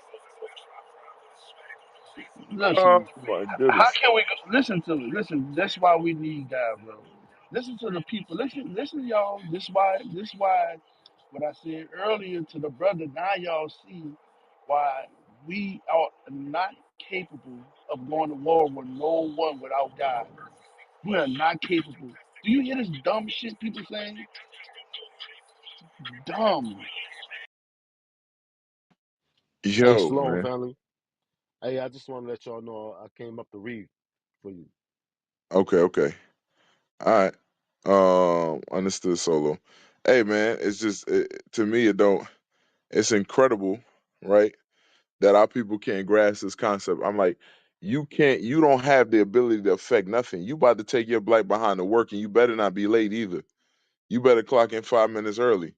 You ain't racist. You ain't coming with affirmative action, right? You didn't create the prison system. It's so much you don't have no power over. They can literally kill your ass and get off. Peace and blessings to the room. They can literally kill you and get away with it. Because they have, it's their courtrooms, their lawyers, their judges. You know, I was looking at Emmett Till, you know, the other day with my son. And when the 12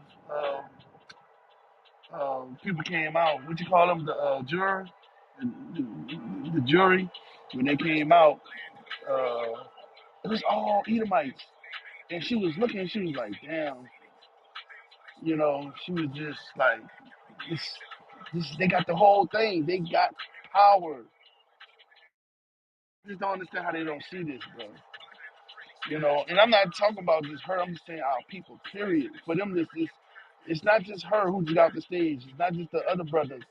Our people literally think this. You know what I'm saying? It's a mindset that's out there. It's a goofy, stupid, retarded mindset. You know,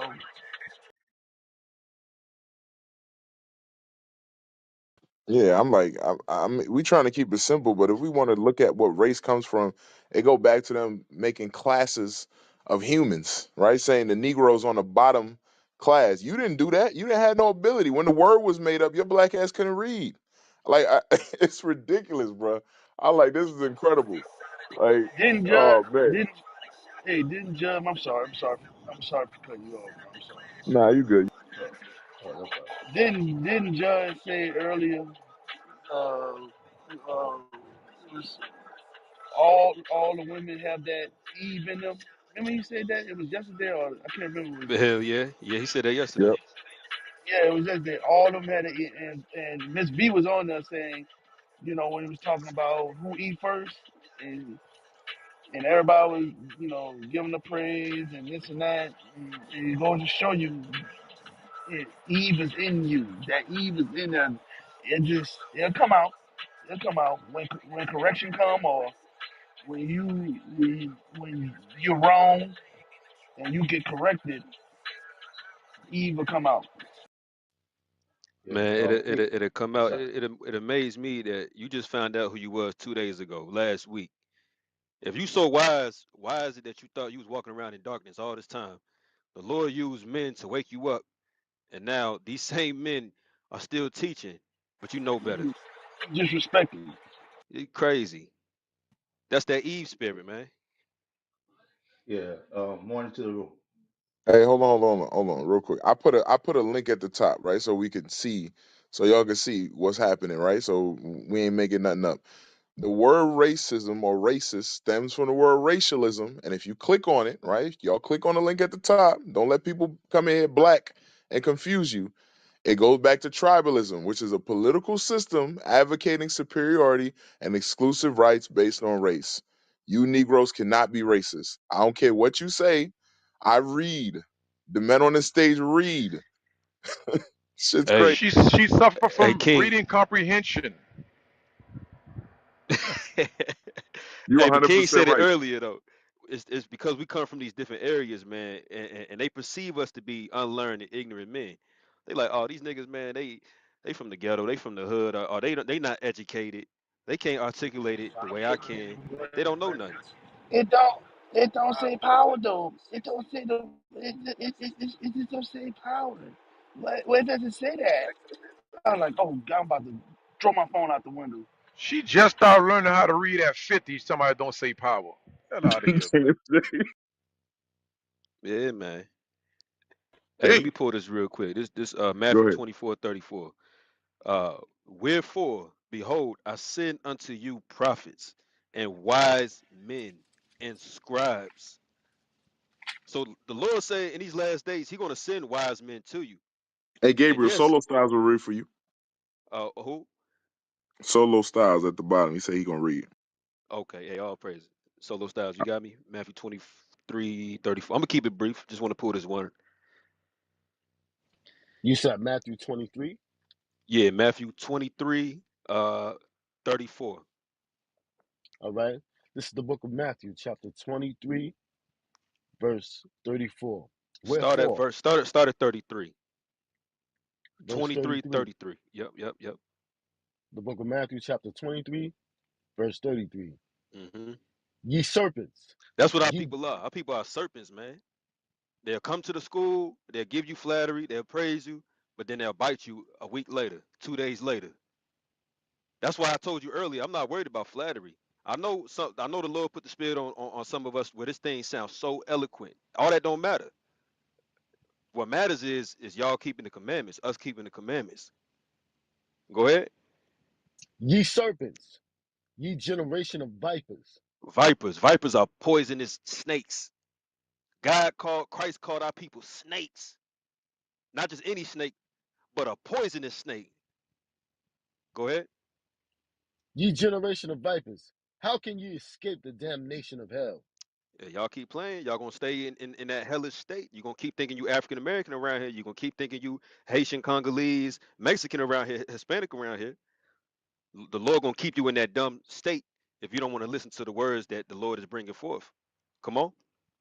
Wherefore, behold, I send unto you prophets. Believe it or not, prophets, that's what we are. We can discern spiritually who's trolling. We can discern spiritually who's full of shit. We can discern spiritually who's sincere. And guess what? If I can't pick it up, King gonna pick it up. If me and King can't pick it up, Jay gonna pick it up.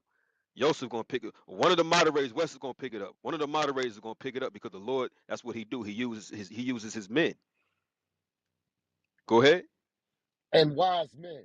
And wise men. You think we're gonna create a channel? We think we're gonna open up a channel with a definition of a word we never read before? Who the hell you think we are? You think we some idiots up here? Either you crazy or you think we crazy. Go ahead. and scribes, and Hmm. some of them ye shall kill and crucify. You see that? That's what it's gonna come to.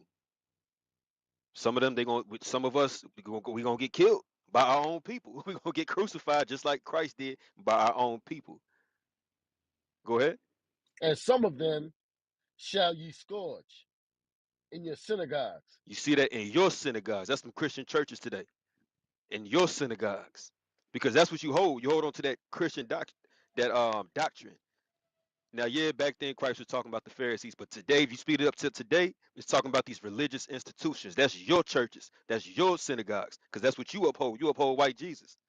You don't want to hear what we got to say. Come on. and persecute them from city to city. Yeah, that's it. And trust me, we don't get mad. Don't let the tone of our voice make you think we mad. We do this all day, every day. We go to camp for damn near over a decade. You know what I mean? People come and go. We this is what we see. But while you're here, we're gonna try to educate you. Lord's will. Hey, if a nigga can't get it, we're gonna move on. Like the elder say. So I'm gonna mute my mic on that. All right, we're gonna keep it going. We're gonna go to Ara. Yeah, shalom, shalom. I have a question. So, let's say I'm a billionaire.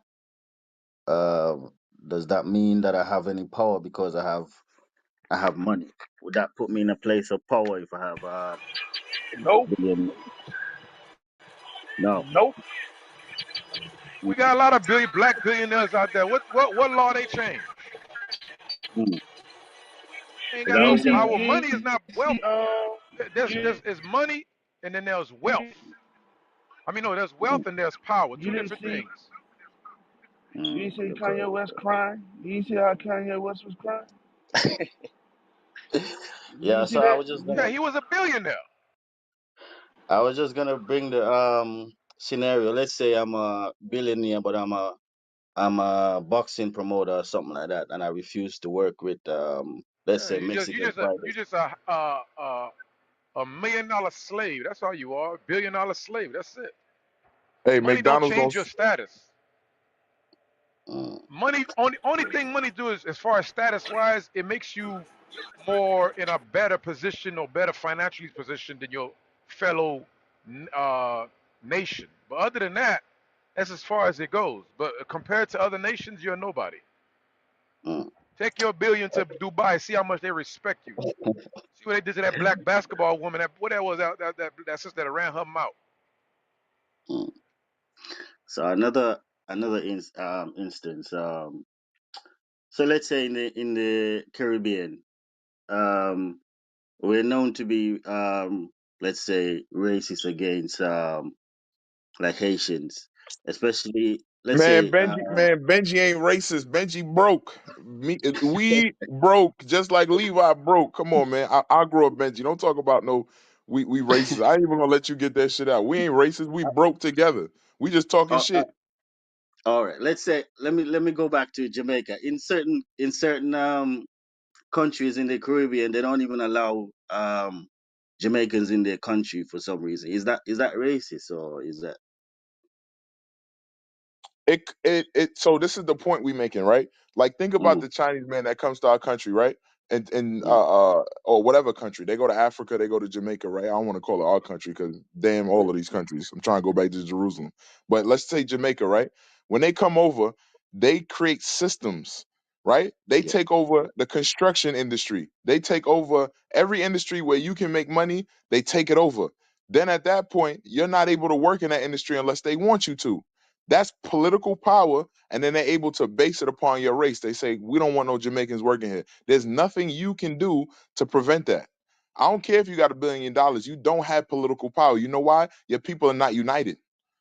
One Negro will sell you out for the right price. We're not united. We don't have the ability to create a system or a structure that would say, over the next 10 years, we're going to make it so that all Chinese people are broke in this country. We don't have the ability to do those things. We don't have the ability to say, we're going to reduce their population. We're going to create Planned Parenthood, and we're going to create foods that make sure that they're not fertile. We're going to create clinics where we kill them or we make them infertile. We're going to give them injections. We don't have the ability to do these things. So when you use these like one-off situations where you're like, hey man, they won't let me in the country, that's prejudice, right? That could be racism depending on who's enacting that. But the point we're making is we don't have the ability to create long-term plans to keep a race down. That's what racism is going into.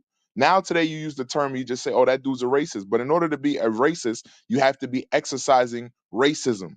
And we don't have the ability to exercise racism. That's all we're saying. That's the part we got to be able to see. No, Oprah don't got the ability to exercise racism because if she goes and tries to get her people together to exercise racism, what's going to happen to her? Yeah, she's gonna get in trouble for that. Yes. That exactly. That So what we talking about? What we talking about? What we talking about? I get what you're saying. I get what you're saying. Give me what's that? Deuteronomy 28 verse 32 real quick.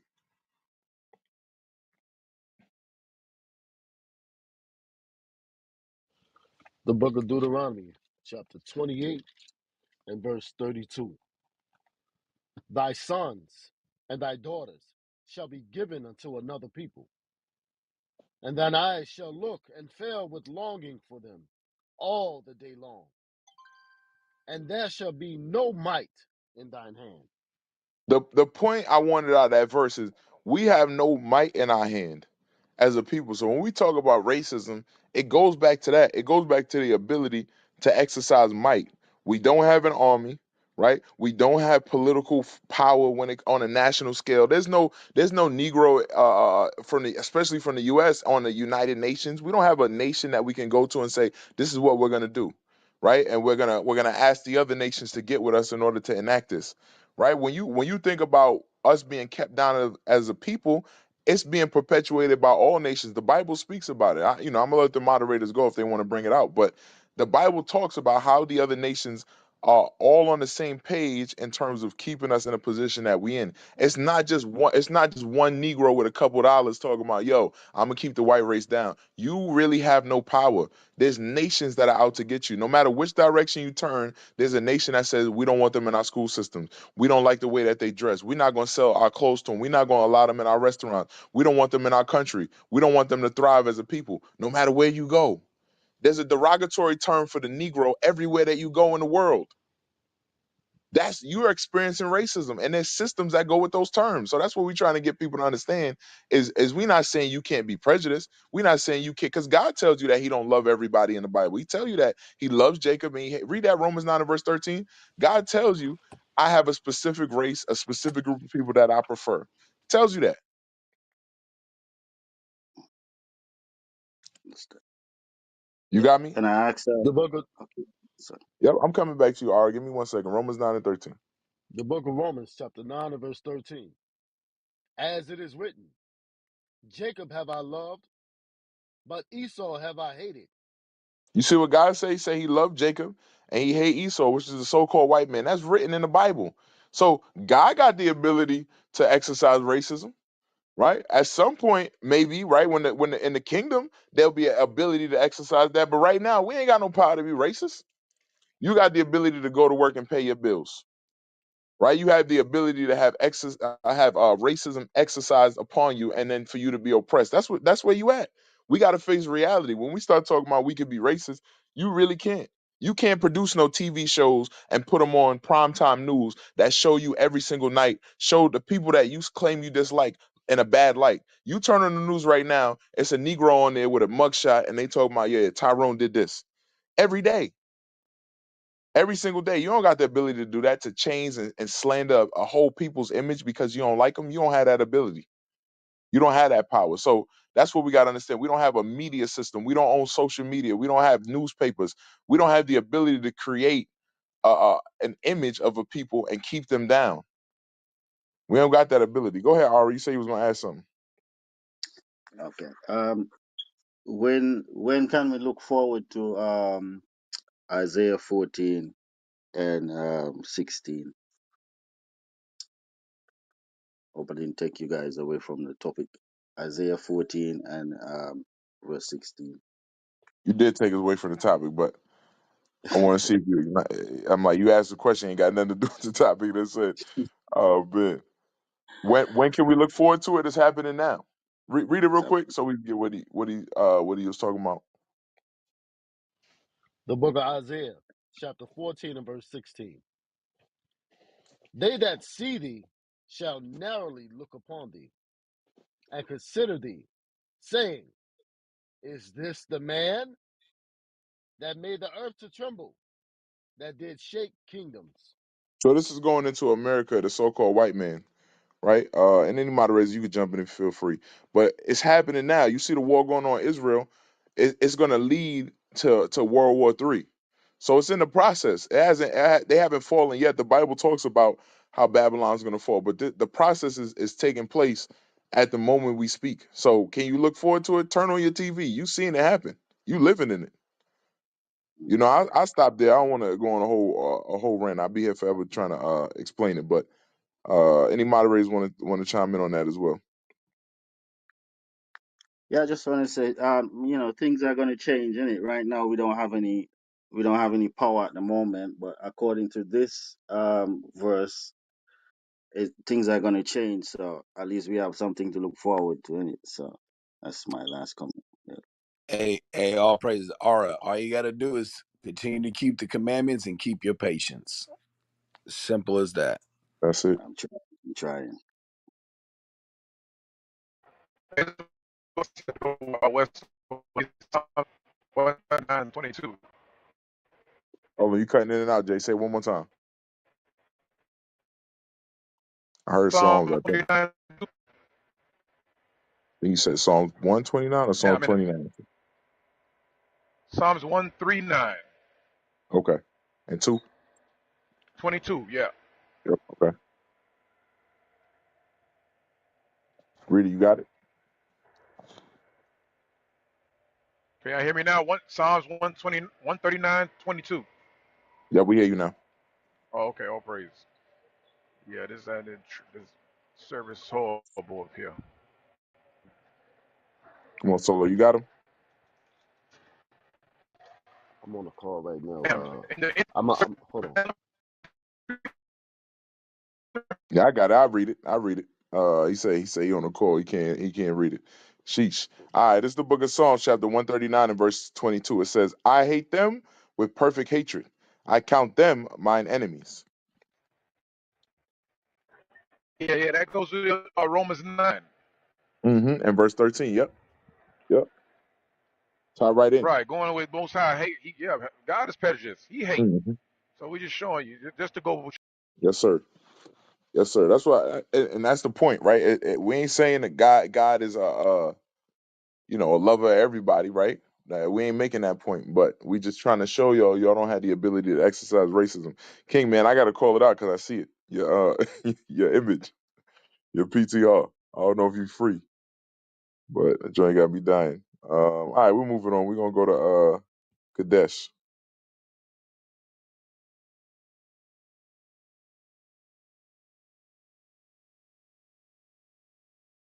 All right. If not, let's go to Lee. Peace and blessing. You can hear me? Yep, we hear you. Yeah. Yeah. So to answer the question, I would say that a different nation had different times to be racist. So like say for instance with Solomon time, right, when they was paying tribute, I think that black was being racist there, right? And this God say he raised up kings and he put them down. So that was one form of racism. And Repeat it one more secondly, time. Repeat it one more time for me, just so I hear you. yeah, when King Solomon was in power. Yep. That was a form of racism in terms of black people, in terms of power, right? Because the other hmm nations used to pay tribute to him, right? I would say that was one type of form of racism of black people there, right? Now that God raised up and put down kings, it's a different people to be racist now from that context. So you saying Solomon was racist because the other nations were paying him taxes? Oh yeah, yeah, yeah, yeah, yeah. Right. Okay. In terms Okay. of power, right? So Okay. I Now would say, now yeah. think about what you're saying, right? The term again, the term racism comes from who? Who created this term? I think that Portuguese guy, no? Right, right, right. Yeah, It's an Edomite, basically, yeah, right? Just say it yeah, that yeah. way. So now, when we think about the Bible, what nation was always supposed to be on top? What nation was ordained to be on top? Um, how far back you going? Like in terms of like Isa, like how far back you going? I just want to be specific, so I don't I want to be precise in your Let's question. say from the time of the Israelites, Yeah, yeah. from the So from according the to time of coming out of Egypt, who was who, or who was ordained from that point forward? yeah, yeah, yeah. Well, God told Abraham that his people will be smitten, right? So we also see that there was a prophecy that for 400 years when he saw that dream. So even though they were supposed to be also to dominate, it also demonstrate that they would be smitten for 400 years as well, right? According to the prophecy before from Abraham time. So to answer your question, the Israelite, right? Okay. All Yeah. right, we got there. All right, so Yeah. that's my point, right? So now the order that God ordained was always that the Israelites would be on top, and then everybody else would be in subservience, right? And then the other nations obviously would pay taxation because that's required. So now Esau came up with this term of racism, right? Because we didn't make up the English language in the sense of that word, right? We didn't take that word. We were in slavery at that point. So when that word came into existence, the idea behind racism and a political system to drive it, they were the ones executing it, right? So could you say Solomon was executing racism? Fine, yeah, you could. But when we talk about today and our ability to execute racism, is that possible? Oh no, no, because we see that God raised up according to your definition, according to the systematic racism right now. We would say no because Esau is the one that is in power, so it's just as strictly no, right? But Right. a time will come back when Israelite will be racist according to your definition, right? Because Okay. when you go back into the kingdom, you will retain that power. Like if we gotta go according strictly on the word definition of how you alluded it to be. Okay. All right. So that's my point. So right now we incapable of being that, right? And it's used as a trigger word to keep black people what in a mindset where they're wrong for wanting their race to be on top. That's the point we've been making all night. Yeah, I know, but I think there is I think it got lost in the sauce and you guys lose temperament because there is two definitions. So I empathize with the other people to see where they were coming from because they was right in certain degree, but the headline or the subject matter that you were speaking about was more of a systematic. So I think you could be a little more long suffering because y'all lost a little bit of self control there and could have be easily be rectified, right? From that standpoint, right? But I Hey, get what So you're saying. So I get what you're saying was they understand the overall consensus to the subject we matter at can't hand. we Right? can't talk about it. All right, we don't we say it like it is. Yeah, yeah, but the scripture says a soft word turn away wrath, brother, Hey according to Jay, Proverbs, right? I think you in the matrix, so I'm gonna help you out. We're not finna tolerate no sisters, especially those who attend our school, to go back and forth with us about simple shit like that. That's we just ain't built like that. Maybe you now I don't No, no, like no, I not said. from that standpoint. Maybe you can I just tolerate think, that, but us we yeah, not going for that. That's not finna happen. Them days over with. You understand what I'm yeah, saying I to you? understand, but I It's a just say new black according man to on the this earth, so-called definition, black no? man on this earth. The Most High put His Spirit in us. We gonna prophesy. Whoever don't like it, hey, it is what it is. No, no, I understand that, but I realize, King, that when you're having a conversation, if the receiver, right, send out the message and it's not receiving, then it takes away from the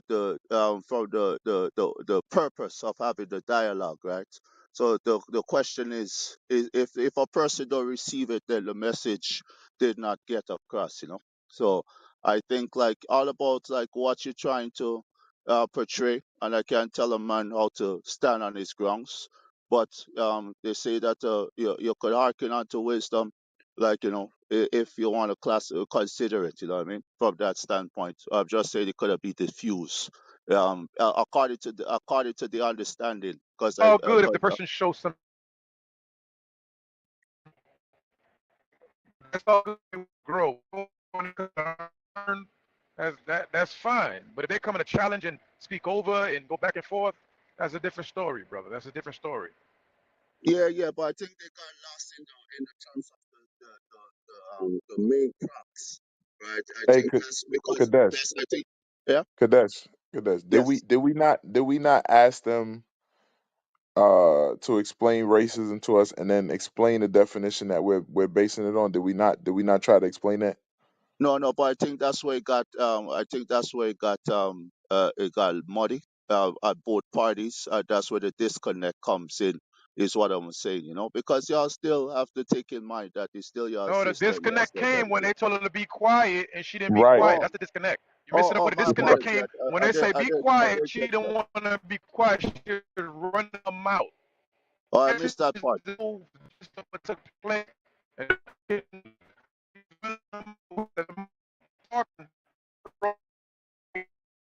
You in the matrix, Jake.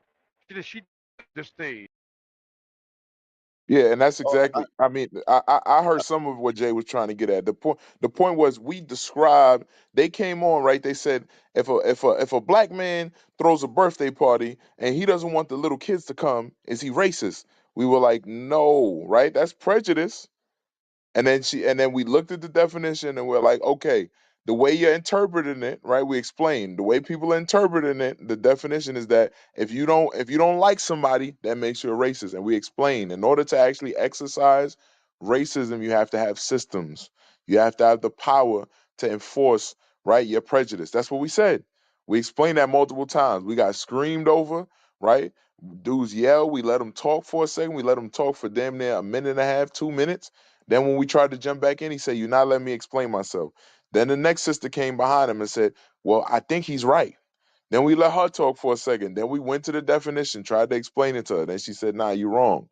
Right? Now I put the definition up at the top, and we still talking about that. Well, actually, they kind of were right. This is the problem, right? The problem is we don't understand what words mean. That's what it's come back to. What we telling you is that we as a people don't have the power. You just agree with us and then came back and said, "Well, they right." You're a part of the problem. And yeah, on top of that, but on top of if that, I may, on top of if I that, may, right? once we understand, I'm gonna let you talk, but I'm gonna answer your question at the same time. Once we understand your premise, you know what I mean. You gotta understand there is a spirit dealing with us. You understand, whether you believe it or not, whether none of y'all believe it or not. So we understand the scriptures, and once we understand your premise, and it's not to learn, and you think you're gonna run some shit, that's when we behave the way we behave. That's why we shut them down like that, because they don't come here to learn. And on top of that, Right. we already understood the point, and the point was foolishness. Y'all want us to entertain. Now, sometimes we will entertain foolishness for the edification of everybody else, but other times we will not. And this happened to be a time where we just did. So we're not up here just raving lunatics. We hearing these people out, and they not Right. saying shit. Hey, Yeah. it's saying Oh, sorry. spirit. Give me that First Corinthians 2, I think it is, concerning spiritual things, the carnal things, this fleshly man, all that good stuff. First Corinthians 2, I think it is. I'm gonna help you out, brother. Listen to this. This is the difference between what we understand and what you fail to understand, because y'all approach things carnally. We approach things in a spiritual connotation. Read that for me. Somebody. Man, we still The got the book of intern. The intern in here? Okay, go ahead. First Corinthians, chapter 2 and verse 14. But the natural man receiveth not the things of the Spirit of God, for they are foolishness unto him. Neither can he know them because they are spiritually discerned. But he that is spiritual judges all things, yet himself is judge of no man. So when we approach this platform, when we speak with all patience and all consideration and in all levels of topics. But we here can discern a demon from a mile away. You might not catch it because you just coming in, you just hearing the conversation on the face value surface level as far as the conversation. But we seen her spirit from a mile away. She wasn't trying to learn nothing. She was challenging us. She was saying we're wrong and he's right. She didn't say that, but that's what she was implying when she challenged her. So when we pulled out the definition, she challenged the definition. So we went the extra mile and put in another definition. She challenged that by giving a dumbass Ray example down the block birthday party bull crap. So then we went, be patient and explain that no, you're wrong, sister. Then she started talking over us. Listen, we ain't got it. And then now it gets to the point where now we explain ourselves to you, telling you, patiently explaining it to you, and you still going back and forth with us about how we should have go about it. Listen, man, we are teachers on this platform. We ain't here to learn nothing from anybody. We know what we talking about.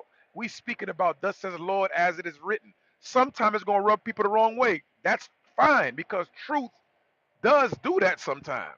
So now what you gotta do is you gotta ask yourself what pastor and what church that you got the time to question or challenge them or go back and forth with them or they'll be patient enough to explain to you what we did in different conversations or different topics we had with different people on this platform.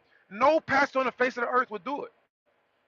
And yet y'all still come up here and try to question and challenge us, which we don't mind. We don't run from no questions. We gonna answer it. But it just show you the hypocrisy on y'all think to ask or challenge us. When we allow it, you take advantage of it and try to be disrespectful. So listen, when we deal with people, we know exactly how we dealing with them. We're not dealing with them in a disrespectful connotation. You might perceive it that way because you approaching it as a natural man, not a spiritual man. Read that again. That last verse you just read. The book of First Corinthians, chapter 2, and verse 15. But he that is spiritual judgeth all things, yet himself is judge of no man. Paul said that because why? We spiritual, we can judge things because we can see where you're off at. You barely know your nationality. But us, we are judges of no man because if you ask us our nationality, we can tell you. And you can go down the history line scripturally and show you who we are, how we fell off, where's the future holds for us if we repent. Read on. Verse 16. For who have known the mind of the Lord, that he may instruct him? But we have the mind of Christ. You see that? We have the mind of Christ. So we can better instruct the people. You got four guys or six of us up here explaining to her about the definition of racism. Everybody's in one mind. She just that one lone shark thinks she got the understanding. Scripture say when two or three agreed, there's the matter established. That's because if she was spiritually discerned, she would understand that. Read on. That's it for that Okay, all right. chapter. It goes in chapter Yes, 3. that's all I wanted. But yeah, the point I wanted was Yeah, they're spiritually discerned. But go ahead, I mute my mic. yeah, and on top Yeah. of that, Okay, you okay. so damn simple. You're gonna use a goddamn birthday as an example, and you an Israelite, supposed to be keeping the commandments. That's how simple you are. That's how, man. It don't make sense. You just found out who you was 2 days ago. You still so worldly. You using dumbass worldly analogies to explain the definition of a word that you don't even understand. You man, sometimes you gotta laugh, man. But no, it's all good, man. But yeah, that's your answer. That's why we come at folks the way we come.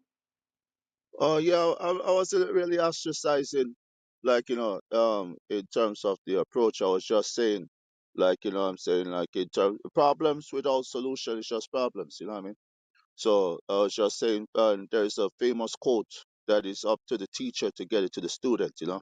So I just view it like it was. I just believe that it was a Be a small student. nuances. You, Huh? you can't be. You can't come here. You can't. You're right. The teacher's job is to teach. What's the student job? Yeah, yeah, yeah. The student job is to Okay. argue. Yeah, You didn't but say it. What is a student job? What is it? What is their job?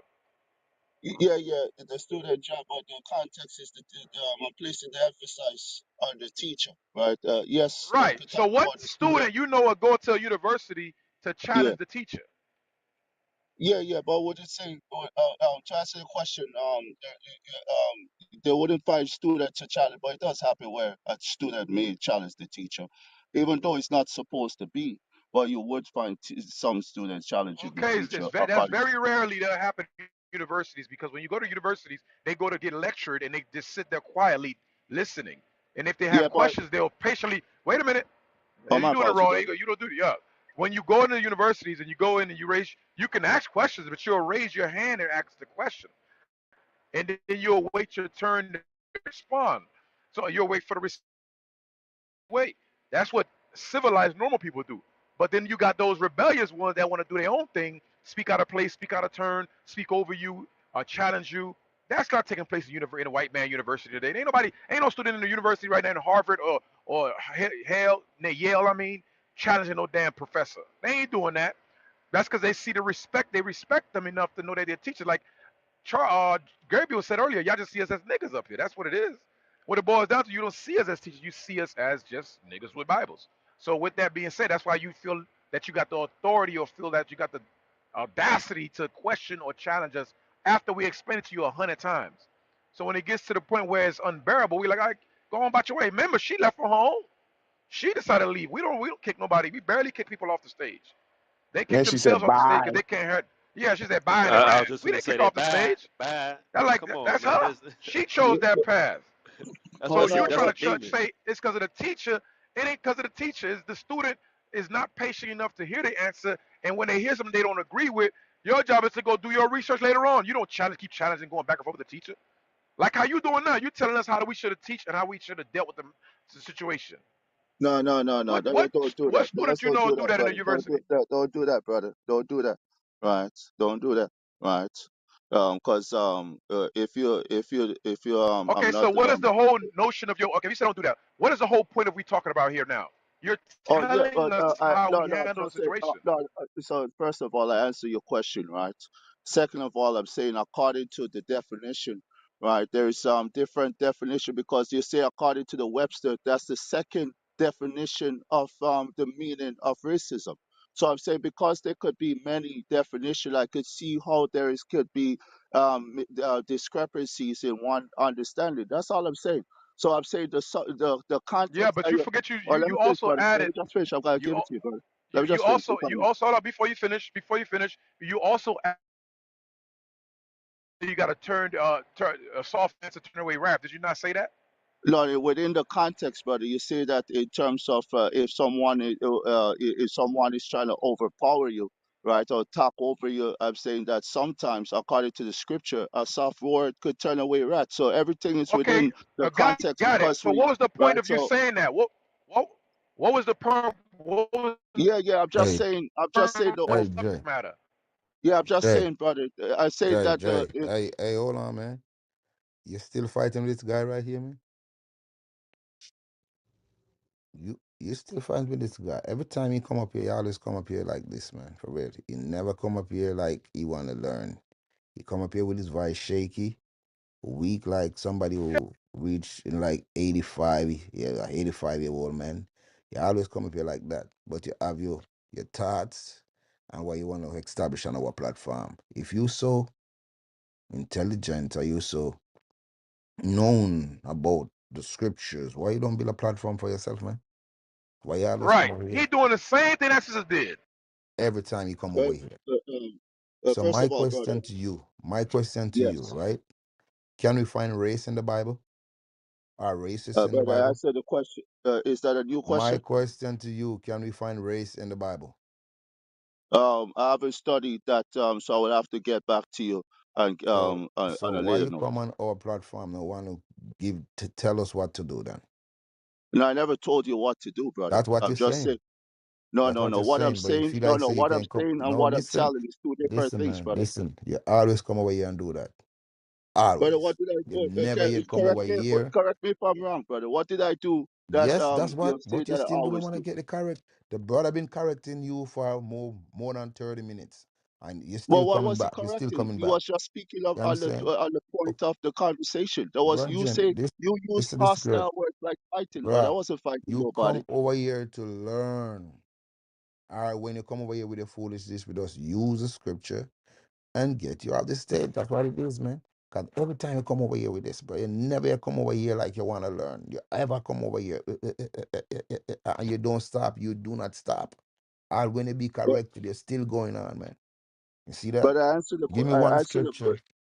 Hold the I answered mic, the hold the question to mic, the hold the room. mic, hold your mic, hold the mic. I know brother's supposed to touch it already, but let me read it again. Yeah, I'm saying, give me that in Sirach chapter 26. You know what I want. I believe verse 20 and 21.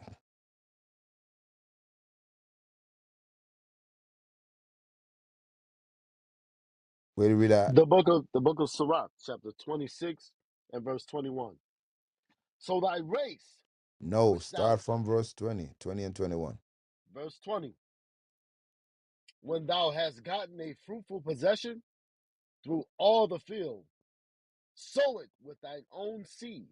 So your fruitful possession is your wife. Your wife.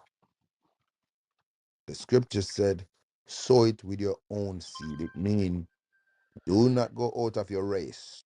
Stay into your race, because the scripture gonna tell you your own seed. Sow it with your own people. Do not go to the Chinese. Do not go to the Arabs. Do not go to white man Jesus. Do not go to the Africans. Do not go, you understand, to the East Indian. Sow it with your own seed. Come on. Trusting in the goodness of thy stock, so thy race which thou leavest shall be magnified. So your generation, your race is your generation. You know what I'm saying? For we, because only we as a people have a problem with that. You know what I'm saying? We all want to stretch our neck. We want to marry to all these other races, and we never yet come out healthy in those relationships.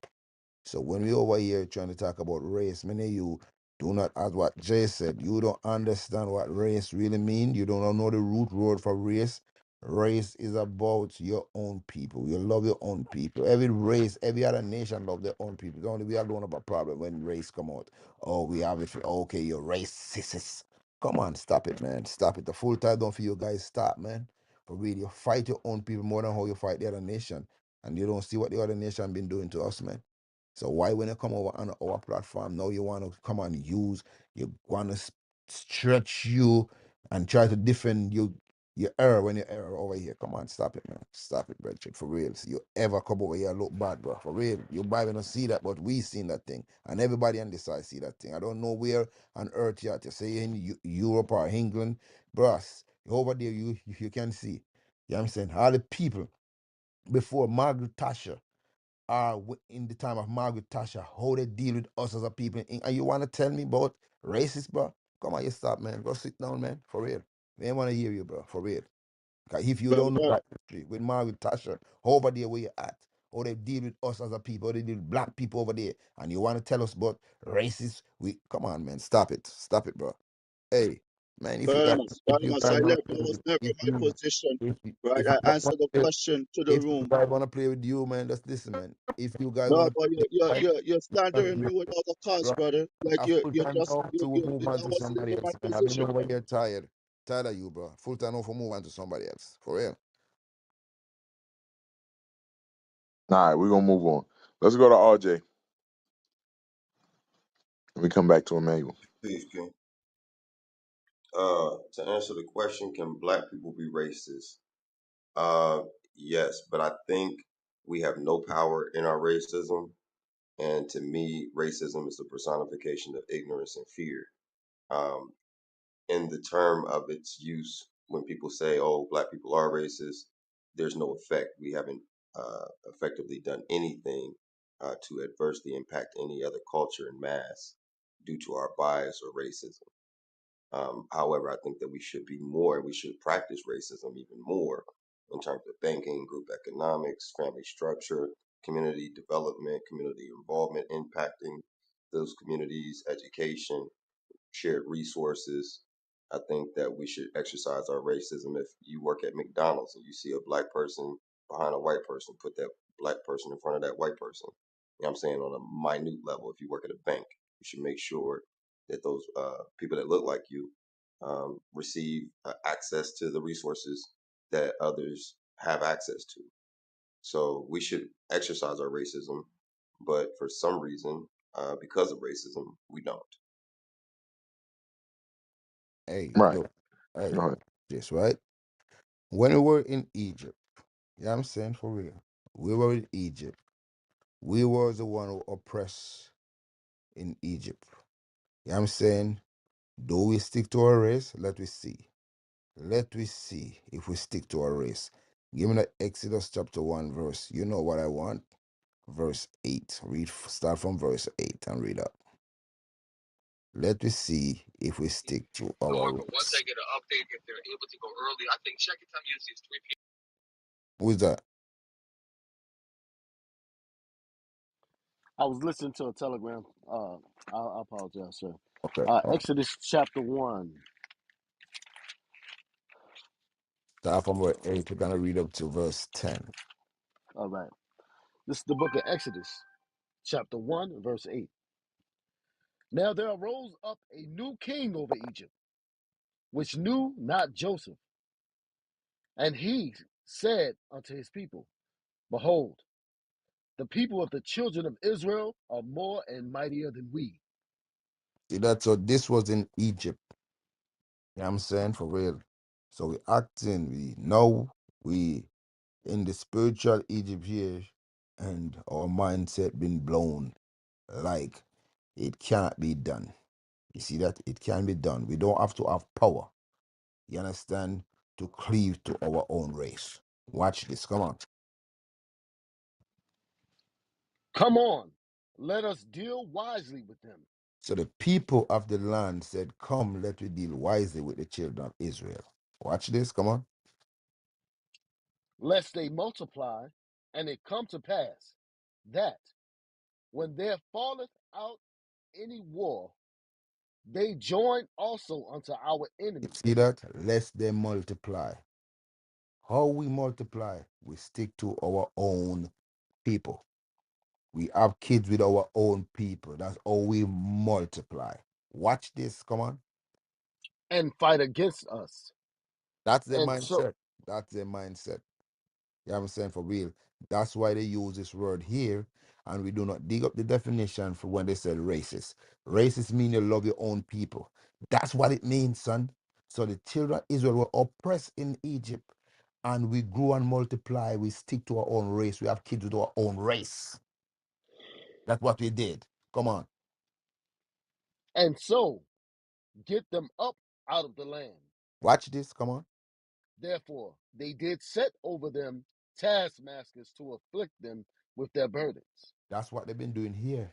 And with our people, we feel like, say, okay, we can't do the same thing.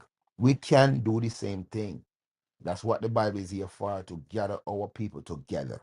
You know what I'm saying? For real. Let them understand and know what time it is. That's what it is. Read on. And they built for Pharaoh treasure cities, Pithom and Ramses. So we build up Egypt. We build up Egypt. You understand? In our oppression. Watch this. Come on, the point is coming up. Come on. But the more they afflicted them, the more they multiplied and grew. You see that? The more we have kids with our race. We don't have a switch. One of still like then go and deal with Becky. Go and deal with more of the Chinese. No, we never yet do that. We stick to our own race. You understand? For real. And through our stress and our pain, what we're going through in Egypt, we grow and multiply exceedingly. Watch this. And they were grieved And what? because, and they were grieved Because what? because of the children of Israel, Because of the mixed multitude, or because of what? because of the children of Israel. So what you talking about, brethren, it can be done. It's your mind. Give me that in Ezra chapter 10 and verse 11. The more we stick together, we grow. The more we mix is a problem. And that's what you gotta feel like that it can't happen. And when we say racism, you want to take it somewhere different. No, it's not about you ain't no one. It's about loving your own race. Watch this. Read it for me. The book of Ezra, chapter 10 and verse 1. 11. Excuse me, 11. Now, therefore, make confession unto the Lord God of your fathers, and do his pleasure, and separate yourselves from the people of the land, The Bible and tell from you about separation, bro. But when we said it, you have our people been mad. It's our people is the problem. It's not the other nation. The other nation do that long time ago. A long time they separate from us. A long time ago. So when you look in America, they red line us. They separate themselves from us. But you guys want us to run up. I can't believe you guys. Do you know that they red line us in every state in America? When you go to England, they red line us the same thing in England too. Huh? But when we speak about race, you brother have it like, oh, that's a bad thing. You don't know nothing, son. Just chill out and let me teach God people and bring them home, man. You see that? I want all of you to understand that, man. We understand what time it is, bro. You see that? Give me that in Deuteronomy, one more scripture, Deuteronomy 7. We are showing you, brothers, man. Stop it. Stop it, bro. Full time now for you guys understand and know what time. Deuteronomy 7, verse 6. No, 7, verse 1 to 3. I'll get to the point. Get to the point. Mhm. the book of Deuteronomy, chapter 7 and verse Start on verse 2. Come on. 2.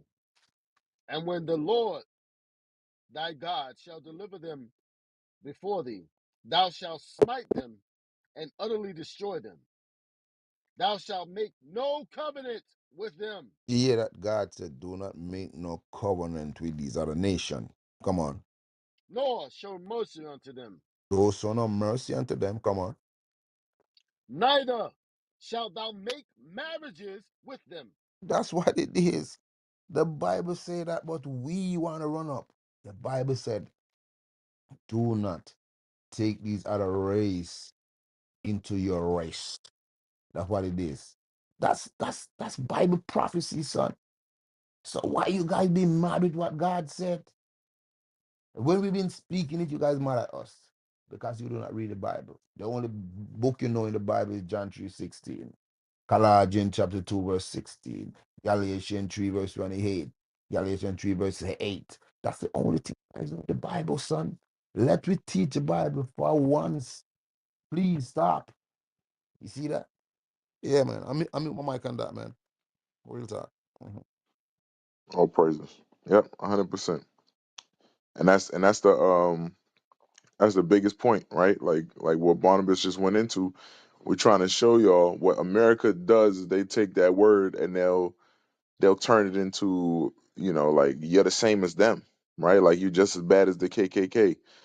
Nah, look, you're supposed to love your people, right? But we ain't got the power that they got to put us on the bottom of society. So we got to be able to know the difference. We got to dig into that. You can't just say the word and be like, oh, it's a bad thing. That means you're brainwashed, So RJ, you kind of hit that point too as well. But we'll move on to Shem.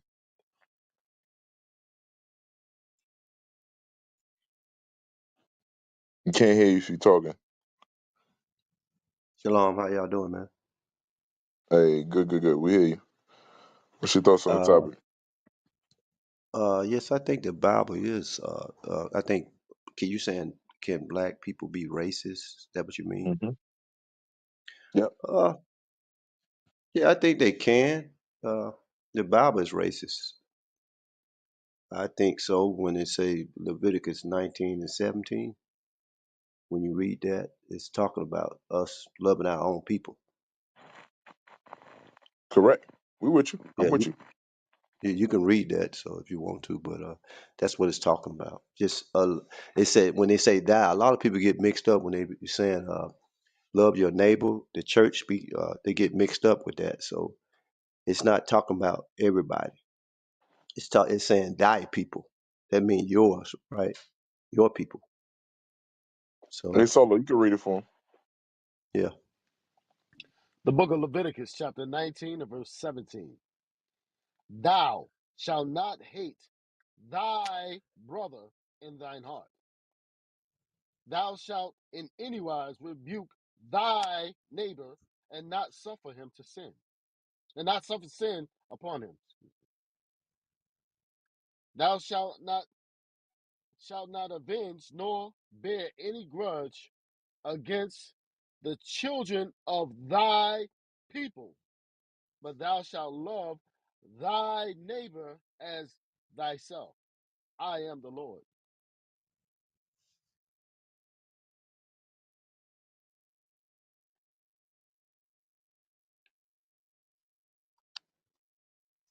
Go ahead, Shem. Explain it. You was explaining it. Oh, I was just explaining. That's a good precept. You know, it just telling you who to love. You know, you love your people first before you love anybody else. You know, so that's Right, what I look at. That's all I got to say, sir. Thank you anyway. right. All right, all praises. Yeah, nah, and that's been the point, right? We're trying to get our people to see the difference. But what our people do is they'll take that word, say you a racist, and turn it like you got the power of Esau to run a country, right? And then even the examples you show, they use show they lack understanding because they'll say things like, again, the birthday party that came up today and so on and so forth. So, if anybody want to come up though, raise your hand. Topic is, can black people be racist? If you there, if you want to comment, come up. If not, probably get ready to shut it down. Uh, yeah, I got you, Emmanuel. I'm coming to you, and then let me go to Emmanuel actually, real quick, and then we'll go to Raven.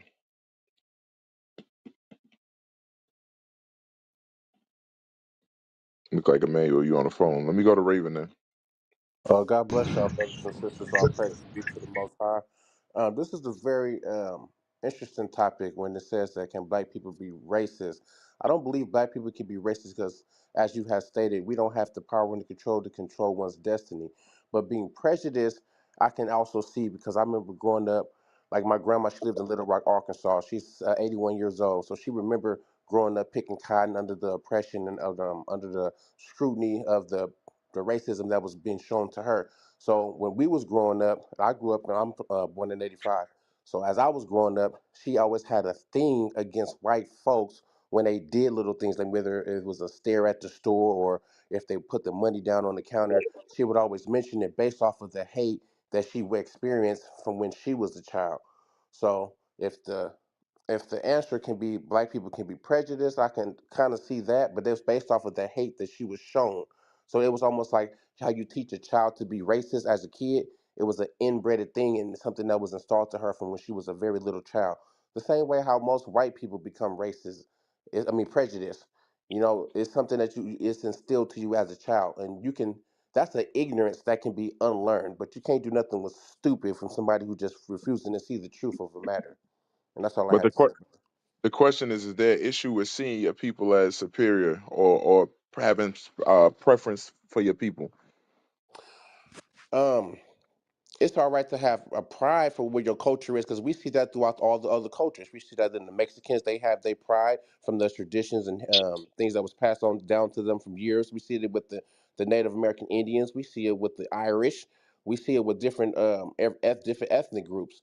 So it's all right to have a pride or to be proud about what tribe you were born to. I mean, we even see it throughout the Bible. We see it throughout the Bible when they had festivals and stuff like that with different with the 12 tribes of Israel. But I like to look at it as since I'm born again believer, I like to have one race, and that's the human race. Because when the Bible also teaches us when we get to heaven, there's neither Jew nor Gentile. And I think that's how God. I know that's how God looks at all of us. He looks at whoever's believing in Him, whoever's walking this thing out. It ain't got nothing to do with the ethnic So group that you was born to. so God don't care. Hey, welcome to the stage, ZB. So God don't care what race you came from. Far as bloodline, far as the ethnic group that you was born to, that don't matter. He cares about if you following after these commandments and the laws and precepts that He's placed before us. Okay, so I'm gonna read. I had to read a scripture, and you explain to me if it has anything to do with bloodline. All right, read Romans 9 and verse 4.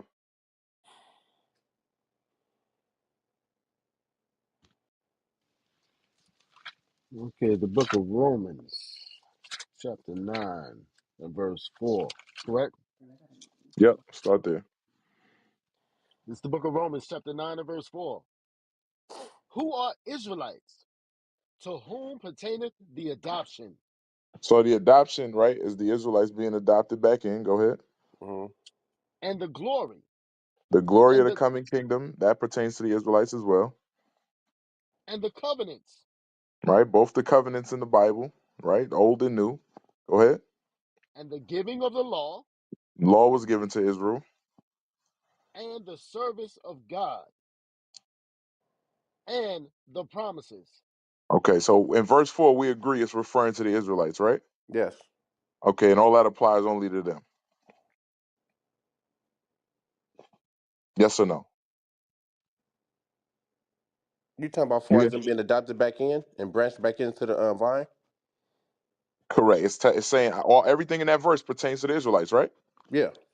Okay, now verse 5, watch.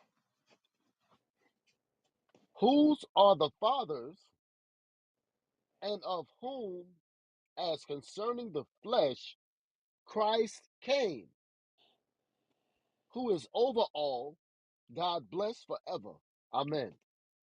So when it says whose are the fathers and of whom as concerning the flesh Christ came, what is that saying to you?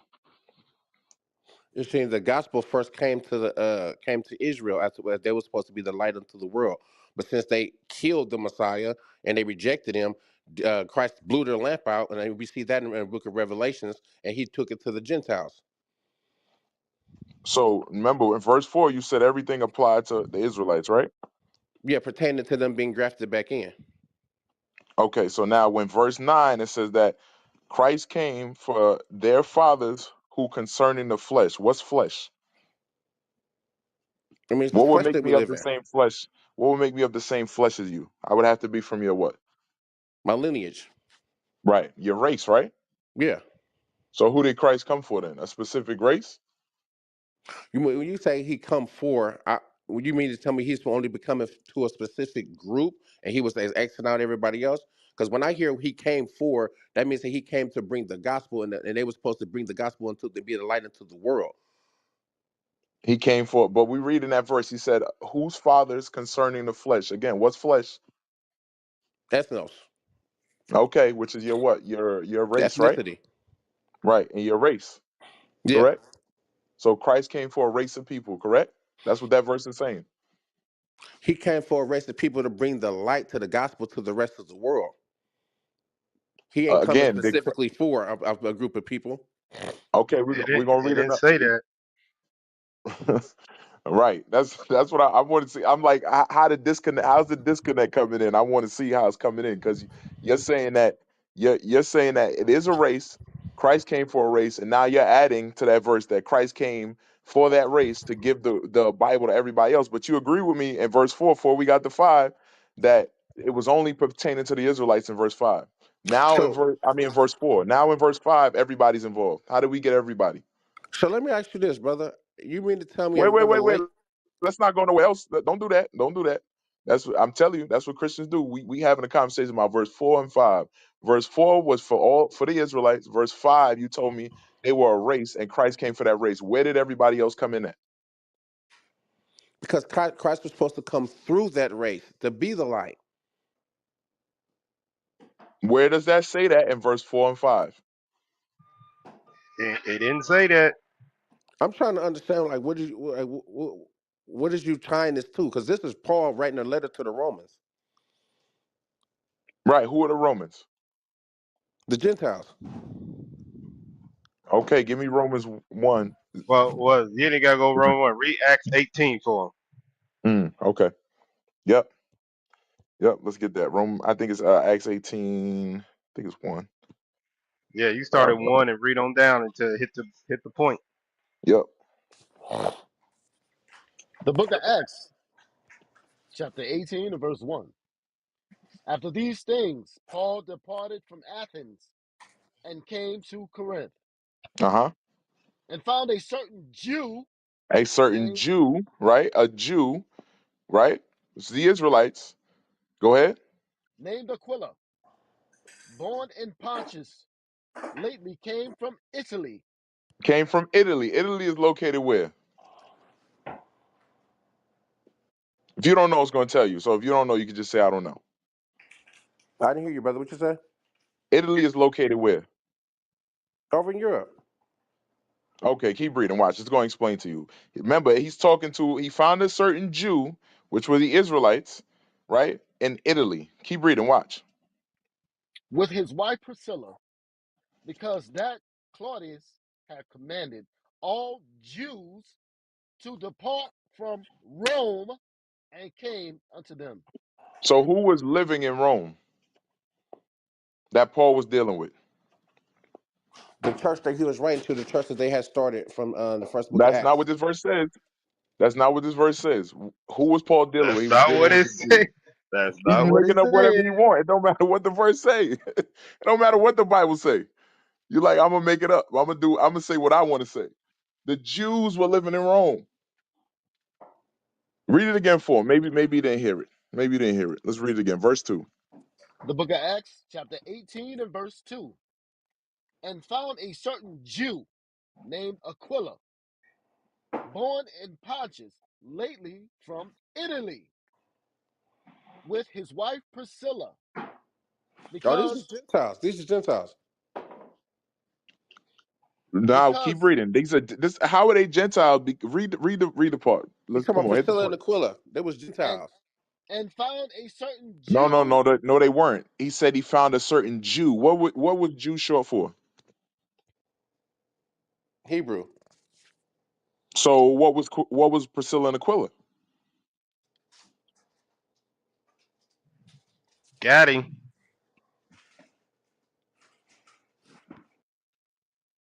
Damn, he dropped. He got out of there. Damn, he left. Ah, West Coast, you ain't right, man. West ah, Coast, you ain't right. He said, "Fuck this, I'm out." Poof. I'm out, Ninja bro. smoke. He Oh my ninja goodness. smoked you. Oh man, he disappeared, bro.